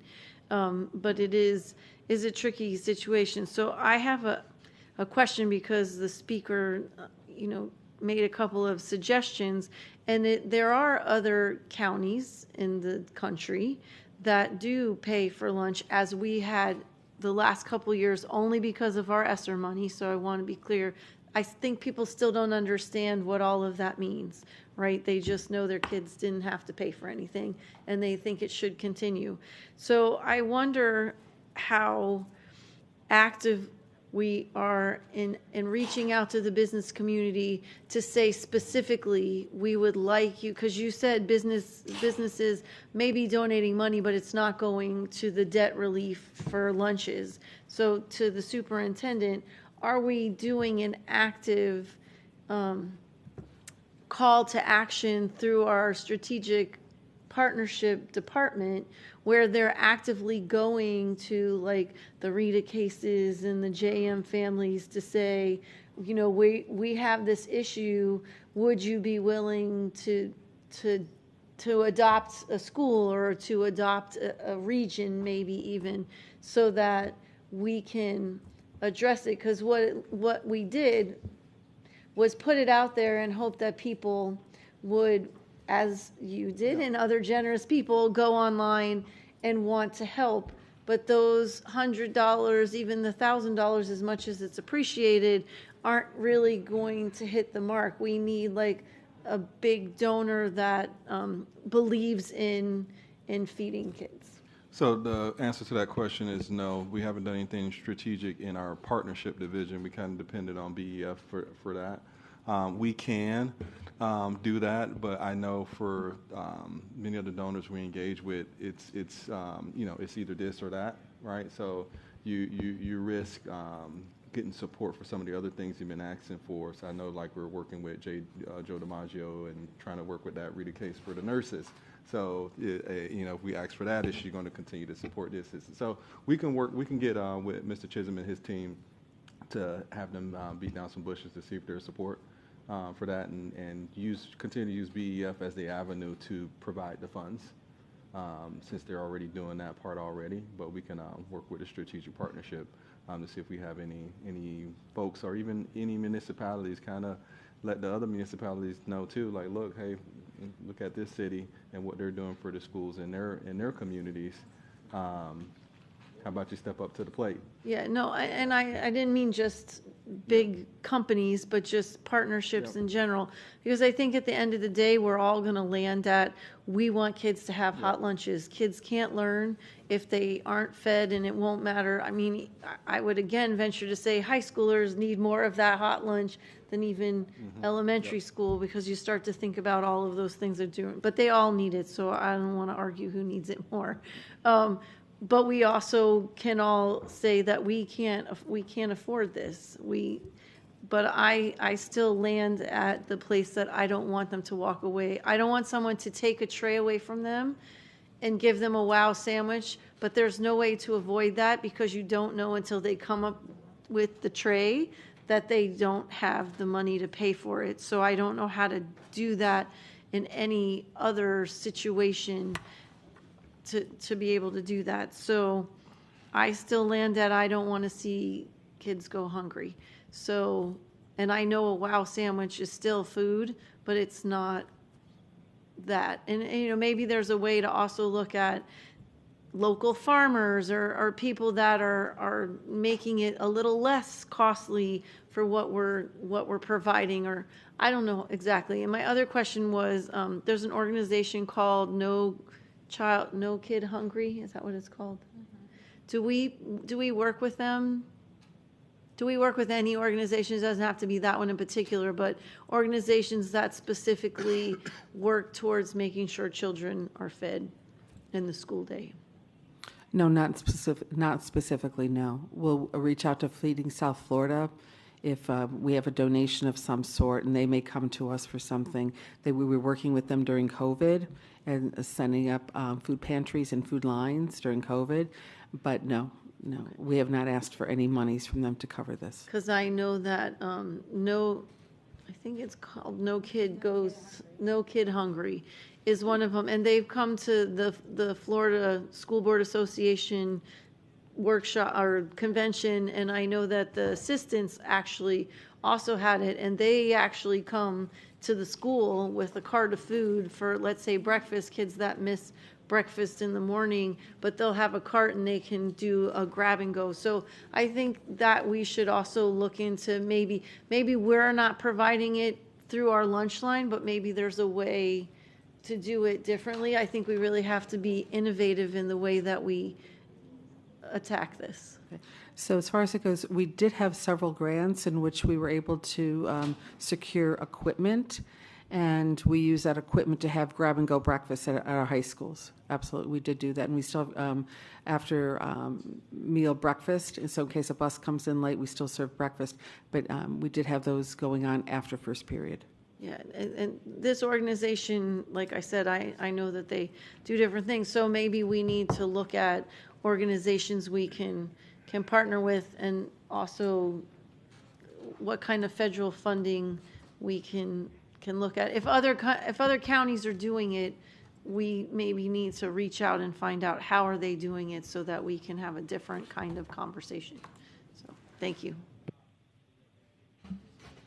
Thank you, Dr. Zeman. Thank you, Chair. Just two questions. What did we do before COVID in Broward County Schools? Absolutely. Great question, Dr. Zeman. Thank you for the question. We had meal benefit applications, and a family could complete the meal benefit application. We did have families that categorically were approved on SNAP and TANF that were direct feeds from FLDOA. So if a family did not have a meal benefit application and they had to pay, they would then pay at the point of sale, or they would prepay for us. We did have the option of a cheese sandwich if a child came down the line and they forgot money that day.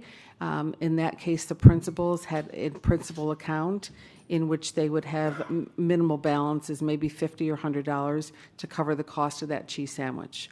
So prior to COVID, it was either you brought a lunch, you paid, you qualified for SNAP or for TANF, or you brought the meal benefit, you completed the meal benefit application. And I want to give you like the Dr. Z Data Geek Award, by the way. You really nailed it in terms of tracking the data and coming early, so you get 10,000 Dr. Z points. Oh, incredible staff. But I'm going to ask you for another hard data point, which is under that policy, how many kids didn't eat every day? So I can't honestly answer that question because any child that came through the serving line, if we had to remove a tray, was offered that cheese sandwich in some schools. Right. In some schools, principals would offer a turkey sandwich in lunch. In some schools, the principals would say, I have enough in my PTA or my PTO, and they will give us a check for $100 and put that into the principal account. It was minimal, though. We never had this issue in elementary schools, and it was a little bit unfortunate. Not a little bit. It was unfortunate because when we looked at our data prior to COVID, we were running about $7,000 with those charges. So that number that was presented to the board was an actual number. That's exactly what was happening prior to COVID because of the question that you just asked. Either an application was completed, it was a direct feed for SNAP and for TANF, parents packed a lunch, or they paid for the meal. So that was very clear, and I think because of what happened with COVID and the supply chain grants that we were fortunate enough to secure, in addition to the economies of scale, the more children that are eating, obviously you can adjust your finances accordingly, but that's what had happened, and all of a sudden now we're having to pull back and say, okay, those funding sources, as Ms. Hickson said, are over, and we're going back to pre-COVID. And it's an adjustment for the families. So I just want to say it back to you, if you don't mind, Mary, and I really, really appreciate it. But you're telling us that when we had kids either pay for lunch, get qualified to have it paid for them, bring their lunch, or go through a line and get a cheese sandwich, the impact on students not eating was minimal. You are correct. Terrific. And I think that's instructive. This is a partnership. You know, we need things from parents. You know, they have to get their kids to school if they live within 2 miles. They have to make sure they have the uniform or clean clothes. And I mean, there's a ton of things we ask parents to do in this partnership. And prior to COVID, we asked them to somehow provide food for them, right? I mean, we assume they get to eat nights and weekends. And I'm not being insensitive to the plight of abject poverty or people who live in a family that don't provide for them. That's horrible, and I'm incredibly sympathetic to it. But the fact is that when we had that policy, there was no moral hazard. It wasn't like, if I don't pay, I get a free full tray. Correct. And you know, we have to figure out, you know, kind of how to spend the money that we have in the big hole that we're in. And right now, there was minimal impact prior to COVID of kids not having nutrition to get through the day. And I appreciate that. Absolutely. If I can just... Second question, if you don't mind, Mayor, I'm sorry. Absolutely. In my view, Mr. Superintendent, this is a purely operational issue. And this is a difficult issue. It's a moral issue, as some people have said. It's genuinely true that if you don't have calories and water and, things like that. You're not going to be learning. But what is your recommendation, Mr. Superintendent, or what we should do to make sure that we're balancing out all the requirements for our children? Yeah, so definitely a difficult decision because we want to make sure that every kid has an opportunity to get a meal during the school day. But there are variables there are situations that are being abused because we at the point of sale cannot determine if a student is eligible or not. And then you have families that may be eligible that are, if they were like my mom, you're going to get it the hard way. And we're not like this just the family I grew up in, and we were dirt poor. And she didn't want any extra anything. She wanted to demonstrate hard work ethic, and this just my family. But I know there's families out there where some parents do not want to do that, and they will pack the lunch for the kids and all that other good stuff. But I think the difficulty for us is we have no capabilities to understand the eligibility of a kid at the point of sale. And you have the stories like Ms. Bullman just mentioned. I used to have the same story with my oldest daughter who graduated already. And I put a certain amount in her account to account for lunches throughout the week, plus a treat probably once a week, right? Trying to balance what they eat. But when I look at it, you're buying Pop-Tarts and ice cream and all this other stuff, and now you're out of money. Sorry, you're out of luck. You got to take your own lunch to school. But I think that we have to make a difficult decision. All kids are going to eat. They are going to get some type of a meal. I think if we revert back to what we were doing during COVID, that will help us identify who truly needs the help. Right now, we have no way of identifying that in the current system, and there is some abuse where kids are taking advantage of the system and knowing they're going to get a hot meal, and regardless of the situation, if they can afford it or not.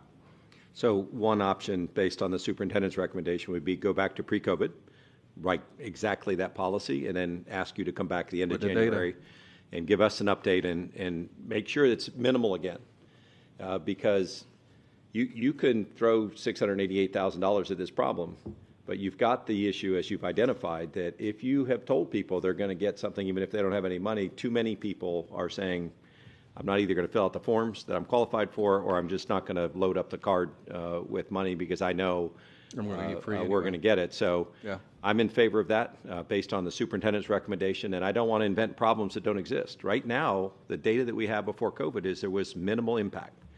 And we've got to really spend our time and money on things that have impact because there's a lot of those things that we still need to work on. Thank you, Mary. Thank you. Thank you. Mrs. Al-Hadaf? Thank you. I agree with the superintendent's recommendation. I think that we have to stop putting this $500 per school funding or any extra money to this. I do have a question in regards to the $500. Is that $500 have includes the USDA reimbursement for the cost of the meal? Go ahead, Ms. Hi, thank you, Dr. Hepburn. I'm a little unclear on the question that $500 would cover the cost of a meal in an elementary school, $3 per meal. The USDA reimbursement, there's different reimbursement rates based on the eligibility factor, free, reduced, and paid. Okay, so was the $500 we were allocating per school, did that include the USDA reimbursement? Yes, yes. Okay.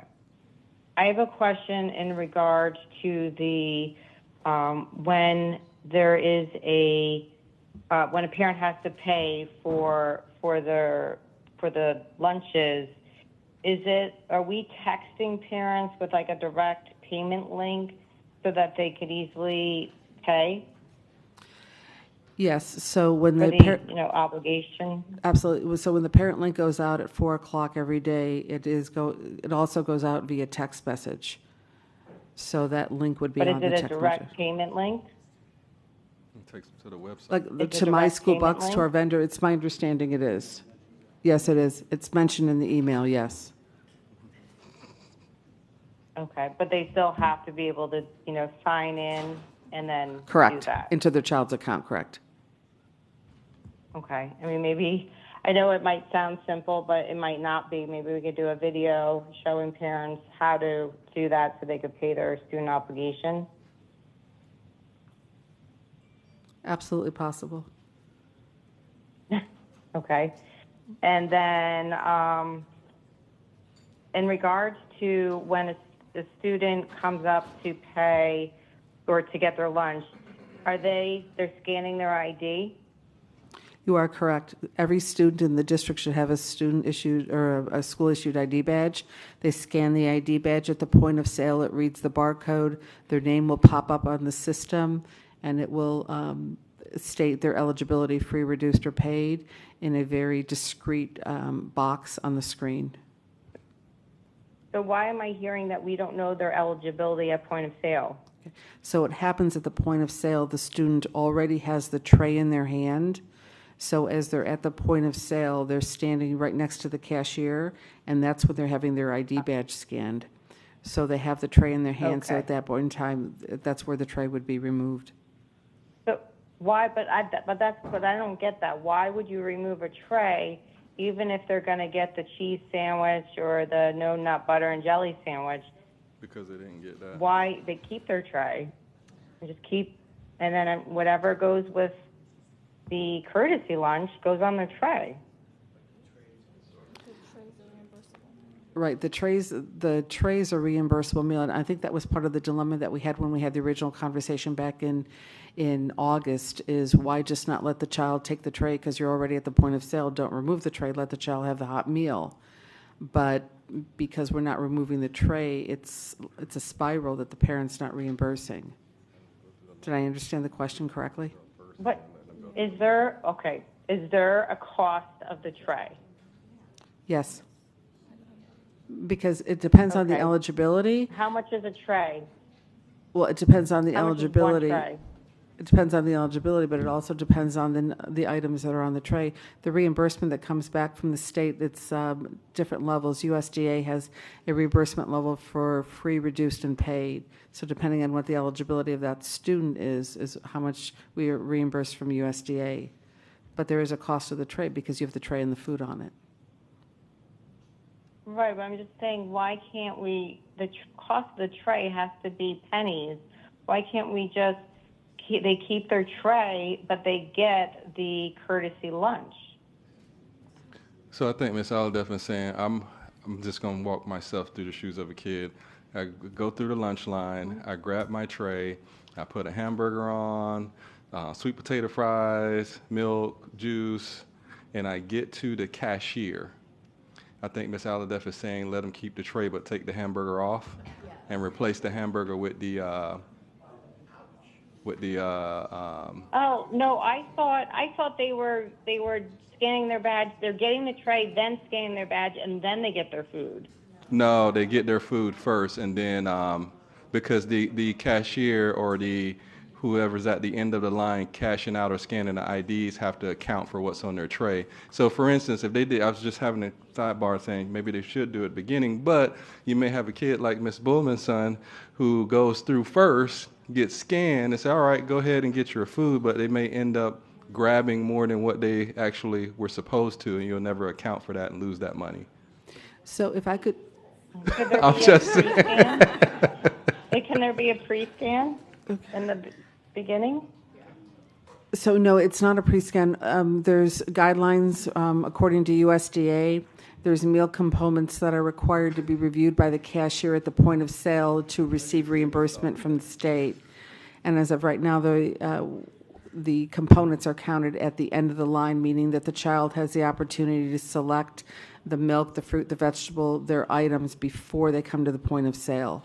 And everything is checked at the point of sale. And then once we verify that the meal is compliant with USDA guidelines to receive reimbursement, then we go ahead and enter the meal into the register.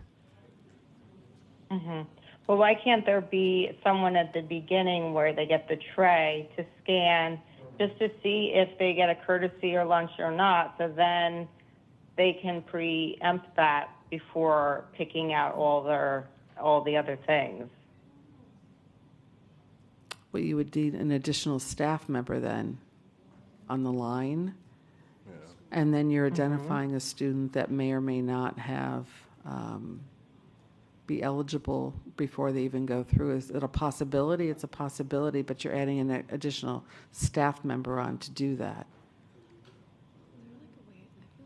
So there's no staff member by the tray. Correct. Staff member is the cashier at the end of the serving line. I'm thinking out loud, Ms. Mulder and board member. I'm just thinking out loud. Like, could it be just a computer and a scanner where the kid is scanning it themselves to see? I don't know. I'm just thinking. I'm just thinking about. Sure, like you do at CVS. You can scan for your coupons before you go through. Right. And you can see where you are, right? Even the amount of money in your account, also, right? For the kids who have money in their account, you can also see the money in your account to know before I actually go through the line. So I'm thinking that would be a software. So, like, if Dr. Zeman's daughter goes through, that's because somebody else's kid, he can see, I have $20. I can decide to spend all that $20 today, or I can spend some of it, or I may not be eligible. I have no money at all, and so you're not going to come through the line. Right. Yeah, that may be the right. You're not going to get anything. Just to play, so to that point too, I think, again, there's two competing interests. There's the kids that we need to help to make sure that they're fed. And then there's other kids who maybe, shoving a Pop-Tart in their back pocket or paying for it on their parents' dime. There's some benefit also in scanning and saying, you only have $3 left right now. Like, you can't buy 3 Pop-Tarts. You're only getting the lunch. I mean, there's definitely, people have to learn that too. I don't know that you're going to be damaged forever if you're trying to buy more than what you had, like learning how your budget works too, depending on who you are. So if you go up front, then you can kind of identify those things and this is what you can get. Kind of like when you go to the Santa's secret shop and you have $10 and this is what you're buying. When the people are helping you. I don't know. Preempting Madam it Chair, is can I all. finish? You have the floor, Mrs. Alada. Thank you. So Dr. Hepburn, I think we need to work that out, that flow. I do think there should be some way to be more preventative in the front of the line with the tray. Then, I agree that's awful. You get all this food, you're really excited, as a 10-year-old, and then you get your tray taken away. That's terrible. So we got to figure that out. I'll leave that up to you. My question for high school students, are they allowed to charge the lunches now? I didn't hear the question. I'm sorry, was the question? Are high school students allowed to charge their lunch? Yes, there is no charging for food nutrition services for high schoolers, but there is the principal account, and there are high schools that are $4,000, $5,000, and $6,000 in debt in the high school account. Are we creating obligations for those students? That's one of the questions here. That's one of the recommendations that we create. Yes. Yep, that we create the obligations so that the families pay back, so we can recoup the money. Correct, yes. So I'm a yes for that, to pay the obligation. And then are we doing any type of table where there's a food share type of thing? Like, instead of the kid, throwing out their apple and their juice box that wasn't opened, where they can put it where somebody could take it if they wanted to eat something more? So at this point in time, we do have shared tables in the district. Principals received a memo at the beginning of the year for training. We have minimal schools that have engaged in that program. I think right now we maybe have 8 schools. And for food safety reasons, that food is donated to charities, it's refrigerated, and then it goes right to charities. It does not go back to the student population at this point in time. And again, that training is focusing on food safety and USDA compliance. Mm-hmm. I mean, maybe that's also a greater way to get food into, more students to get more food. For more of our schools had this food share station. Maybe that memo can go out again. And then my last question is in regards to the butter wow sandwich. Is there a way to I know I asked this previously. Is there a way to substitute that with a turkey? There would be a way to substitute that, absolutely. We do use the wild butter sandwich in the elementary schools for pre-Ks, for Head Starts, and it's on the elementary menu because it is very easy to serve. It's wrapped up. We can pull it out and defrost that morning, so we don't have a food loss, but it's an item that's already on the menu. If we were to make the turkey and cheese sandwiches, we have the potential of food waste. Depending on how many students come through the line, we wouldn't hold the sandwich for more than 2 days. There is an additional cost for that. That would be about $1.80 a sandwich, as compared to the wild sandwich is $1.50. Now, those, if we do offer the wild butter, a cheese sandwich, turkey, whatever that may be, that was always paid from the principal's account. Now, the board already issued $500 to every school, so if we can have the student obligation and those are starting to be paid back, that was the whole idea to regenerate. That was the whole idea to regenerate. Because the wild butter sandwich, again, whether it's a turkey or cheese sandwich, that those items need to be paid for. Mm-hmm. Okay. Do you need any other responses from me? So if we're looking at the presentation, and you're the only one who's given guidance on any of the recommendations so far, definitively, so thank you, Mrs. Alhadeff, but we have to transition to student obligations, which you are a yes on. One of the other asks is transitioning from a hot courtesy meal to a courtesy sandwich. And then the last piece is board provide additional funding for $688,000 based on projected forecasting. So the second one with the hot courtesy meal to the courtesy sandwich with the no butter, I'm a no. I'd like to stick with the hot courtesy meal. And then the last one, I'm a no on providing any additional funding. Okay, thank you. Mrs. Rupert? Easy peasy. 2 and 3 are no's for me. Yes for obligations, and that breaks my heart to say that. But fiscally, we can't handle it now. But please, everybody think outside the box, and let's see if we can find a better solution. So, thank you. Thank you, Mrs. Rupert. Mr. Cervera? Thank you, Chair. I've got a question or two before I give my my tally. As much as I like to think we are our own unique creatures here in South Florida, being the 6th largest school district in the nation, I'm wondering, has anybody looked at what Palm Beach County or Miami-Dade County is doing? So currently, both Palm Beach and Miami are on CEP, which means that was the program that we're on prior, which feeds all students at no charge. We are one of the first districts that did transition back to the BEAL applications, and that was because our data decreased. Our FLDOI data dropped to 40%. Their percentages did not drop as much. So they were more fiscally responsible with their funds than we were? No. Actually, no. The FLOA data is based on SNAP and TANF. So that has to do with the amount of families that apply. And that data comes down in April.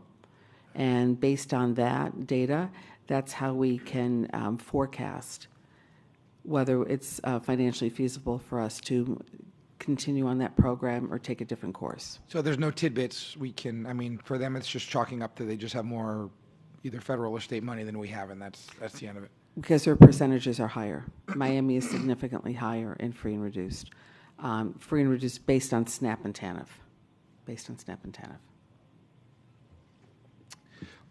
Thank you for that. Appreciate it. Absolutely. Madam Chair, I'm a yes on 1.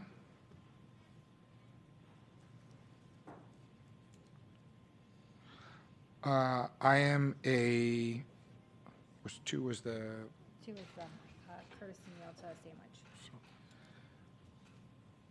So you're a yes on I'm a yes on, I'm a yes on 1. I'm a no on 2 and 3. Okay.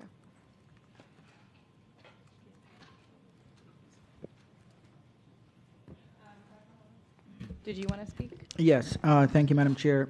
So I just want to understand this a little bit more. So for yes on obligation, would that impact students who are not able to afford lunch, or are these the students who can afford lunch and then did not pay and we're obligating them to pay? I just want a better understanding. I'm not sure I got that clear. So it would be for every student that has a charge. Okay, so Every paid student that has incurred a charge. okay, so this could include students who are basically even Title I students. Correct. Okay, so I am a no on obligation. Madam Chair, could you repeat the others? Courtesy sandwich versus a courtesy hot meal. I'm a yes. And allocating the $688,000. Would that be as far as the district coming up with that funding? Yes. Okay, so I am currently a no on that, but I would like to revisit that toward the end of the school year. And in the meantime, I would ask that the superintendent and his team aggressively seek funding sources that would help to offset this increase in cost or projection cost by turning every stone, being as exhausting as possible to see what other kind of sources would help support or offset the cost of student lunches, including any potential sort of commitment from our municipalities or any other funding source that's possible. I just want us to have an exhaustive list. And Dr. Hepburn, I don't know if someone can be placed in charge of that, but I think it has to be an intentional, deliberate approach rather than just to say we're going to try. I think maybe there needs to be someone assigned to seek in funding to offset this $688,000 projected. So, Dr. Hepburn, can you speak on that?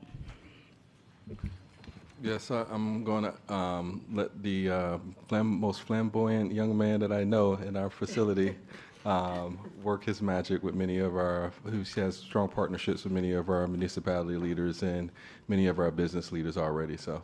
Okay, can you let him know that this board wants him to work his magic and come up with $500,000? Okay, we need 500,000. All right, thank you, Madam Chair. Thank you. And before we go to round 2, I wanted to give some input. So first, I want to shout out our donors, Dr. Hepburn being one of them. Shout out to the town of Pembroke Park. Really, really cool to see our cities doing that and working in such great partnership to feed children. I had some questions. I continue to hear about the processing fee to put money in to the accounts and pay the debt. Can you help me better understand that?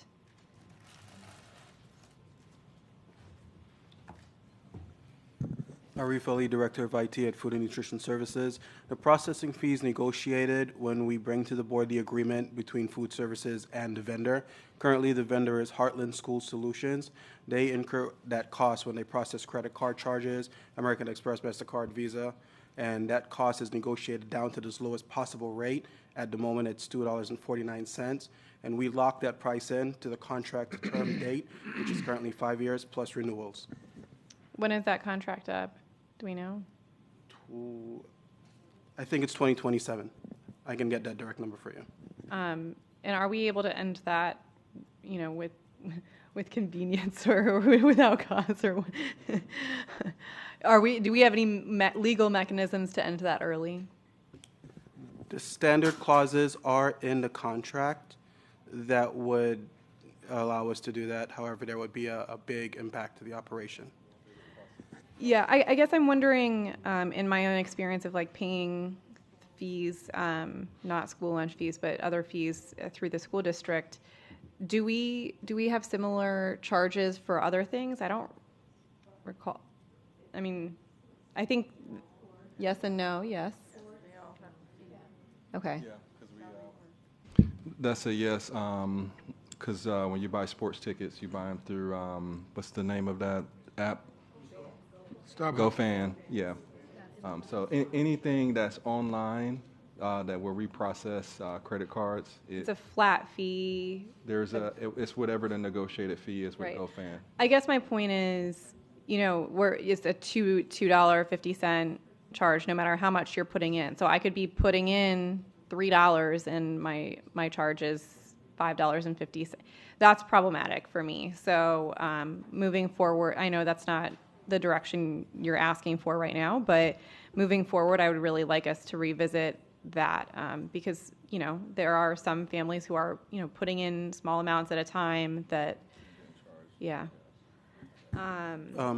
I can respond. Arif Ali, Director of IT at Food Services. Just to be sure, we do advertise there are alternate ways to pay for student meals, cash and check at the cafeteria. The charge of $2.49 says that is an electronic processing fee. So when we do communicate to parents, we let them know if you have 3, 4, 5 students in the district, each student gets your amount that you're loading onto the account. You only pay that processing fee once because that is at the time of charging the card. And it's always recommended you put a little bit extra if you know the funding amounts that your students will need. Okay. Thank you. Thank you. In terms of the Social Security number one, I would love if you could be there at the next committee reports because this is something that continues to come up.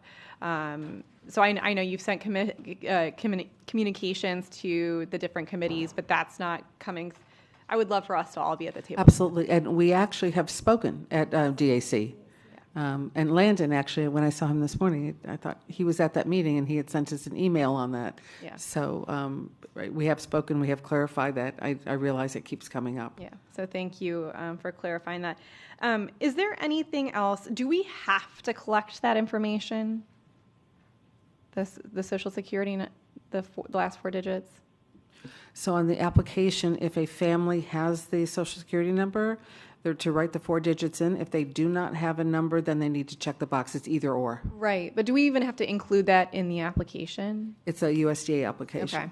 Okay. It's a USDA application. I'm just wondering, how much, if there's anything else we can do to reassure our community that they are safe to mark that box. You know what I mean? I don't know. Christina? We have gone out to community events, and we do let the parents know that even if you have a Social Security number and you don't feel comfortable, we have to take it at face value if they check the box to say, I don't have a Social Security number. Mm-hmm.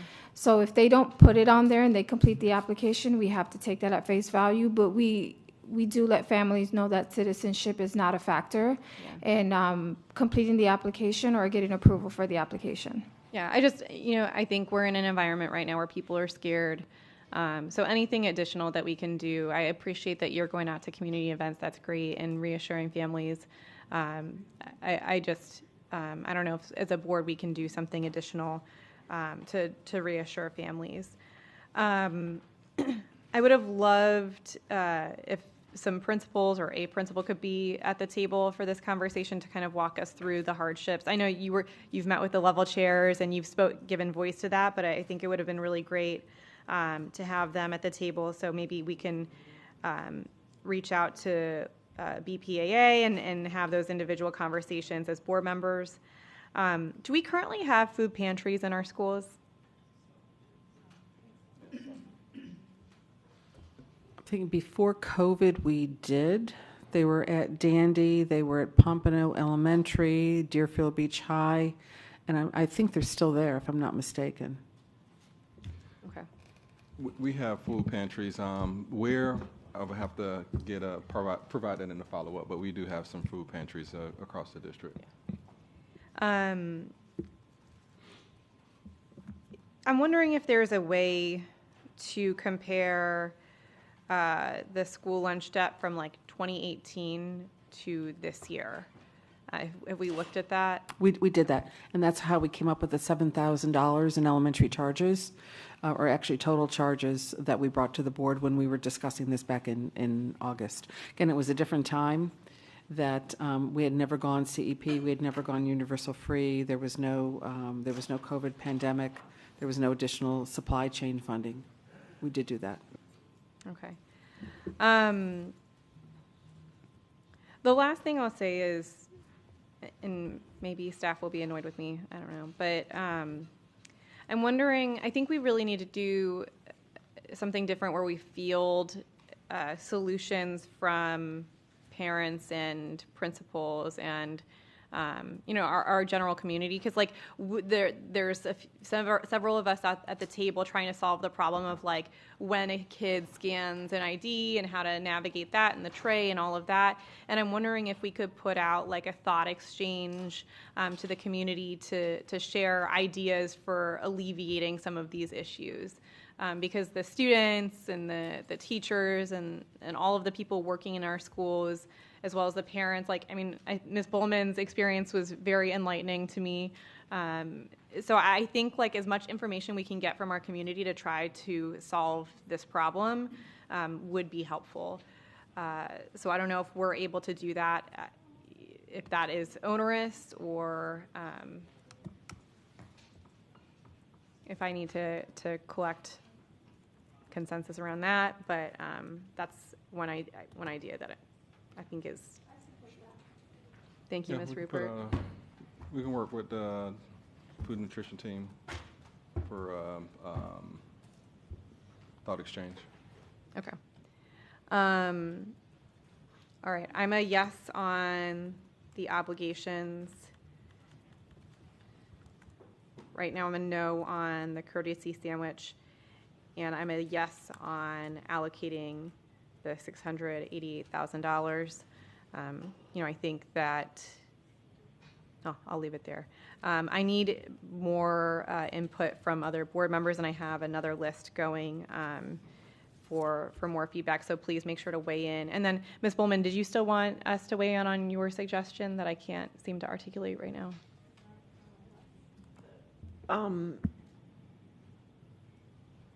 I guess this would go back to operations, which we're not really, nailing right now in terms of trying to come up with how we're going to run the cafeteria moving forward, which I apologize for pretending like we could do. But my concern is that you're giving credit where perhaps perhaps there should be no credit, and you have to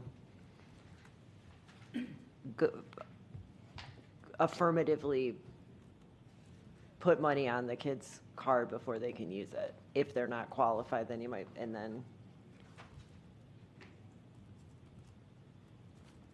that's my suggestion.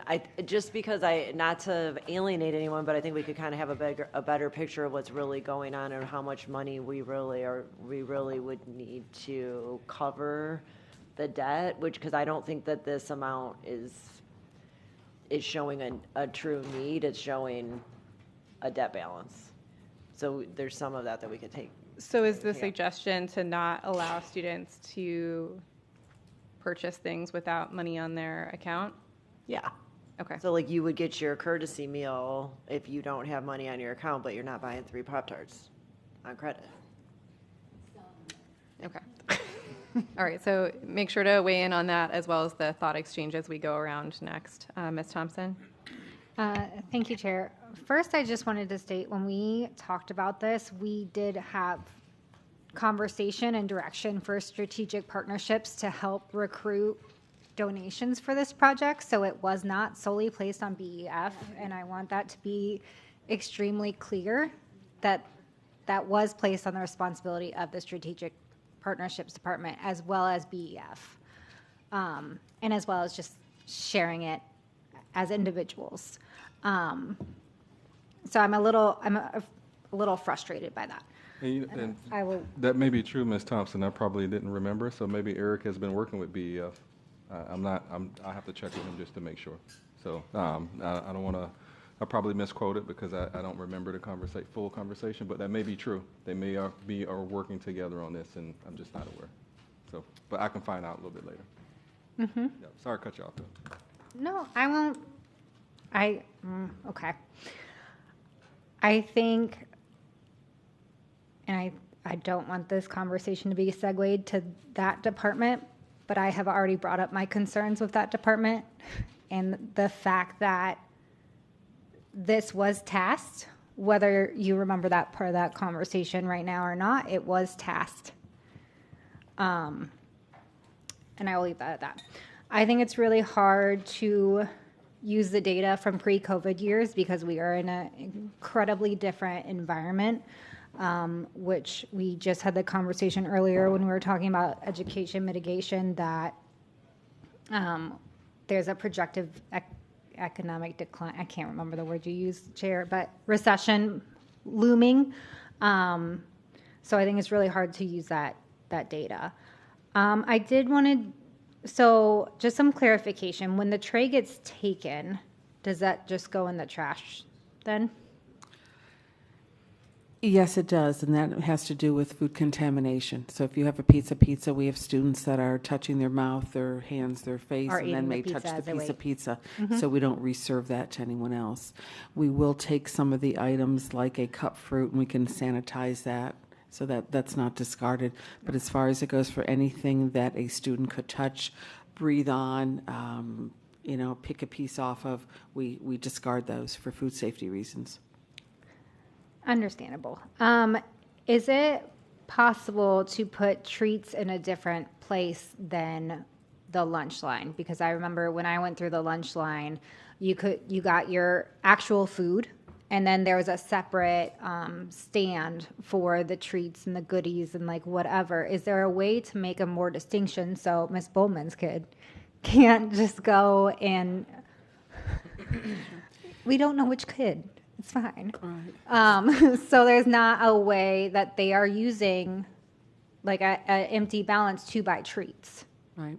So the a la carte items are normally placed at the end of the serving line because those are high theft items in schools.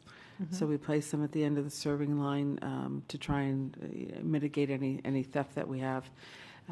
And those are, in some cases, behind. In high schools, the cashier must hand it to the student. Elementary schools, if I remember correctly, a majority are right by the cashier.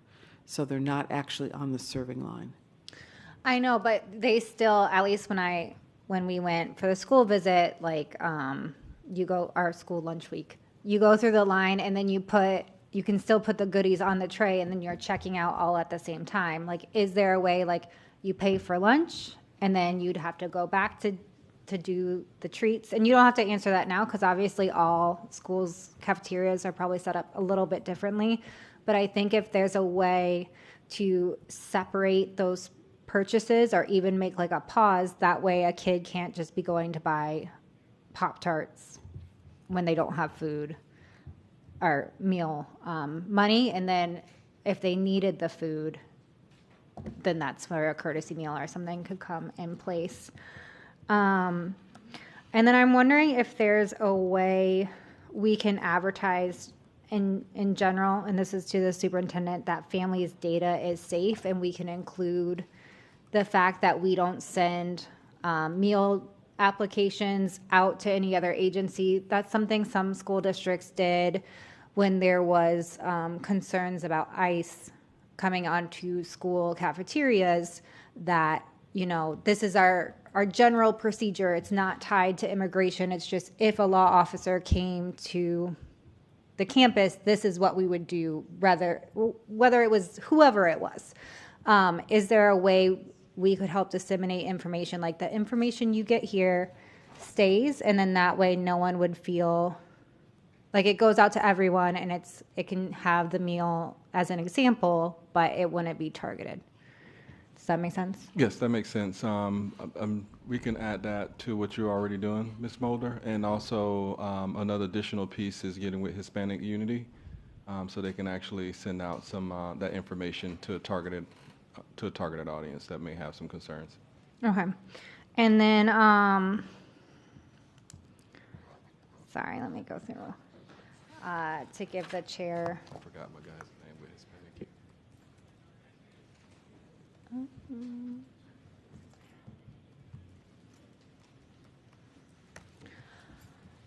I regrettably am for transitioning to student obligations. So number one, and then I am against the changing a courtesy meal to a sandwich, and I'm against forecasting or the additional funding at this time. However, I would like to see if my colleagues are interested in bringing this back towards the end of the year to assess how much the debt is. But also, I believe my heart there's a way that we can do this. But I think we need principals who are going through, who are seeing how the lines work all the time to kind of brainstorm this. So I don't know if that means forming, I will let you guys decide, but forming like a work group or something like, if we're not able to provide universal free lunch, which I don't see that happening, there has to be a way to make this work, and it's a learning curve. If my colleagues would be interested in having that come back. Dr. Hepner, are you able to bring this back to a workshop at the end of the year? Yes, we can bring this back for a workshop. Yes. Okay. And then where are you on Ms. Bowman's recommendation? I'm slightly confused by Ms. Boland's recommendation, but I agree, I guess. Ms. Bowman, could you reiterate? There's no credit extended to the students. You'd have to affirmatively put money into their account in order for them to qualify to buy the general offerings of the cafeteria. So how is that different from changing the charges to student obligations, I guess? Well, because then you've already assumed them, because that would allow you to assume something. Like if you keep charging, then all of a sudden you can't graduate because you spent $300 on food that your parents never consented to and never paid for. So would it just be for like treats though, or would it be for all meals they can't? Well, you would get the courtesy. So then it would push the kid to say, hey, you need to put money on my account so I can buy lunch, or I need to bring lunch, instead of when it's just available. Like no one in real life extends endless credit to a consumer, and that's kind of what's happening right now. It's like the kids are spending it because it's available. Isn't that the same as option one, though? I think that's option one. Option one is the student's obligated to pay, so no more credit. Well, actually, I believe No, I thought this was like student obligations, like you have to pay it off, or you get like you can't graduate, or you can't go on the field trip.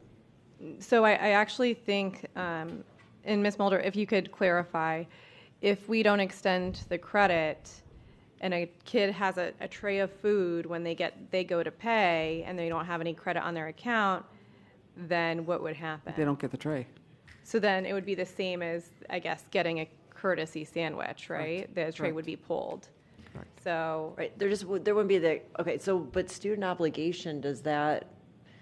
When I was reading it, I was thinking, if you try to buy something and then your student has not that this has ever happened to me either, but that you have to pay something off in order to move forward, like there's a library book missing or something like that, that's something they've incurred that pops up if you want to do something else. Correct. So if a student, if the board wills that there will be there will be student obligations, if there is a balance because the student has received the meal, that becomes an obligation on the student record, as it does with the Business Support Center, and they need to pay that off before they can go on a non-academic. So my suggestion is that you don't get to that point. You get the courtesy meal, there is no credit extended, it doesn't become an obligation. Right, so your suggestion is to go to a courtesy sandwich. Yeah, my suggestion, because I think as a policy, it will allow us to see kind of what the real situation is, because if you don't extend credit up front, then the kids will either have to push their parents to put money onto their accounts, they'll bring their lunch, or we'll see who really needs that lunch. Okay. Or they'll apply for free and it reduces. Yeah, so actually, I misinterpreted. So it's not really another suggestion, it's just that you support a courtesy sandwich. Yeah. Okay. But we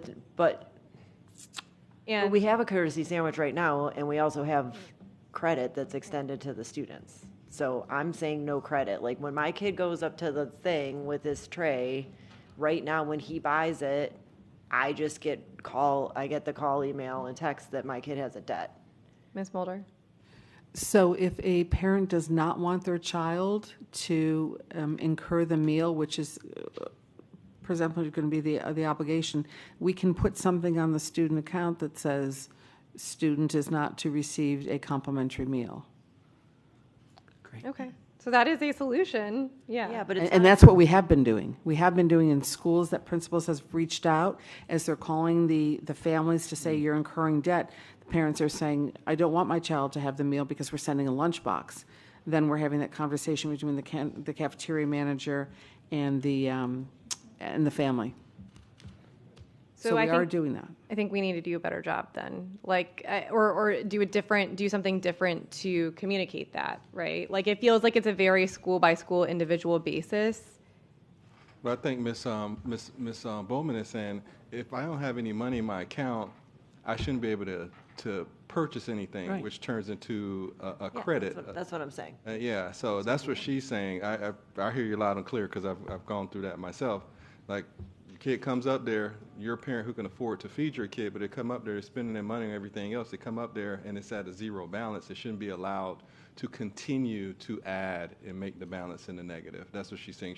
When it gets to zero, it's zero, and you can't get anything else until your parents put more money into the account. Besides the courtesy meal. Exactly, because even though we say, I think even if everybody went with option one and nothing else, the kid can still come up, get a meal, and they're in a deficit, and it's on their obligation. Versus, for the future, they should not be able to put their account into a deficit. If it's a zero, they shouldn't be able to purchase anything. And then mom is getting, or dad is getting a phone call saying, hey, you're $50 in a hole. And you talk to your kid like, how did this happen? You shouldn't be able to do anything beyond zero, right? Yeah.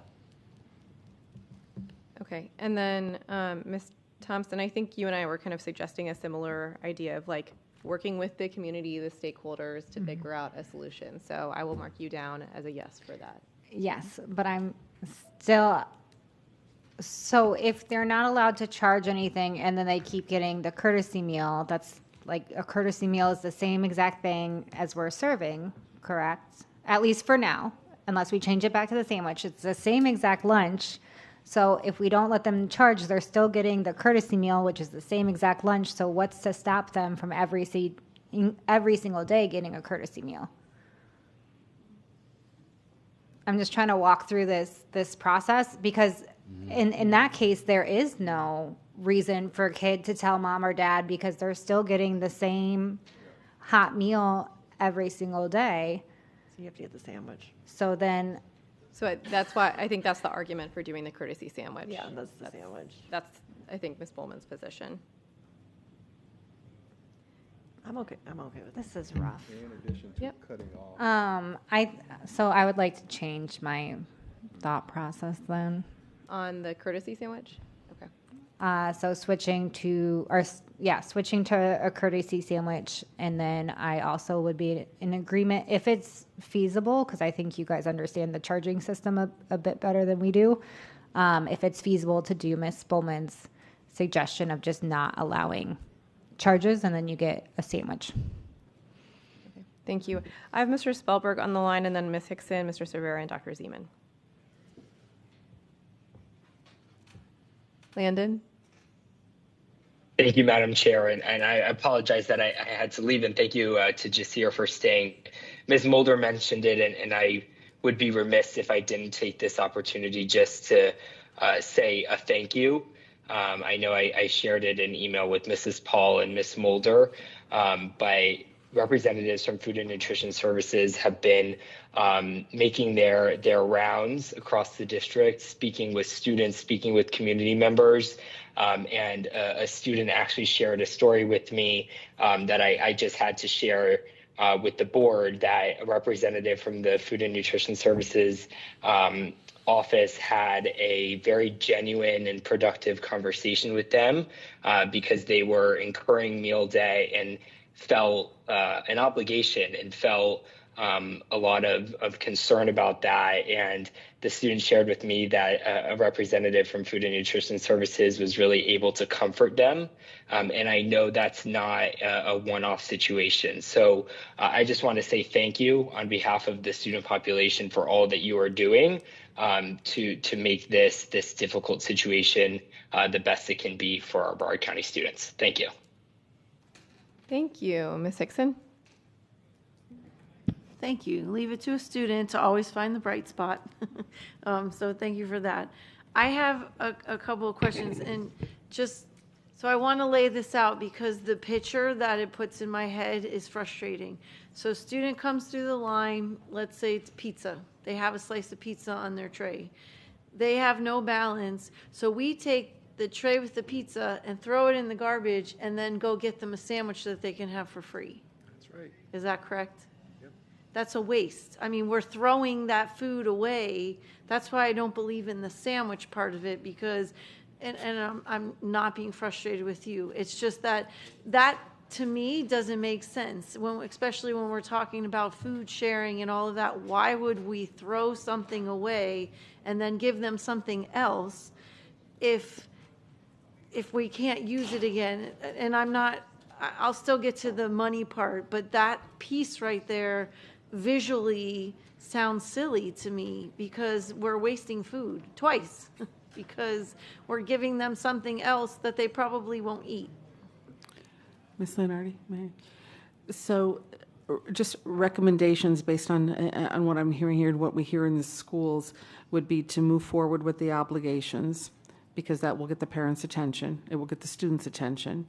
To not remove the hot meal as long as you have the obligation, because it will satisfy what board members are saying about taking the meal away from the student, giving them the sandwich. That way there is no lunch shaming. You're not taking something away and giving them a sandwich.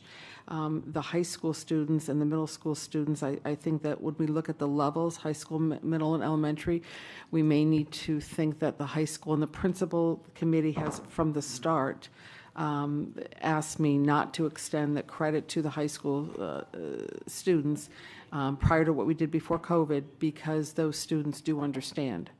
They do understand that if they are not on free or reduced, or that they need to pay for meals.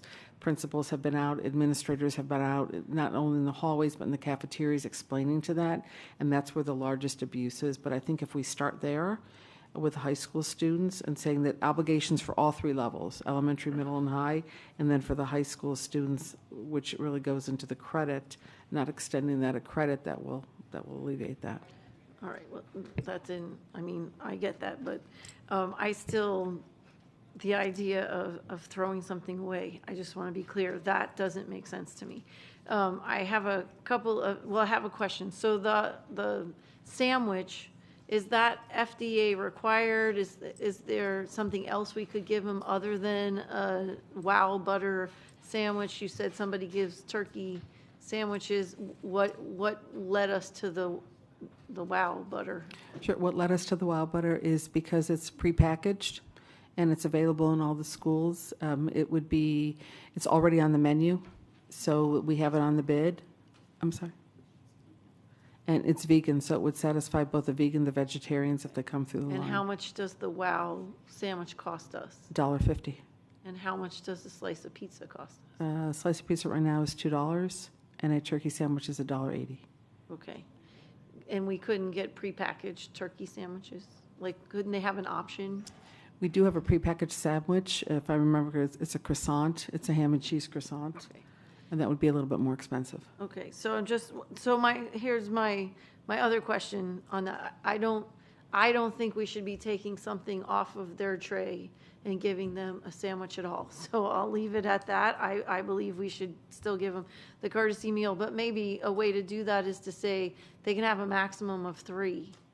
So that not continually building that up, but just give them like, you had a oops today, or maybe next week, maybe the max is 5, I don't know. But that would be a way, and then go to you've hit your limit and there's no, I don't believe in I don't know how that looks, because again, taking that tray, the visual of taking the tray, put it in the garbage to give them a wow sandwich is really bothering me, as you can tell. But I would say maybe make it a limit. My other suggestion to Ms. Bowman's point was maybe the snacks and stuff have to be paid for by cash. So you can charge your lunch, but if you want snacks and stuff, so that,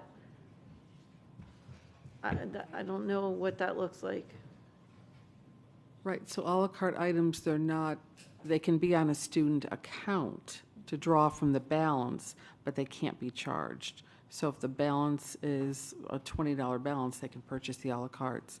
But if there's a 0 balance, they can't purchase the a la But I cartes think because they some can of the extend credit. concern she said was that, and Dr. Hepburn, if you put $20 and you think that's going to get your student through 2 weeks because you've balanced it out, but they're buying Pop-Tarts in addition to their lunch, then it's going down. So if you made those other things cash only, they could only buy it if someone gave them money to buy it. It wouldn't draw down their cash money.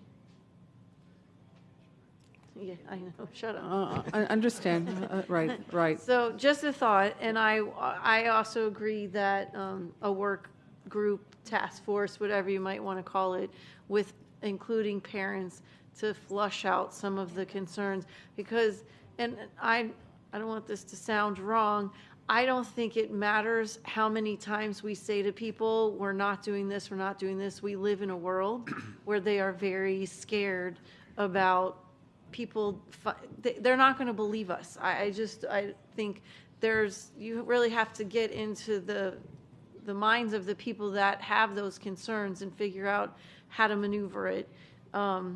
And I had something else and it left me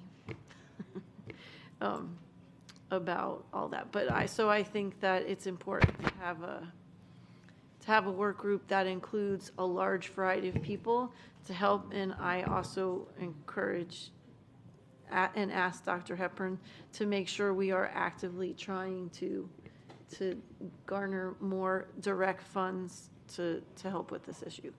I can't remember what the other thing was. So. Well, does anyone object to, I'll call it Ms. Hickson's cash money suggestion? Does anyone object to that? I object. Aldef object. Okay. I just have a question, though. Is that really our purview? I mean, I don't understand telling the superintendent kind of how to do things. Like getting into this level of detail, I don't think is part of our responsibility. So, Chair, or is there something in statute that says we should be telling the superintendent how to do stuff? Or are we supposed to be asking him, to accomplish things and to figure it out himself? We direct the superintendent to do things all the time. So, I think that we're trying to come to the table with solutions for feeding children. So I appreciate the suggestion from my colleague. I support it. And we've heard lots of ideas here. We're asking, I think many of us will agree to crowdsource solutions from the community. I don't have a problem directing the superintendent to do things. Ms. Bowman. I like the spirit of Ms. Higson's suggestion in terms of maybe making a couple tiers of what you can purchase, and maybe if you check a box or there's something computerized that you could do that's like no Pop-Tarts, I only want my kid eat, because I would love to have that personally, because I don't want my kid eating a whole bunch of crap, I can't control it. when he's just eating whatever he wants at school. But I think like having a cash option versus a card, like that logistically gets insane, and I think they kind of moved away from that for a reason, I would imagine, unless it's easy for you to manage a point of sale and when we cash. say a card, it's easier if it's put on the student's account because it speeds the line up.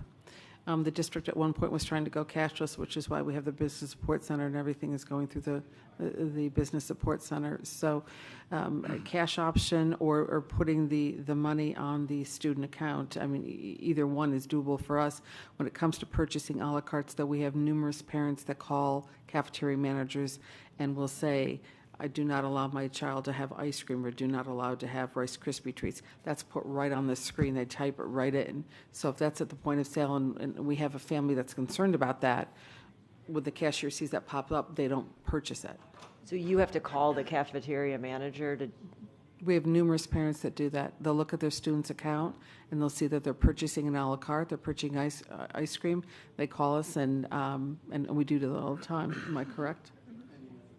And emails. We'll receive emails. Okay, well, I know there's what a to do very now. Thank strong you. I'm glad that we went through communication this stream exercise. between. All right, should I mark you as a no on that one? On the cash suggestion?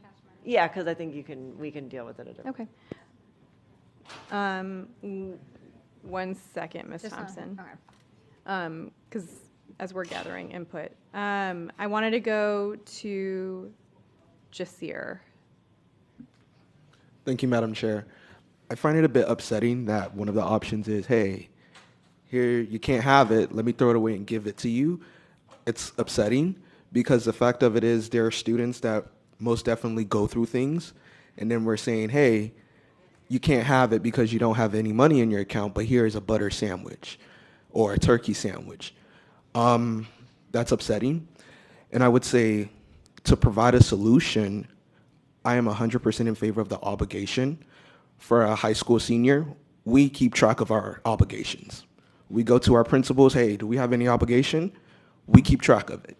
And I think that it grows a sense of responsibility for our students to make sure that they check in with their obligation.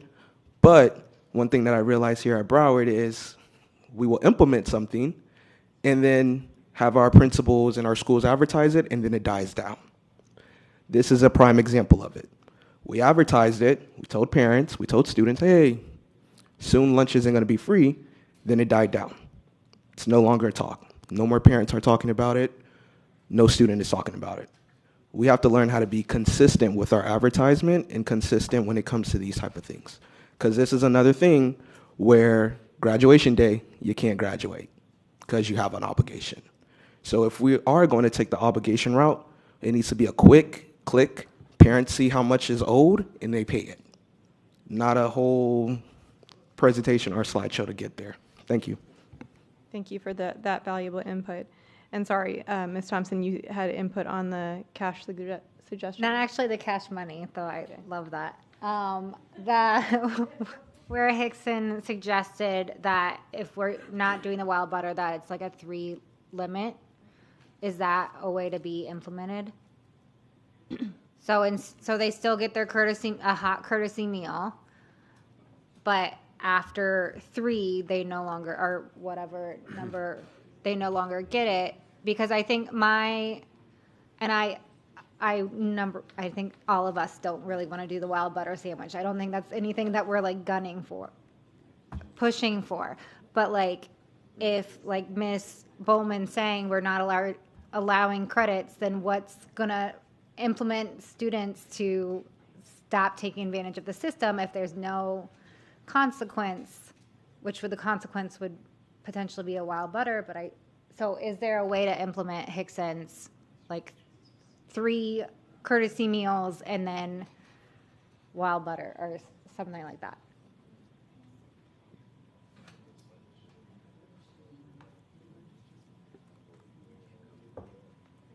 Food and Nutrition Services, Arif Ali, Director of IT.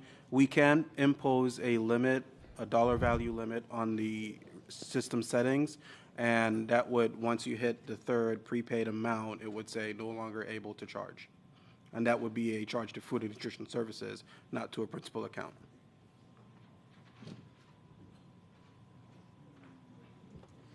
could we get board? And then I'm done talking, I promise. All right. I've kind of like let us get off the rails here. So I'm keeping track of the different suggestions. So what I'll do is at the very end, I'll gain input from everyone on each one. But I do have a list of people who want to speak additionally. But I have noted the phased approach and the cash money suggestion. So as we go through, we can give consensus on that. Mr. Cervera. Thank you, Chair. I apologize to the group. I should have asked this initially. I assume we've looked at and exhausted all potential resources that would be available to this district through the Florida Department of Agriculture? Yes, we've been in constant contact with our liaison at the Florida Department of Agriculture of what we can and cannot do. And are we on the cusp of qualifying for anything? Are we near, or is everything just out of reach, especially considering our dire financial status right now in this district? So since the superintendent's meeting on Friday afternoon and yesterday, I have not reached out to FLDOA. I can do that, but there are separate operating budgets. The general fund operates separately from the food and nutrition services budget. We're self-operating. As it go, I have no problem asking on that, but the last conversation that I have had with our liaison, we are doing everything by the book, compliance with USDA as far as it goes for our charge policies, reimbursement. We're following everything correctly. Oh, you said USDA. Correct. Okay, USDA, right. USDA is the governing body. Every state has their own Department of Agriculture, so we deal with FLDOA. So your liaison is with the state agency or Correct. with the feds? With the state. Okay. And through that state agency that we have a liaison for, are there programs that we could potentially qualify for based on the fact that, I don't know, we're operating at hundreds of millions of dollars in deficits? Okay. As far as I know, no, but I will definitely follow up tomorrow morning just to reconfirm that. Okay, I would greatly appreciate that. Also, our community members have done a fantastic job with their donations. And incidentally, Superintendent Henberg, it's the first time I'm learning that you made a personal donation. So kudos to you for that, sir. Greatly appreciated. I'm wondering, I know there's been some talk about it, but I'm wondering what, if anything, has the district done to market that? Like, we're open to partnerships, not necessarily, just begging people for money, but clever phrasing, what have you. What marketing we can do to perhaps draw the attention of, the Reedy Cases and the Case family and the JM family and the Bergerons of the world, right? To let them know that this is something that we are trying to form partnerships with. We did a fantastic job with marketing our showcase that apparently we're all going to be late for now. But we marketed the heck out of that thing. What, if anything, can be done to help market this idea of community partnerships in light of our current situation? Thanks for the question. We can rev it up. Actually, send some information to Mr. Chisholm while or Mr. Sullivan to Mr. Chisholm while we were talking, and I'll see Mr. Knapp also tomorrow morning, so we can work collaboratively together to find targeted audiences that we want to target, and then scale out from there. A lot of good press and coming and helping with the 6th largest school district in the country, right? Thank you, Madam Chair. Thank you, Dr. Zeman. Thanks, Chair. I just want to go back to what we did before. There are certainly things different now than there were then, but it's the best evidence that we have about kind of what impact it would have to go back to a model, and the answer from our staff was minimal. And so if I'm correct, that would be a yes, yes, and no. Would that bring us back to the policy that we had prior to COVID? For decades before COVID, by the way? Yes. Including periods of recession and expansion and growth and shrinking and all that stuff. Yes, yes, and no? You are correct. Terrific. And to the General Counsel, these 3 recommendations on slide 10, are these the appropriate purview of the School Board of Broward County? Is this within our statutory authorities to give direction on these specific things? slide 10. Yes, ma'am. We're telling the superintendent what we want done. We're not telling him how to do it on these three things.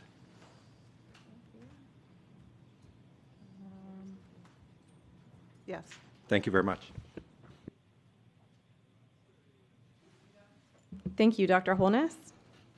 Thank you, Madam Chair. So I have a couple of quick questions regarding, I did say no on obligation, but I have just a couple of clarifying questions. Since it was mentioned obligation would apply to all students, and I'm not sure if legally we can do this, so I have a question on it.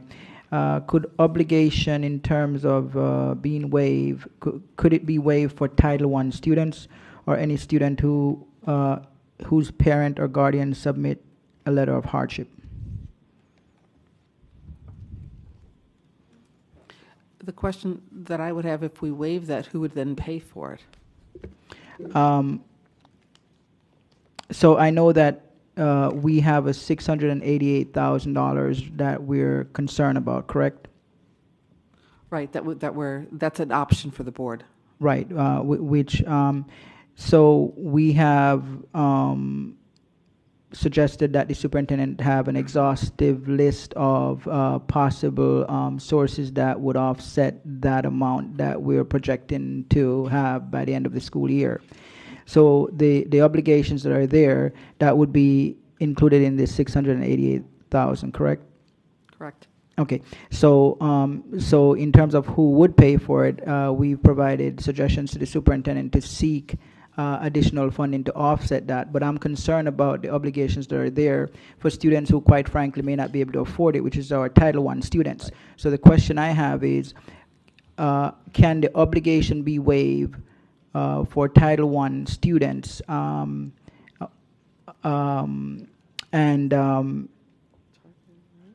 basically those students who are able to afford it pay the obligation?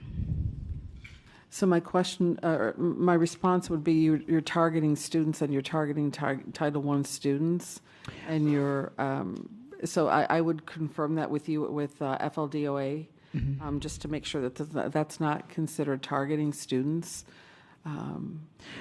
Right, so I'm looking at the ability of a student to pay. Title I students are classified as Title I based upon their economic situation, correct? Right, they should qualify for free and reduced if they're Title I. Okay, so that wouldn't apply to them. Okay, understand. Question regarding Ms. Bullman's suggestion with... well, we've kind of taken that off the table. Oh, we've taken that off the table? Okay, so Madam Chair, I'm still where I am with the three concerns, and I'm not for the cash option. And then the phased approach that Ms. Hickson suggested. Yes, I support the phased approach, but I think 3 times is just too much. You know, I think if they show up once, maybe they didn't realize they didn't have the money or whatever it is, but to do that 3 times is just excessive. So I would support maybe once, but not 3 times. That's why I called it a phased approach. If Ms. Chair, if we have numerous students that are significantly over the 3 charges, they have been contacted by parents, by guidance counselors, by resource officers, meal benefit designees, and they do not respond. So the 3 limit, we can implement that. We can't implement that on the principal account, though, and the FNS account only allows 1 charge for the elementary students. So now you're increasing the charge limit in the Food and Nutrition Services Department. So I think we need to be careful of that. What's the question then? Or what are you asking of us? So my question is, when we're going to, if the will of the board is to limit at 3 meals, that's not going to be on the principal account. The system can't do that, and we already have students that are over the limit, but we would have to change what the process is in food service, and that's that every elementary student only is allowed 1 charge, and then it reverts to the principal account. Okay. And the system, it still has to be paid, but the principal account cannot be set at a limit. So what you're saying is it's not particularly feasible? Correct. Okay, thank you. Ms. Hickson. Thank you. I'm still stuck on the wow sandwich and the throwing away of the tray. So I have a different question on that. So I'm just going to use pizza because that's easy enough. So there's pizza, there's a fruit cup, and there's milk. So the things that are salvageable are the fruit cup and the milk, right? And you're going to throw the pizza in the garbage. Correct. These are just these are just suggestions. Right, but I'm just saying this is what would happen. Correct. If we went Correct. to the WOW sandwich. We would take the whole tray away, though. It would not be, Right. I And then know. we would salvage, correct? Yes. So is it, and then you would give them just a WOW sandwich. Correct. So is it, I just don't like, the idea of wasting food is really bothering me. So is it possible that they keep the tray with the pizza, but you take the things that are salvageable off the tray and use that instead of even worrying about a WOW sandwich? They just get they don't get the a la carte parts, they just get whatever. If it's a hamburger, I'm just saying pizza, but whatever the thing is that we couldn't take the part that you're going to actually throw away, I don't see the point in throwing away. Just let them keep that in place of the WOW sandwich. We don't buy WOW sandwiches anymore. And then they just take off the tray the things that you're going to sanitize and reuse. Is it possible? Yes, it is possible. If I can just go back to the conversation in August, the reason that we collectively, the board agreed to implement this was so that we didn't have the situation that we're talking about with the sandwich. That's why we said we were going to just have them have the whole tray, right, and not take anything away. Right, but if but we're having to pay.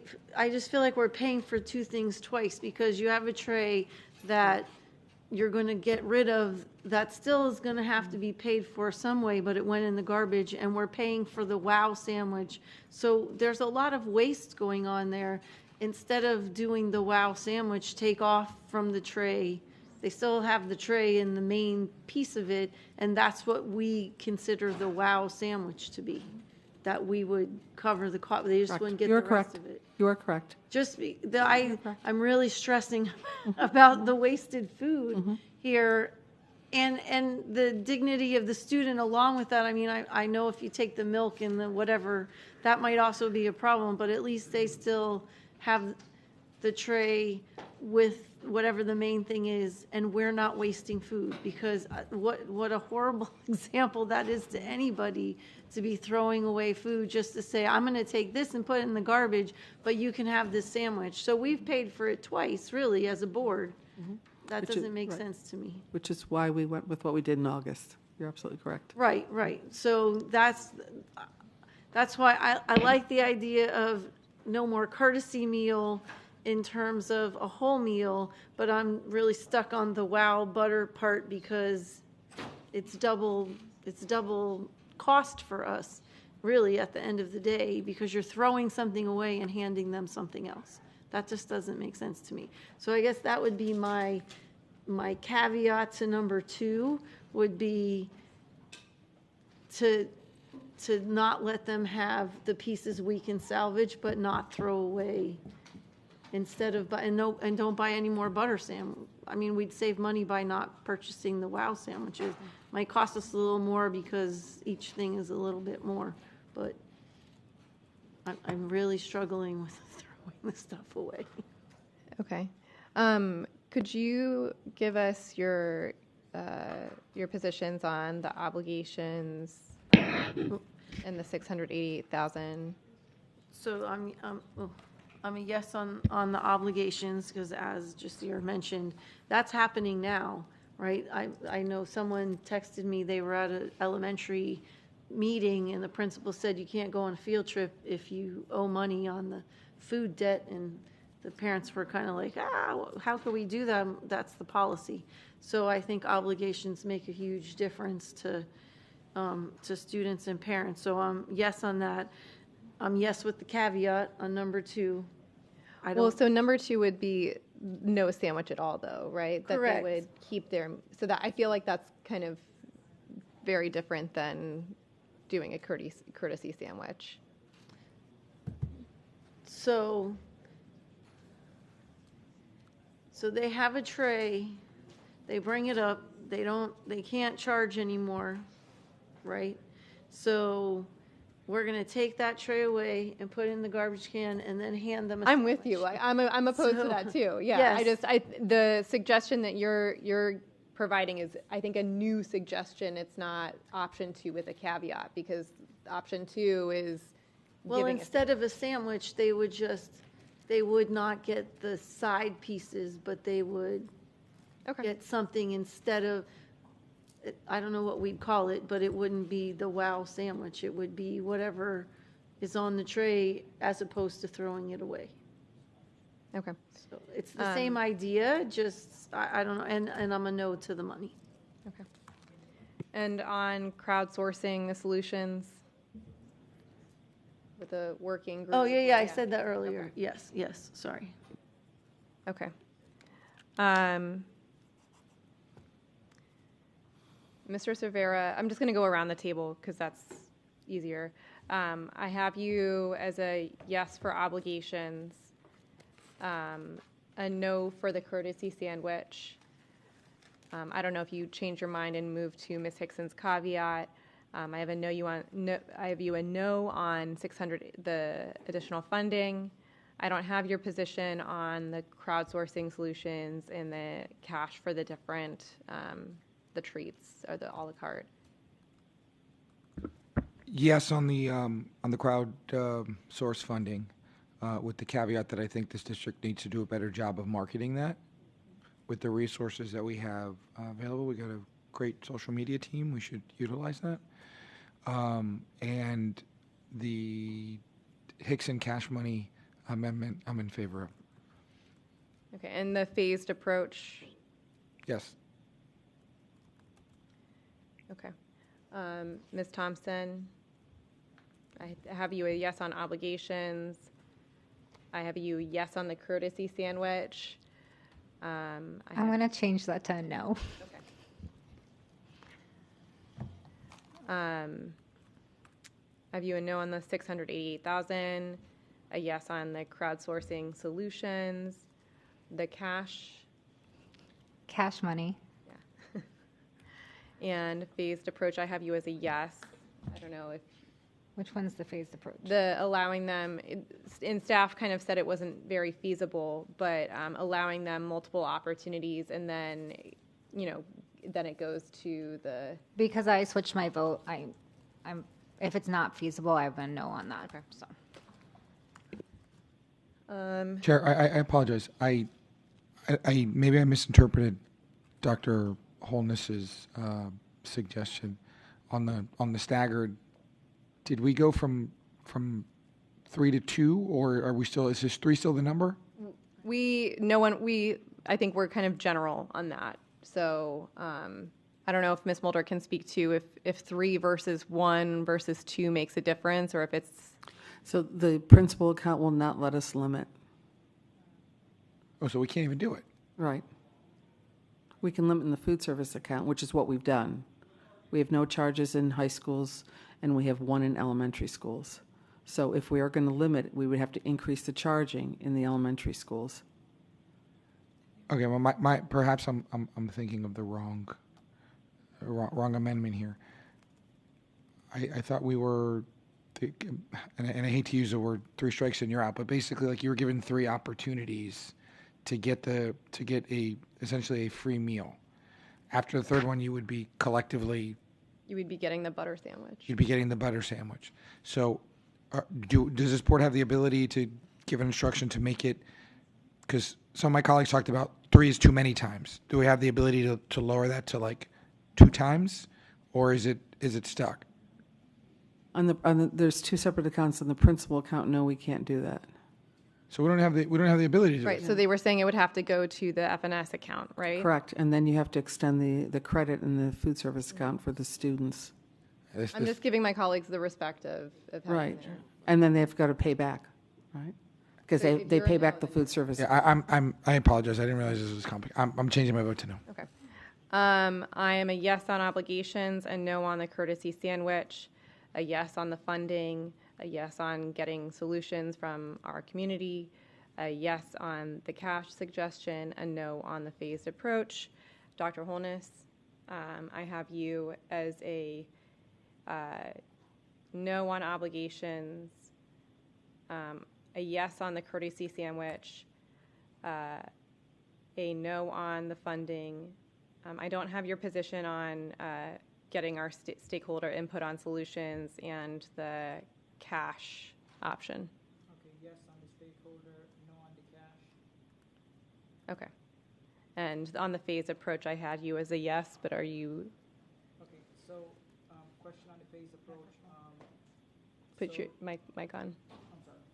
So on the phase approach, that would be relevant to the second item as well, right? Because they would get the courtesy sandwich after the phase approach is executed. Is that, in other words, if they go up twice or 3 times, whatever it is, and they get that free lunch, then they go to a courtesy sandwich. Yes. Okay, so I am yes on the phase approach, which would then trigger a courtesy sandwich after the phase approach is over, right? Right. Okay. Madam Chair, I hate to throw another complication in this, but just reflecting what Ms. Mulder said earlier, we've already gone through the phased approach. That's why we're here. We've gone through it for almost a whole entire semester. So what she said earlier is that there's many students that have like numerous courtesy meals. So are we saying that we're going to, for those students, and let's say I'm a student, I've already had 20. Am I going to get 3 more and then I'm going to get so just to, I don't want to add any more complexity to it, but that's the reality is that many of our students have already gone through this whole phased approach. And so I think just to throw that out there. Right. Madam Chair? Yep. Okay, so I believe what we're doing today is setting a standard as to how we are going to approach this going forward. We didn't have that before, so we know we had many students who already abused the system and they have many sandwiches that they receive for free. But going forward from today, when the board makes this decision, then wherever you are starting today, which is where the clock starts ticking, then you get to whatever it is, 1, 2, or 3, and it's done. My opinion is 1. But I guess no one has a number on that. But I think we're starting today is where the clock starts ticking, regardless of what they did in the past, because we didn't have any sort of guidelines before. That's my understanding. All right. Dr. Zeman, I have you a yes on obligations, a yes on the courtesy sandwich, a no on the funding.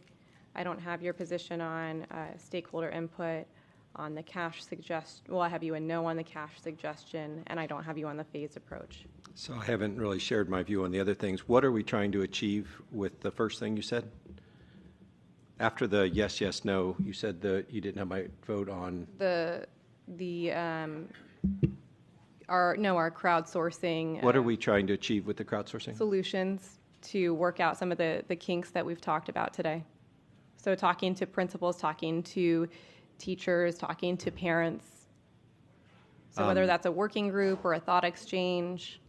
I'm interested in asking the superintendent to help find more information about this. And the second thing was? The phased approach. And what are we trying to achieve with that? I believe that the idea was that we would give students several opportunities, and then it would go to butter sandwich. I think the goal is clear. I think we heard very clearly from staff they don't feel that is feasible, but we give the direction. So I'm going to try and put it in the context of what I think is our job. So I would like the superintendent. Actually, if that's not feasible, I'm going to say no. That's easy. Thank you. And Ms. Pullman? Wasn't there a third thing, Chair? No, I went through everything. Ms. Pullman, I don't have your position on obligations. I'm assuming you're a yes on the obligations. I'm a yes. A yes on the courtesy sandwich and no on the funding. Yes. I don't have your position on the stakeholder input. I'm good with that. And the cash suggestion, I have you no. I don't have you on the phased approach. If it's not feasible through I'm not trying to make anybody's job harder than it needs to be, so I will say no on that as well. And I'd also just like to give a little plug to Ms. Mulder, who's working to do some other things. Even if something gets thrown away, we're working on composting it. So thank you. Thank you very Absolutely. much. Oh, go ahead. Sorry, I didn't mean to take your. No, you're good. And I also want to thank all our food and nutrition services. You guys do amazing work. This is a department we almost never hear complaints about. We always hear compliments. And you work very hard. Is the direction from the board clear today? If you could just recap for me. Yep. I just want to make sure that I'm on the right page. So it looks like we want to move forward. Madam Chair, do you have all my I'm sorry, Mrs. responses? Al-Hadaf. Go ahead. It's okay. Well, you tell me what you have. I pretty much answered most of them, I think. Yeah, you did. That's why I forgot. I have you as yes on obligations and no on the courtesy sandwich and no on the funding. I don't have you on getting the stakeholder input. No, I think that should be the superintendent should navigate that. And I have you a no on the cash for a la carte, and I don't have you on the phased approach. Absolutely no. Okay. We can't do it. Thank you so much. So just to go back, so we want to move forward with the obligations. If I could ask a question on that, Yep. Is that from the beginning of the school year or effective today? That's a good question. I think it has to be effective today. I think, it should be today. I don't see anyone objecting, Absolutely. saying that we should do retroactive. No, we can't. It's not retroactive, then it's Correct. effective today. Correct. So for tomorrow's lunch period, obligations go into effect. Oh. That means that the $307,000 that's currently outstanding, we're relying on the parents to pay that back with no repercussions and no consequences, just so that I understand. Can you restate that, please, for the board? Okay, so obligations effective today, meaning going forward, not going backwards. Am I correct? Didn't Not they- retro. But please provide the context of like what happens if with each Right. option, right? So if we go forward, we still have about $307,000 that's outstanding debt. So my question on that would be, who will be responsible for paying that? Are we going to rely on the families to pay back, which we've been unsuccessful at? Or is that money going to come from general fund? Madam Chair. Yes, Dr. Holness. And Madam Chair, I believe we gave direction to the superintendent to have an exhausting effort to seek funding for whatever is currently there, which is 300 and something thousand. I think we would not be able to determine that until we revisit this maybe a few months down the road to determine if we do have funding to pay that back, as opposed to making a decision to take that from general funds at this time. Anyone else? What was our policy up to this date? Because Jasir was saying that it's been advertised at school that you have an obligation if you don't pay lunch, or just if you're not paying other things? It was advertised that we were going to have to start paying for lunch. That's what was advertised. Principals were going Like September 30th, or? Yeah, around that time. So when the free lunch ended September 30th, then the understanding was as the policy that people would be bound and obligated to pay the lunch going forward. Is that? Right, you're absolutely correct. If they were not eligible for free or reduced, you are absolutely So correct. I say we retroactive have to it, right? October 1st. If Aren't- that was what if it's been properly noticed to everybody in the district, then it should continue because we can't afford it. And haven't they already incurred obligations? Right, but $307,000, right. So like Johnny, Susie, if they Right. didn't pay, they have an obligation sitting on there right now. Right. Well, I'm not sure that we all were quite clear on telling them that they would need to pay back this money. We just said we weren't going to take a tray away. So the question is going to be, do we go back and ask the families to pay the obligations going back to the beginning of the year, or make it effective now? But you said. Because we said Calling them and telling them they. Oh, we have been. Parent Link has gone out since the first day. So It's I gone out for think the first day. They already have been noticed that they have to pay. I would consider that notice. A parent link going out from the 24th of September forward with a text message or an email attached to it.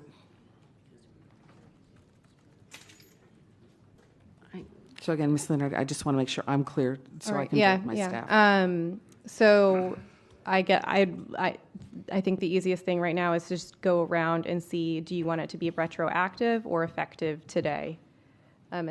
Ms. Rupert? Today. Ms. Hickson?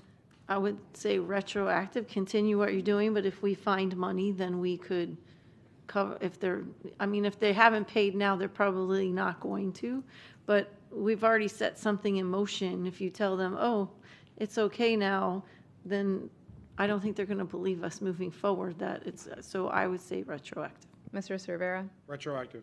Ms. Thompson? I just need clarifications. Individual parents have been notified they have debt, or? You are correct. There's Okay. a parent link goes out every Friday or every day, Monday through Friday, 4 o'clock. Well, I do auto pay, Mara. I'll I'm- set it up for you. Madam Chair, I changed mine. Okay. Retroactive then for me, as long as individual parents have been told what their student debt is. Via parent link, correct. Okay, thank you.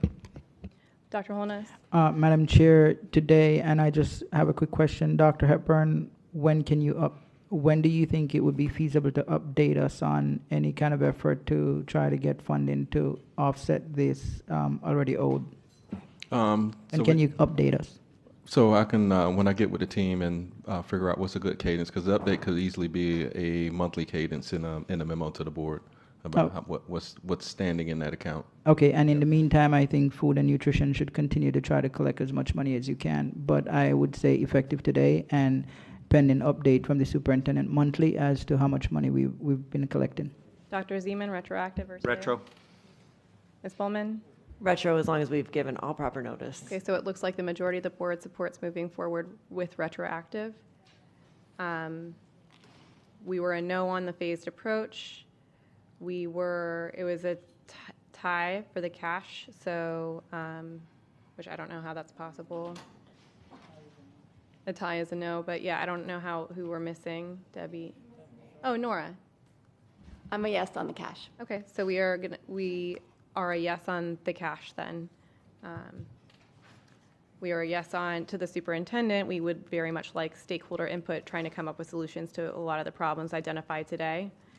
We're a no on the $688,000, and I think I went over the rest. I'll do it again. A no on the courtesy sandwich, a yes on obligations. And those are the two big ones for us, yes. Okay, thank you. So you're clear on the direction? Yeah, obligations effective the beginning of the school year. No student will have a tray removed. They'll continue to have their trays, and there's no limit right now on charges. Thank you so much. And I just want to say one last thing. Telling the superintendent that we want a certain type of meal given to a student is no different than telling him in what ways we want students to pay for certain items. And we've had motions dictating to the superintendent in what file format we want workshop materials delivered to us. So I think, especially with issues like this, where we're talking about feeding children, again, I welcome all solutions. So I look forward to hearing from our community on those issues. Dr. Hepburn, are we good with that workshop? Yes. All right. From my colleagues, we're close to the deadline where we would have to revote. We have another workshop on supplements. I want to get your input if you want to continue. I know there's an event, but this is about a cost savings measure. So I wanted to, go around and see if we want to continue with the workshop or if we want to have the superintendent table the supplements workshop to January. I'm fine with January because we can't implement anything, right, until the following school year? That's correct. January. All right. Do any of my colleagues have any student successes or issues you'd like to bring to the board? I do. Ms. Thompson?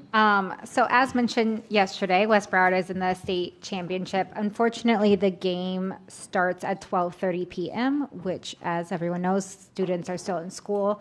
So to the superintendent, is there a way that we can give the West Broward students a PSD day so they can attend the game? Ooh. Ooh. And the board too. And you have to interview Yeah, someone. Yes, absolutely.